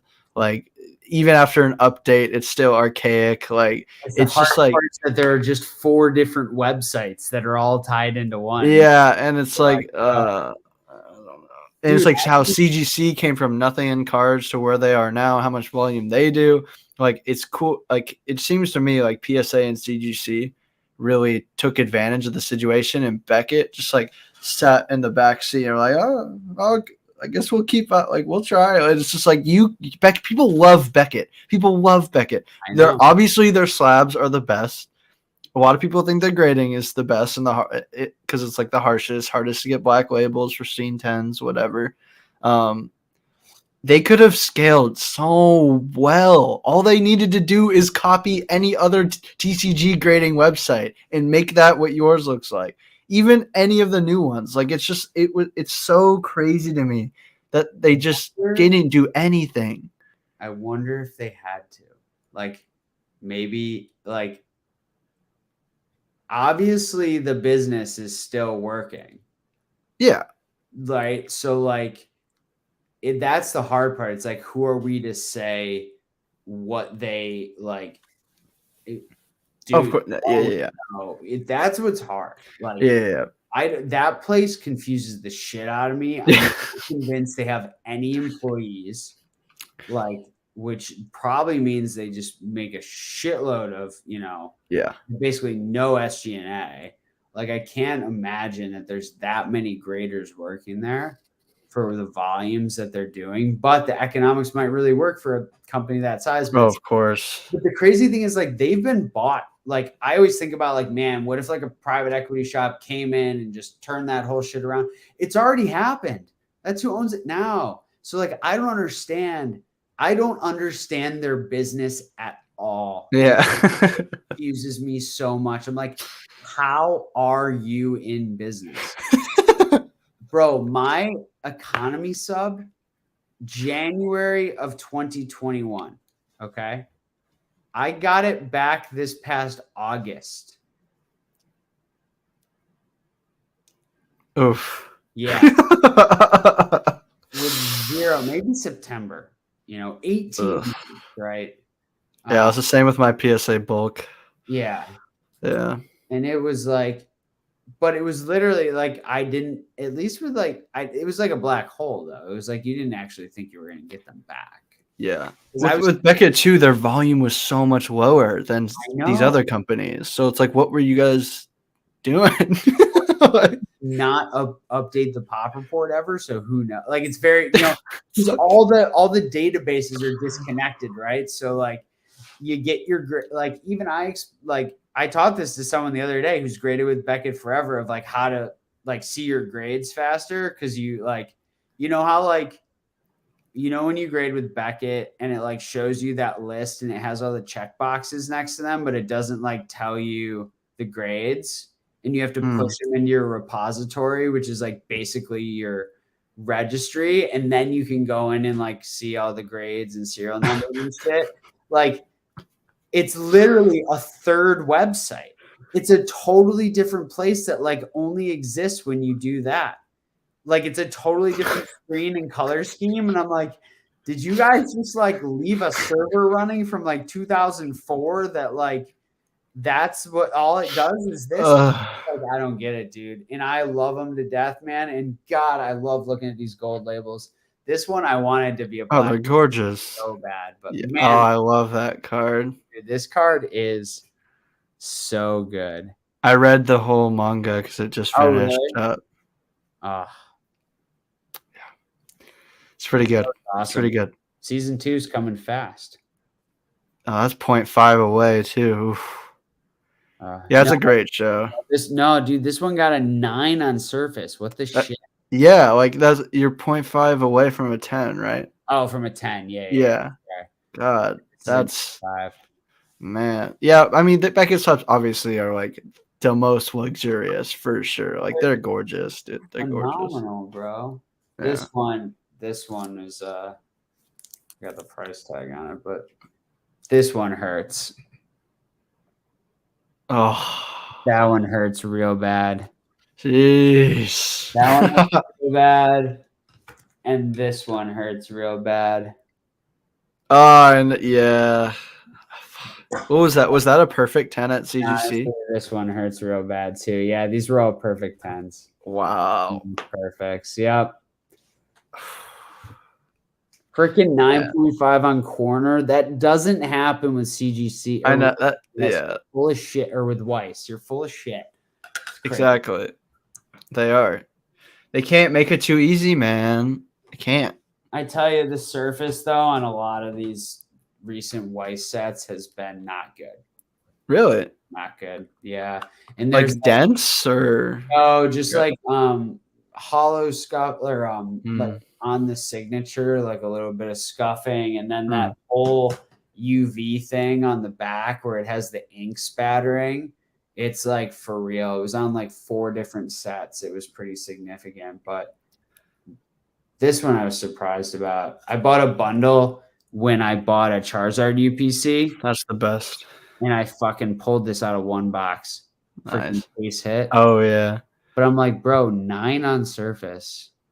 And it's just like, there's no way to know. Like you, it's like you don't. It doesn't matter. You don't. I guarantee if you sent that to PSA, they just wouldn't care. They would just 10 it, dude. They don't. They literally spend. They'll spend 5 seconds. Right? Oh yeah, no whitening, no scratch. Yep. Here we go. Yep. 10. It's like you can retro. Yeah. Yeah, I didn't min grade 9.5 on all of them because I was at the point where I was like, I'm sending them and I'm paying for it either way. So I might as well have it in the Beckett slab if it's going to be there. That was raw. That Baji was raw, but yeah. That and the Saber were raw.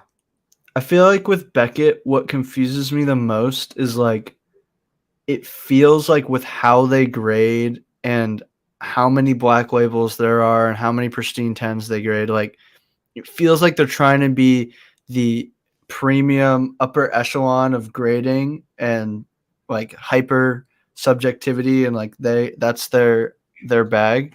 But then they like try and compete with bulk pricing with these other companies, and it's like, well, what are you even trying to do? Like, what is it's like, do you want to be yeah, and then exactly, and it just feels like they're so confused. Like I feel like if you just optimize your website, make it super luxurious and so like all together, and like I don't even think you'd have to lower your grading prices down that much. I think people really would pay for the product that Beckett delivers on and for the grading that they deliver on. The problem they're having is that, and they've always had this problem, but because of social media, it's becoming more apparent, is the issues with their actual slabbing process. Shit getting stuck in the freaking sleeve on the inside, shit being crooked, like do it with a little bit more excellence than you're doing now, because the product itself is really good. You just got to make sure the constituents of that product are just as good. But man, that is a little weird. I'm like, why? Do you want to be the premium product or not? Where do you want to sit in the market space? And Nick makes a good point where he's like, got to do the cheap pricing for the alternative TCG, CCGs. That no one else grades. So that's a great point. That's a good point that I wasn't thinking about. I was thinking more like high end when it comes to grading. There's some really cool stuff that they'll grade. Like it's like make an alternative TCG special and then like focus on, I don't know. It's just like, there's just so much you can do. And like so much that PSA is doing too, with how often they're rebalancing and readjusting tiers and turnaround times. And it's like, I don't know, they all are to a certain extent, but it feels like PSA really is scaling and expanding across the country, across like the world in the future. They feel like they are really assuming the top dog position, whereas before it used to be Beckett and PSA for a long time. Even like 2016 were kind of at odds with each other, and so it's kind of interesting to me to see how far it feels like PSA is pulled ahead in a sense. But maybe you're right. Maybe they do run on that. Beckett runs on crazy margins for a small group of people and a smaller operation, so they don't need to scale and have hundreds of employees, and and they don't need to expand. Like, I'd love to know what's going on in there as much as you. That'd be nice. CGC is just a monster, bro. I mean, they do so much stuff under that umbrella. There's a lot going on there. But seriously, they got to figure out pricing, because the best thing about CGC is the subgrades. And why do I have to pay 2 hours to get subgrades now? It is so confusing. Like, if you're going to do that, take bulk back to $7, and I will gladly play 20 like we were before for it with subgrades. But man, that stings, a little bit. You start to really think about what you're spending on some of these cards. I'm like, I can't. That's why it's like if I want to send, and that's the thing, if I want to send these like cards like this, SRs, triple rares, and I want to do it just for the intention of selling. The problem is I can't do a mixed, like now it's not as bad because it's 25 card minimum, but I can't do a mixed bulk sub of things with subgrades and without subgrades. And if I'm grading it for my PC, I want it with subgrades. So yeah. Now what do I do? You know, like now it's like, okay, well, I can rank different people together. When it was the 50 card minimum, oh my God, I was just chucking whatever in there. Yeah. Wow. But like now I'm just like, I don't really want to do that. Like the margin's the same if I sell it on Whatnot for $7, you know, like I'm doing okay, you know? Yeah. Yeah. CGC, I'll always give respect. I think there's a place for them for sure. Absolutely. It's just for me, it's purely like aesthetic. I don't like it but I'm not like, I know plenty of people who make plays with CGC all the time and do super well. And fast, pretty affordable. Like I don't see nothing wrong. Really good product too. Like the quality of the slab much clearer than like PSA and Beckett. They're solid, bro. They're solid. I just am like, yeah. Oh, that's nice. Oh, with the PSA, I love those. The PSA team bags. You like that? Yeah. Yeah. Oh man, that's a bag and a half right there. I mean, it's a cool old card, but it's literally a CGC 8.5. I don't think this could sell if it's life dependent on it. Yeah. Yeah. But they look good. It's a great product. It's so easy, so accessible to sub with them. Yeah. But like submission's so easy. Like, I don't know. I'm sorry. Like, this is a crappy product all around. I just think it is. Like, I think it is too, but I think it's a symptom of what they're scaling to. Like, it's just like how, yeah. I don't think it's like, I think it's like out of their control at this point. Zero input cost product right here. Yeah. Like as low as it gets. Like, yeah.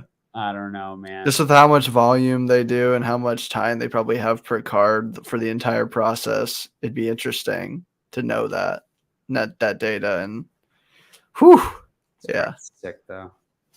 The Yui. Yeah. Yeah. Nick's sad you're not a PSA fan or retro. Yeah. No, man, I just don't. I own them still. I own them. Some are okay, but man. Me and Nick are like PSA patriots. I know.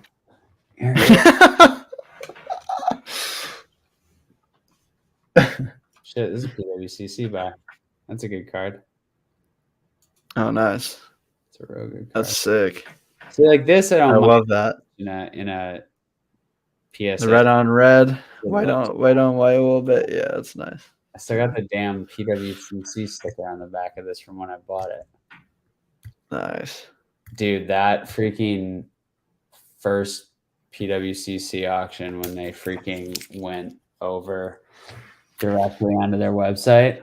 I think so many good deals. That has a swirl, by the way. It's beautiful. Oh, nice. Yeah, I bought like 100 slabs.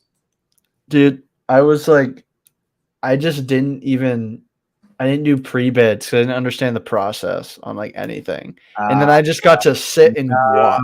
I got to sit and just watch. And I was like, but I did like a couple. I won a couple slabs that were like really good deals. But then, dude, everything else, it was just like, it was so painful. Like, that was one of the best like days I feel like in the hobby to pick up so many things. It was like that was crazy. The crazy thing is, right now I'm still hitting doubles. Like, I'm still buying things and selling them for 2x. Oh yeah. Yo, I got that card for $44. That's pretty good. Hell yeah. That seems pretty good. That seems solid. Yeah. It's not like the best lick ever, but it's pretty solid, which with how Japanese 9s have been. Yeah, that was a PC card. So yeah, I feel like perfect. Yeah, I guess that is like because I always forget you're a 9 collector. I always forget. Yeah. Collect what you love, but do it intelligently. Buying 9s and selling 10s, bro. Oh Lord, when was that? Yeah, October 2021. Can you believe that was over a year ago? Damn. I know. Thrifty will give you 45 friends and family, by the way. No, it's got a swirl that immediately puts it to 145. Oof. Yikes, Thrifty. You just got denied. PSA pub. Ruthlessly. No, I don't sell shit like that. It's not worth selling. It's literally not worth it. I just don't care. Yeah. Flareon Hollow, number 13. I graded some Japanese Neo 10s. Ooh. And then I looked at the market and I was like, fuck. Like, it's like I just don't want to contribute to like the slaughter fest. Like, I'm just not selling a Dark Tyranitar for $200, bro, and a 10. Like, bro, I can buy a CGC9 Japanese hollow of basically any Pokemon I want for like $30 or under most of the time on auction. It's insane. You're winning. You're winning when it comes to everything price wise with CGC9s. Yeah, but like. Then it becomes this problem where you start buying too much shit. Yep. You don't get rid of it. Because like if you were buying 10s, I would be much more, You'd have way less and you'd be more specific. Yeah, I was thinking about that earlier and Rob was talking about it. Yeah. It's a good one. I'm just pulling cards off the shelf at this point. New phone cards are fun. That's fire. Those are sick. Yeah. Nick said sell the T-Tar. And I mean, it's listed, bro. I'll take an offer, but are you low list? Hell no, not for that. I don't just promote that shit. You'll be fine. Yeah, it is promoted. I mean, it's been listed for a while. I just set it too high, but maybe it's fallen another 50% since I checked. Who knows? Like the White Arcanine, like it's like, man, that's just that's such a that's one of the best set cards I feel like in that entire era. Yeah, ever even. Like, so it's, I don't know. That's a hard one, but I need to let it. I probably need to let it go. Yeah, there's some cards where you think about it. There's definitely some that I've gotten greedy on to my deck that I should just let go. Do you ever think about like maybe you don't because you haven't done this, but there are some cards where like I've gotten dumb offers and I decline them, and they're like, it's like some of them are like where I ended up selling it. It's like, oh man, that was, just take the bird in the hand, bro. Someone just paid you 2x what you sold it for, So, I've had that before where it's like, I don't even want to say my cost basis on like the Light Arcanine, where it's like insane. So it's, I don't know. It just it feels stupid not to sell. Yeah, just take the offer. Yeah, just like I could take literally any offer and make money. they could lowball me by like 75% and I'd make money. So it's like yeah. I tell you, the low balls are getting bold lately, though. My God. Oh, they are. But today, like, it's kind of crazy seeing what Japanese 9s can sell for. Like, I sold a hollow lightning energy from the McDonald's promo set, right? Yeah. I hit a 9 on that. Thought I would get absolutely decimated, never would sell. It sold today for $50. Like, $50 for a 9 hollow energy. And the 10 sold for like, this 10 sold for like 70 or 80, like the 10. Crazy, like, right? And then somebody just picks up the 9 for 50. It's like, holy shit. And then they're like, hey, can I get the 10 of the fire energy for 80? I'm like, hell yeah, you can. Like, of course. Save it on shipping now too. Like, come on, man. Like it's like, I don't know. The fact like to spend $50 on a hollow energy, like I don't know. Dude. Yeah, it's what Nick said. 9s are definitely still plus EV if you're in super cheap. Yeah. Because I had bought like the non-hollows plus the hollow, and then for like each energy type. So like the fire, water, and electric, I bought like all of them. Yeah. So like I triple sequential 10 the hollows, and then that just like everything was just like, oh yeah, we're good. We're good. And then I sold like some of the non-hollows for like 80, some for like 50, and then the hollow. It's just like you can do, there's so many different things you can do. Like it's crazy. And it is cool though. It is cool that Japanese 9s are so affordable for people like you who will just pick them up for $40. It's a gorgeous card. It's like, that's kind of like, this is the peak of this card for me. Yeah. It's Japanese and it's a 9. So it's like, and it's $40. Like, and it has a swirl. Come on. Right? Yeah. Like, yeah. Dude. That makes total sense.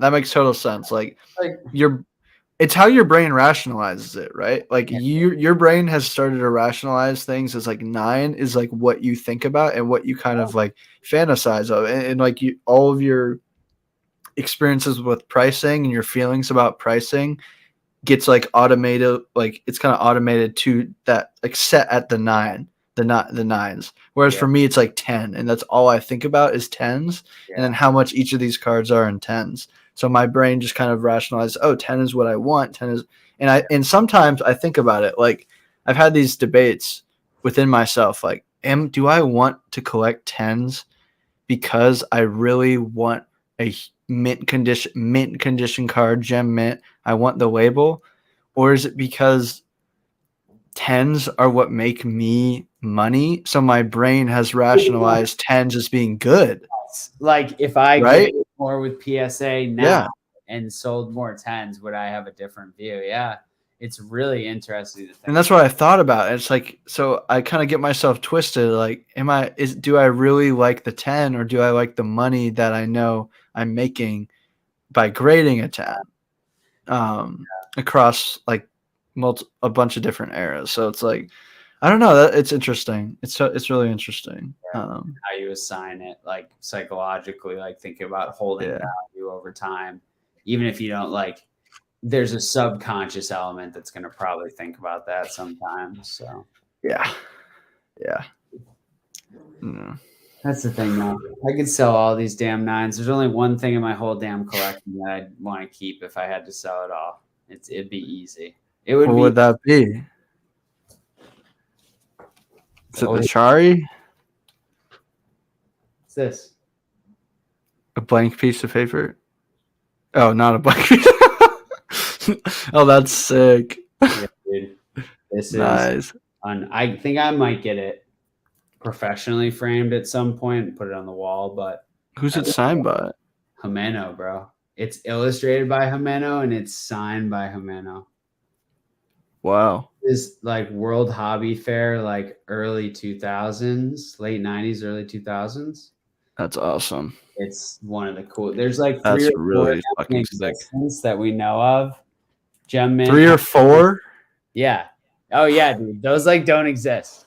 Oh gosh. There's got one. Gem's got one. Azul Ryu's got one, and I think that's the only ones we know of. Because I bought that one from Water because he had 2.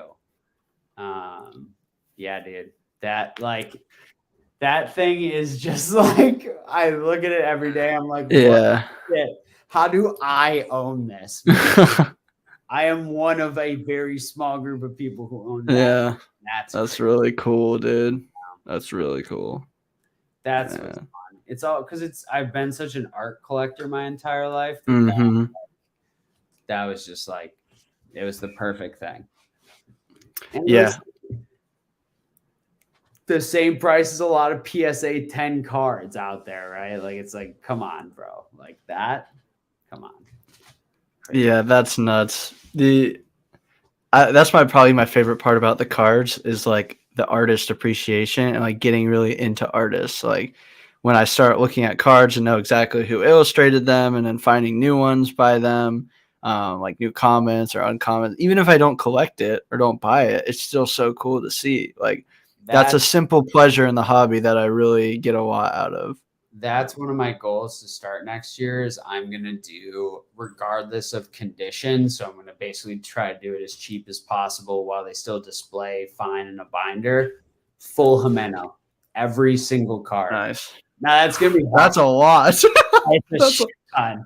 And there's going to be some hard ones because there's some stuff she's done, but I think it's going to be that's like my next long-term goal that I want to work on.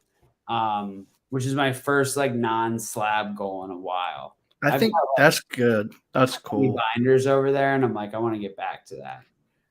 Yeah, I think that thinking about all the cards she's done, I don't think it should be that hard in Japanese if you're just looking for something that is displayable.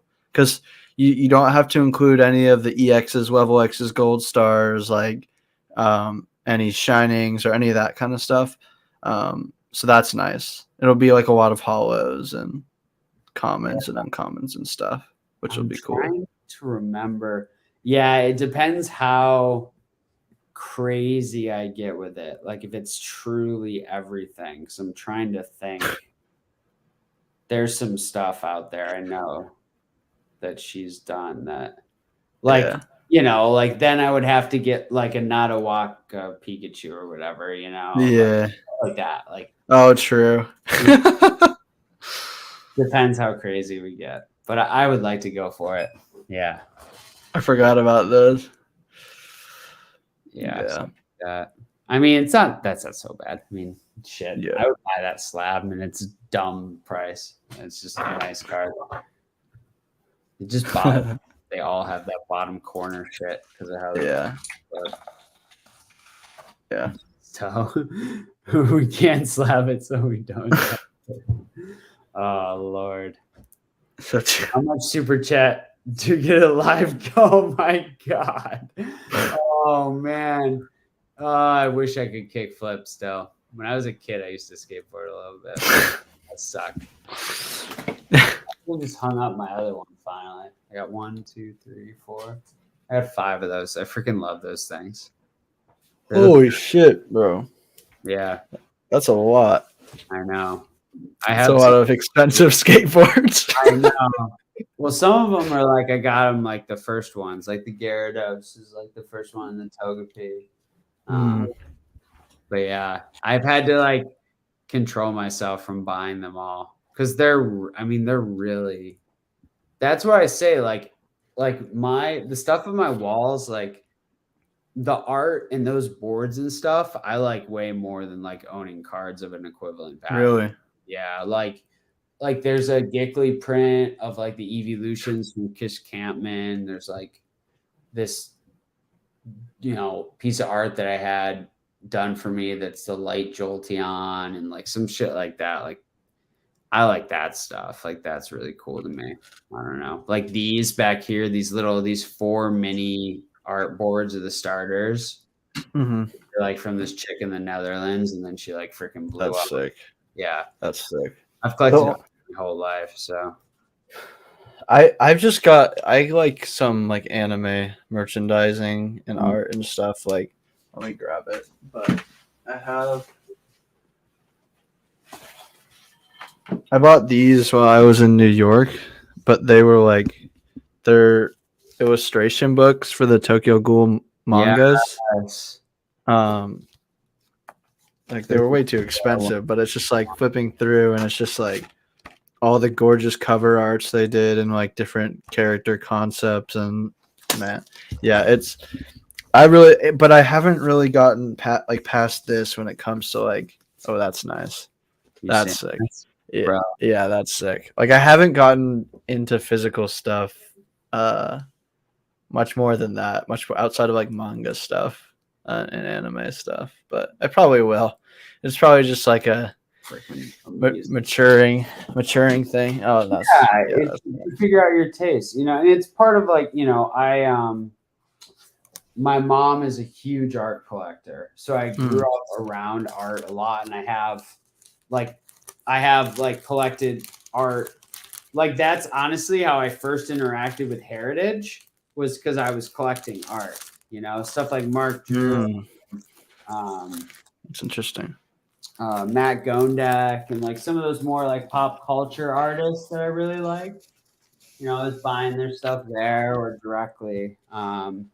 So I've even like during the pandemic, it was wild, dude, because like assets just exploded right everywhere, not just cards. So I was able to like sell some stuff and then get some really cool ones later. So I have some of that. I just love art. I think it's what draws me into Pokemon, and then like extrapolates out to I love like supporting artists, and I have some really cool pieces. My mom has like a museum grade collection of art. Really? Like that's really cool. Like goes to fucking Art Basel and like buys that shit, you know, like wow. You know, and like tries to find like undervalued artists and stuff she really likes. Like the same thing we do, but yeah. That's awesome. And yeah, so I grew up around that. So I'm really in tune with the art market. My buddy like started this thing that like repurposes walls around the city and turns them into huge murals and like brings in all of these artists from all over the world that are, you know, it's so cool. Like shit like that is really gets me going. It's super fun. I like it a lot. So. We have some cool local shit like that here. I love it. It's very cool seeing what people can do. Like what artists. Huh? That's why I have so many tattoos, because it's like art. You know, I just want to like I on canvas, bro. Dude, once I'm gonna open a wormhole whenever I get my first tat. Yeah, you are. It's gonna be bad. It's gonna be bad. I'm like pushing it off because like, but now it's like, because it used to be like, oh, it's so expensive, and now I'm just like, well, there isn't much holding me back. But like, it's so hard. It pays for my whole tattoo at the end. It's like, but it's like it's funny, like where my mom, like how my mom raised me and like where she came from and like what tattoos meant where she was growing up, and like it's like, so she's always been like disgusted by the idea. So I've never like. I know other people's parents who like go and get tattoos with them and matching tattoos and like stuff. So it's like, I don't know. Tattoos are really cool though. I'd want it to be very like artistic though, not just like something stupid. No, they all have significant meaning for me. Yeah. They've gotten more and more artistic over time. I will get a Pokemon one at some point, but it's like I have it like it's like an artist's drawing in tattoo style that I'm gonna do. It's a Gyarados. If I do it, oh, nice, sick. That'd be sick. Yeah, it's beautiful. Be a fun leg piece. But yeah, I've stayed away. I just have the one like it's kind of dumb, but just the one Harry Potter tattoo for like pop culture stuff. But yeah, I'm addicted. I love them. Do you feel like you have to like cover them up or no? No, not at all. That's good. No, yeah. Especially now, it's just like a lost cause because it's all like, yeah, like it starts here, you know. So it's like whatever. Yeah, screw it. Hell yeah, that's fire. Yeah, it was interesting, like working directly with clients when I was in wealth management, like. A t-shirt on. Like, yo, like if you're gonna judge me for that, like, yeah, you're not gonna be my client. I don't work with shitty people like that. Come on. So that's awesome. Yeah, don't judge me. So like that was That's awesome. Yeah. I like that. Yeah. My whole team has them, so it's all normal. Good shit. Normal at this point, I feel like. So Nick goes tattoo your fireplace like a Pokeball. Oh my god. Oh my lord. Oh, that would be goated. Garatina, Palkia, and Dialga fighting an entire back tattoo. Oh my god. Oh, don't even let me think about that, dude. Oh, crazy shit. Yeah, I would definitely have to do some big Pokemon thing. Yeah. But I don't think I'd ever regret it, just because it's like it's hard for me to see myself ever being uninterested in Pokemon. Yeah. Like, it's And just been part of the your biggest, story, bro. It really is. It's like scary how much of my life and actions and even personality to an extent has been wrapped up in a multinational IP that I have like no influence on and have no like, you know what I mean? That like I don't even matter to them. You know, it's just so interesting how, it's. Yeah, we playing Gen 40 with the grandkids. Yeah. Oh, I don't want to. Yeah, for sure. For sure. They're just gonna start remaking Pokemon into random objects at that point. They're gonna have completely run out of animals. There are no animal-like things. You're just gonna have wheelbarrows and fucking tires, and you're just give up at that point. Yeah. There's gonna be no real Pokemon. I can't even keep up. They're fun. That's funny. Nesto says that because my first tattoo was my biggest one, and it's my back. Yeah. Just full scent. Yeah. That's fire. And then Nick said, your 19 dog interests change. Yeah, but like your childhood never changes. Like where you came from and like where you started, that'll never change. I got my first tattoo when I was 19. Oh, really? Yeah, it was after my first year of college. Hell yeah. Yeah. Yeah. That's sick. It's just as meaningful as when I got it. So, yeah. You're interesting. Yeah. It means something. Yeah, exactly. Oh,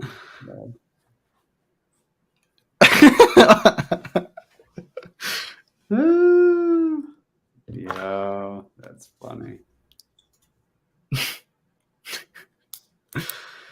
Oh, man. God. Oh. I feel like I need to let you go to bed, bro. I feel like I should call it, even though I don't want to. Nothing like 5 hours on a weekday. Just chill. I know. You see, yeah, we're chilling, but I don't know. If you wake up at 5 a.m., bro, this clock ain't looking good for you, my friend. You know. What do you got going on tomorrow or today? I have class and then just going to be doing a lot of listing and drafting. It sucks when the weather gets shitty because like I can't take nice pictures outside anymore. It's so painful because it's like I feel like that's kind of what I've built my Instagram up as, like a nice picture outside against like a hedge of leaves or whatever. And that's what you can expect. But now it's like I had to take some pictures inside, like against my window. It's like, ew. So it looks wacky. Like there's nothing like a vibrant with the sunlight and then like against like a green vibrance. I know. So you take pictures. I suck at taking pictures. I need to get my ass out into the wild and take the pictures. By the way, I was thinking about my Japan plug just messaged me. Oh and boy. Like boxes are at like 59.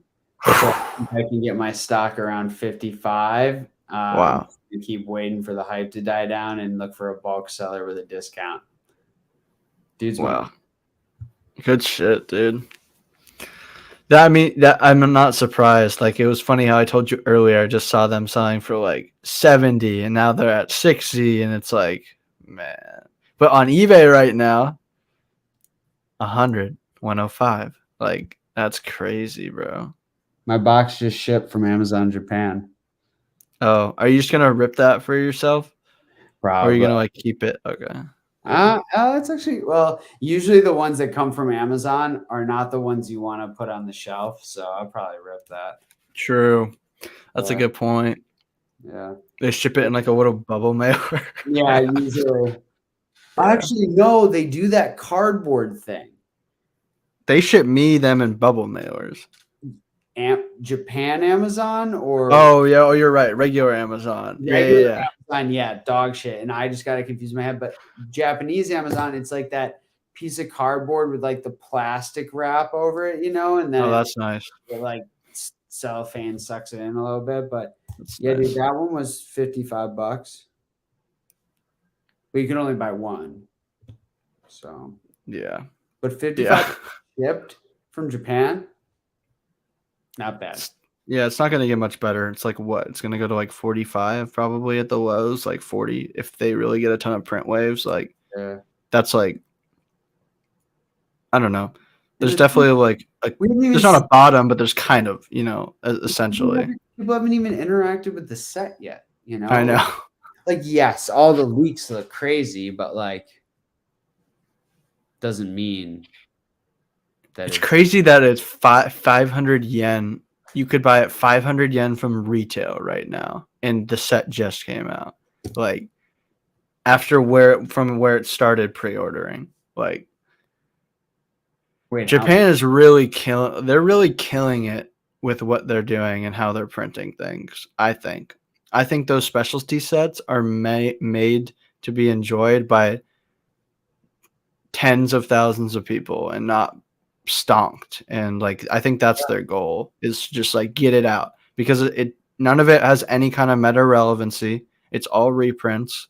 It's all just for collectors. So it's like a lot of people who want to collect this stuff affordably, it's like great for them. Obviously, it's not good for flippers or investors or people trying to make money, but you don't always have to pander to them. It's good to like give a set to collectors every once in a while. Like you don't have to make an Eevee Heroes and short print it so that people keep buying your product like they would buy Eevee Heroes because they expect the same thing to happen. Like it's like, dude, it's just like they know what they're doing. They know what they're doing. They know what they're doing. They keep you on your toes. It's like they know they'll sell a decent amount of Eevee Heroes, but not go too far, because that keeps the interest and that keeps people feeling good about what they're buying. And then they go and print the shit out of V-Star Universe because they know how accessible that product is and how much demand it has. Like, I don't know, dude. Yeah. No, and Nick, you're right, but I'm not talking about grading or anything. Like when these sets go down to $40 and $45, like this sucks for the stores trying to sell them because they're like taking a loss, but it's great for collectors and people picking up singles. Obviously, it's going to be great for people who are trying to grade with CGC or PSA or whoever. And sure, you're going to be able to get to it at like a $40 to $45 entry price if you want to hold it for a year or 2 years. But my point is, it gets down to those prices, and that's like really good for people who actually want to collect the set. Yeah, because it gets down, like obviously it's just like a win for everybody essentially. Yeah. That's been the hard part about only really doing breaks now, is before I was grading so much because like I was opening a lot for myself, honestly. Yeah. And I've just been opening less for myself. This set, I mean, I have to break some of them because it'll be super fun and people are like not able to access this at a reasonable price. But how much do you think the gold Giratina is going for right now? Oh, I have no idea. That's a good question. I would guess like, I mean, it depends on pull rates. Like 250. It's like 180 on YouTube. Wow, 180. 25. See, that's it's just gonna keep. Yeah. Oh man, I'm gonna scoop those. Oh, no, you can like. It's time to buy right now and express them to PSA. Jesus, way better than the alt art. Holy fucking Charizard V is $35. The sleepy one? Yeah. It's already 35? Yeah. The V stars double that. It's 70. Oh man, I wonder what they would be without the UPCs on like this side of the market. They were Japanese exclusive. Yeah. Or they just came out in like Crown Zenith. Yeah. That'd be interesting. First. Yeah, that would be. Dude, it's time, man. That's what I'm saying. It's great for like, this is just a good set where Pokemon just hammers it in and we just get to eat. some fire. So good. Yeah, I can buy the Mandarin duck for 300 yen though. Yeah. That's Bro, this is gonna be so interesting. It will. I think it's just climax part 2, bro. Oh, these. Oh yeah, of course. Yeah, Thrifty, you didn't like. Come on. That's crazy. That Moltres card, that like beautiful card. Card's gorgeous. It's like $1. Right now, it's $1 right now. $1.48. Yeah. Oh, what the fuck? I know. That's what I'm saying, dude. This is exactly what happened with Climax. The stores listed so low because they knew how much supply there was. Yeah. But like, do you think that card is not gonna get eaten up at $1? Oh my god. Yeah. That's gonna get. Yeah. Might already be. We'll see how the stock. Yeah. Holy shit, dude. Yeah. Some of these are crazy. I mean, they're so cheap. Like everyone wins here. Yeah. His point. Yeah. Retro's point. And I guess I shouldn't have said it's more bad for the people who pre-order. Was my point. The people who pre-order on the first, because or people who are buying this thinking it was going to be like going to the moon, pre-ordering because I don't think there's much of that anymore, but those people they're gonna get fucked by a set like this. Excuse my language. But if you want one box to like open or whatever to have fun, yeah, that's cool. It's but dude, like, who is like? I was like talking to one of my streamer friends and like what he got them at. I was like, shit, bro. I brought them off a retail site and I got them for 2/3 of that. So one of my friends bought 70 just from like drops from Japanese card stores who like sell internationally. He got like 70 of them. What was his cost basis? Huh? What was his average cost basis? Oh, I have no idea. It was probably like low 60s, I think. Okay. It was probably like low 60s. But yeah, so I have no idea. Hopefully he gets them all in quick. Just like you. Break it off. But you're gonna crush it no matter what because people want to open these packs. Oh yeah, like if I buy a case at $55 a box, like it doesn't matter. I'll break those at 70 all day long. At that point, who cares? Yeah. It'll be fun, or 75 shipped or whatever. Yeah. Off the gate, probably $7 a pack. Keep it pushing. Yeah, there you go. People just buy the whole box. They'll buy the whole box. Yeah. I don't even have to make a post. I just put it on my story and it sells out, bro. It's crazy. The breaks have been wild, dude. I mean, with how much you post, I feel like you get like the algorithm really loves you and your feed. I don't look at my analytics a ton, but I post 3 times a week and I hit my story and I try to. You hit your story so much. Yeah, I try.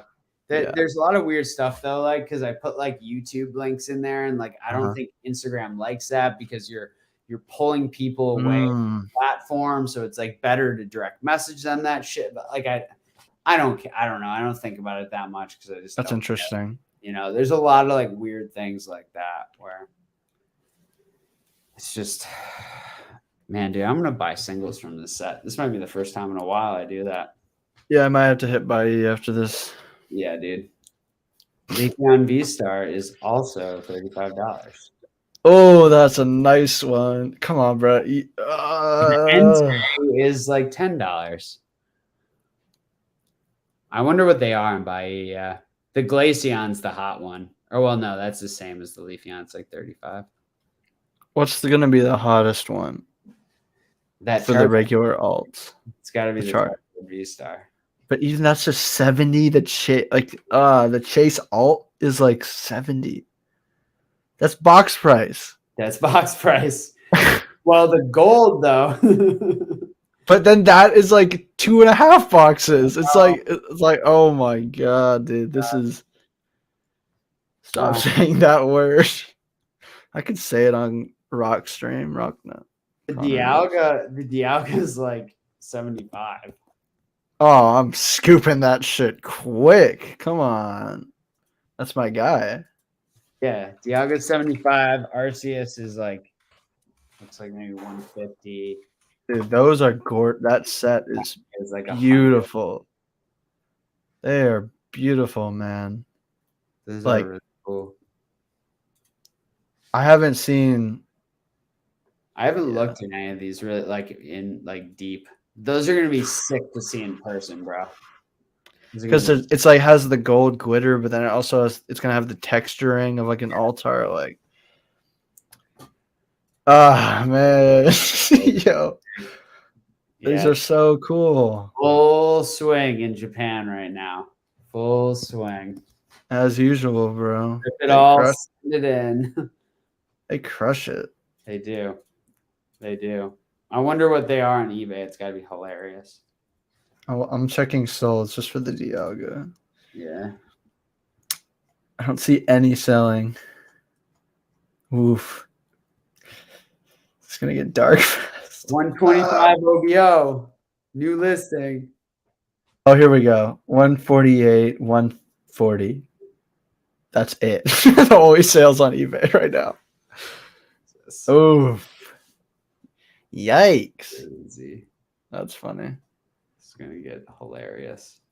It is. I bet it's probably I bet their pull rates aren't as hard again, or maybe it's like 1 in 4 boxes. The hard part is that there's just so many. Well, with the golds, there's only 4. So that's the thing with the golds. Golds. I thought you meant because you get like one of the obviously SARs, right? Special art rares, which are like the alt arts. Every box, right? But then these golds, if you get them 1 in 4 a box, and there's 4 of them, you're supposed to get them in like a case. You know what I mean? Like that's like if there's like if you get 4 or 5, like I don't know, that's not that hard to pull. I forgot about the Charizard, the shining one, the K. Oh yeah, the Radiant, right? Radiant, yeah, I totally forgot about that. What is that? It's gonna be in like every box, like Pokemon Go. Yeah. I mean, it's $7, so that'll be going down. No. Hey, the people who listed quick today on eBay did really well. Yeah, because they were selling all these like sub $10 cards for like $20, $30. It's not the Lapras. I can buy that right now for $1. So yeah, I'm like pick up that Dunsparce for 50 cents. Thank you. Ooh. Dunsparce is so good. I love it. Even on eBay, it sells for like $8, $7, $7, $7, $5. Like, but they're all from Japan, so I wonder how much it would be to ship. Is it worth it? A lot of them are free shipping right now. Yeah, they're free. So like a $5 listing from Japan to the US for like how much? It's going in one of those PWEs that's like not that expensive, you know? Yeah. It's probably like 80 cents. You can do that internationally, PWEs? Yeah, it's like they're different from Japan, but they kind of look like a PWE. They're a little longer and they're like brown. It's like their standard envelope. Yeah. Okay. Kind of shitload of those. Okay. Some cool ones. Here we go. Sleepy Charizard, $67.99. Best offer. 10 available. Yeah, it's gonna be fun to watch for sure. Save up to 5% if you buy more. Oof. Nice. Send it all. Send it all. Shit. Oh my god. All right. I should quit because if I don't, I'm like not tired, but if I don't, I'm fucked tomorrow. And I got like you need to. Yeah, it's not the so dude, this was awesome. Thank you. Do this again. This was so much fun. I'm hella down, dude. Thank you for bringing me on. It was a blast. This is so good. Love talking to y'all. Yeah. Yeah. Chat. Y'all are the best. Y'all are the best. So. The homies. Go buy those V-Star Universe singles. Send them at the $15 special. That's December 31st. Flood the pop. Lose a bunch of money. Send Let's it. go. Let's go. All right, y'all. Be good. Signing off. Deuces. Deuces.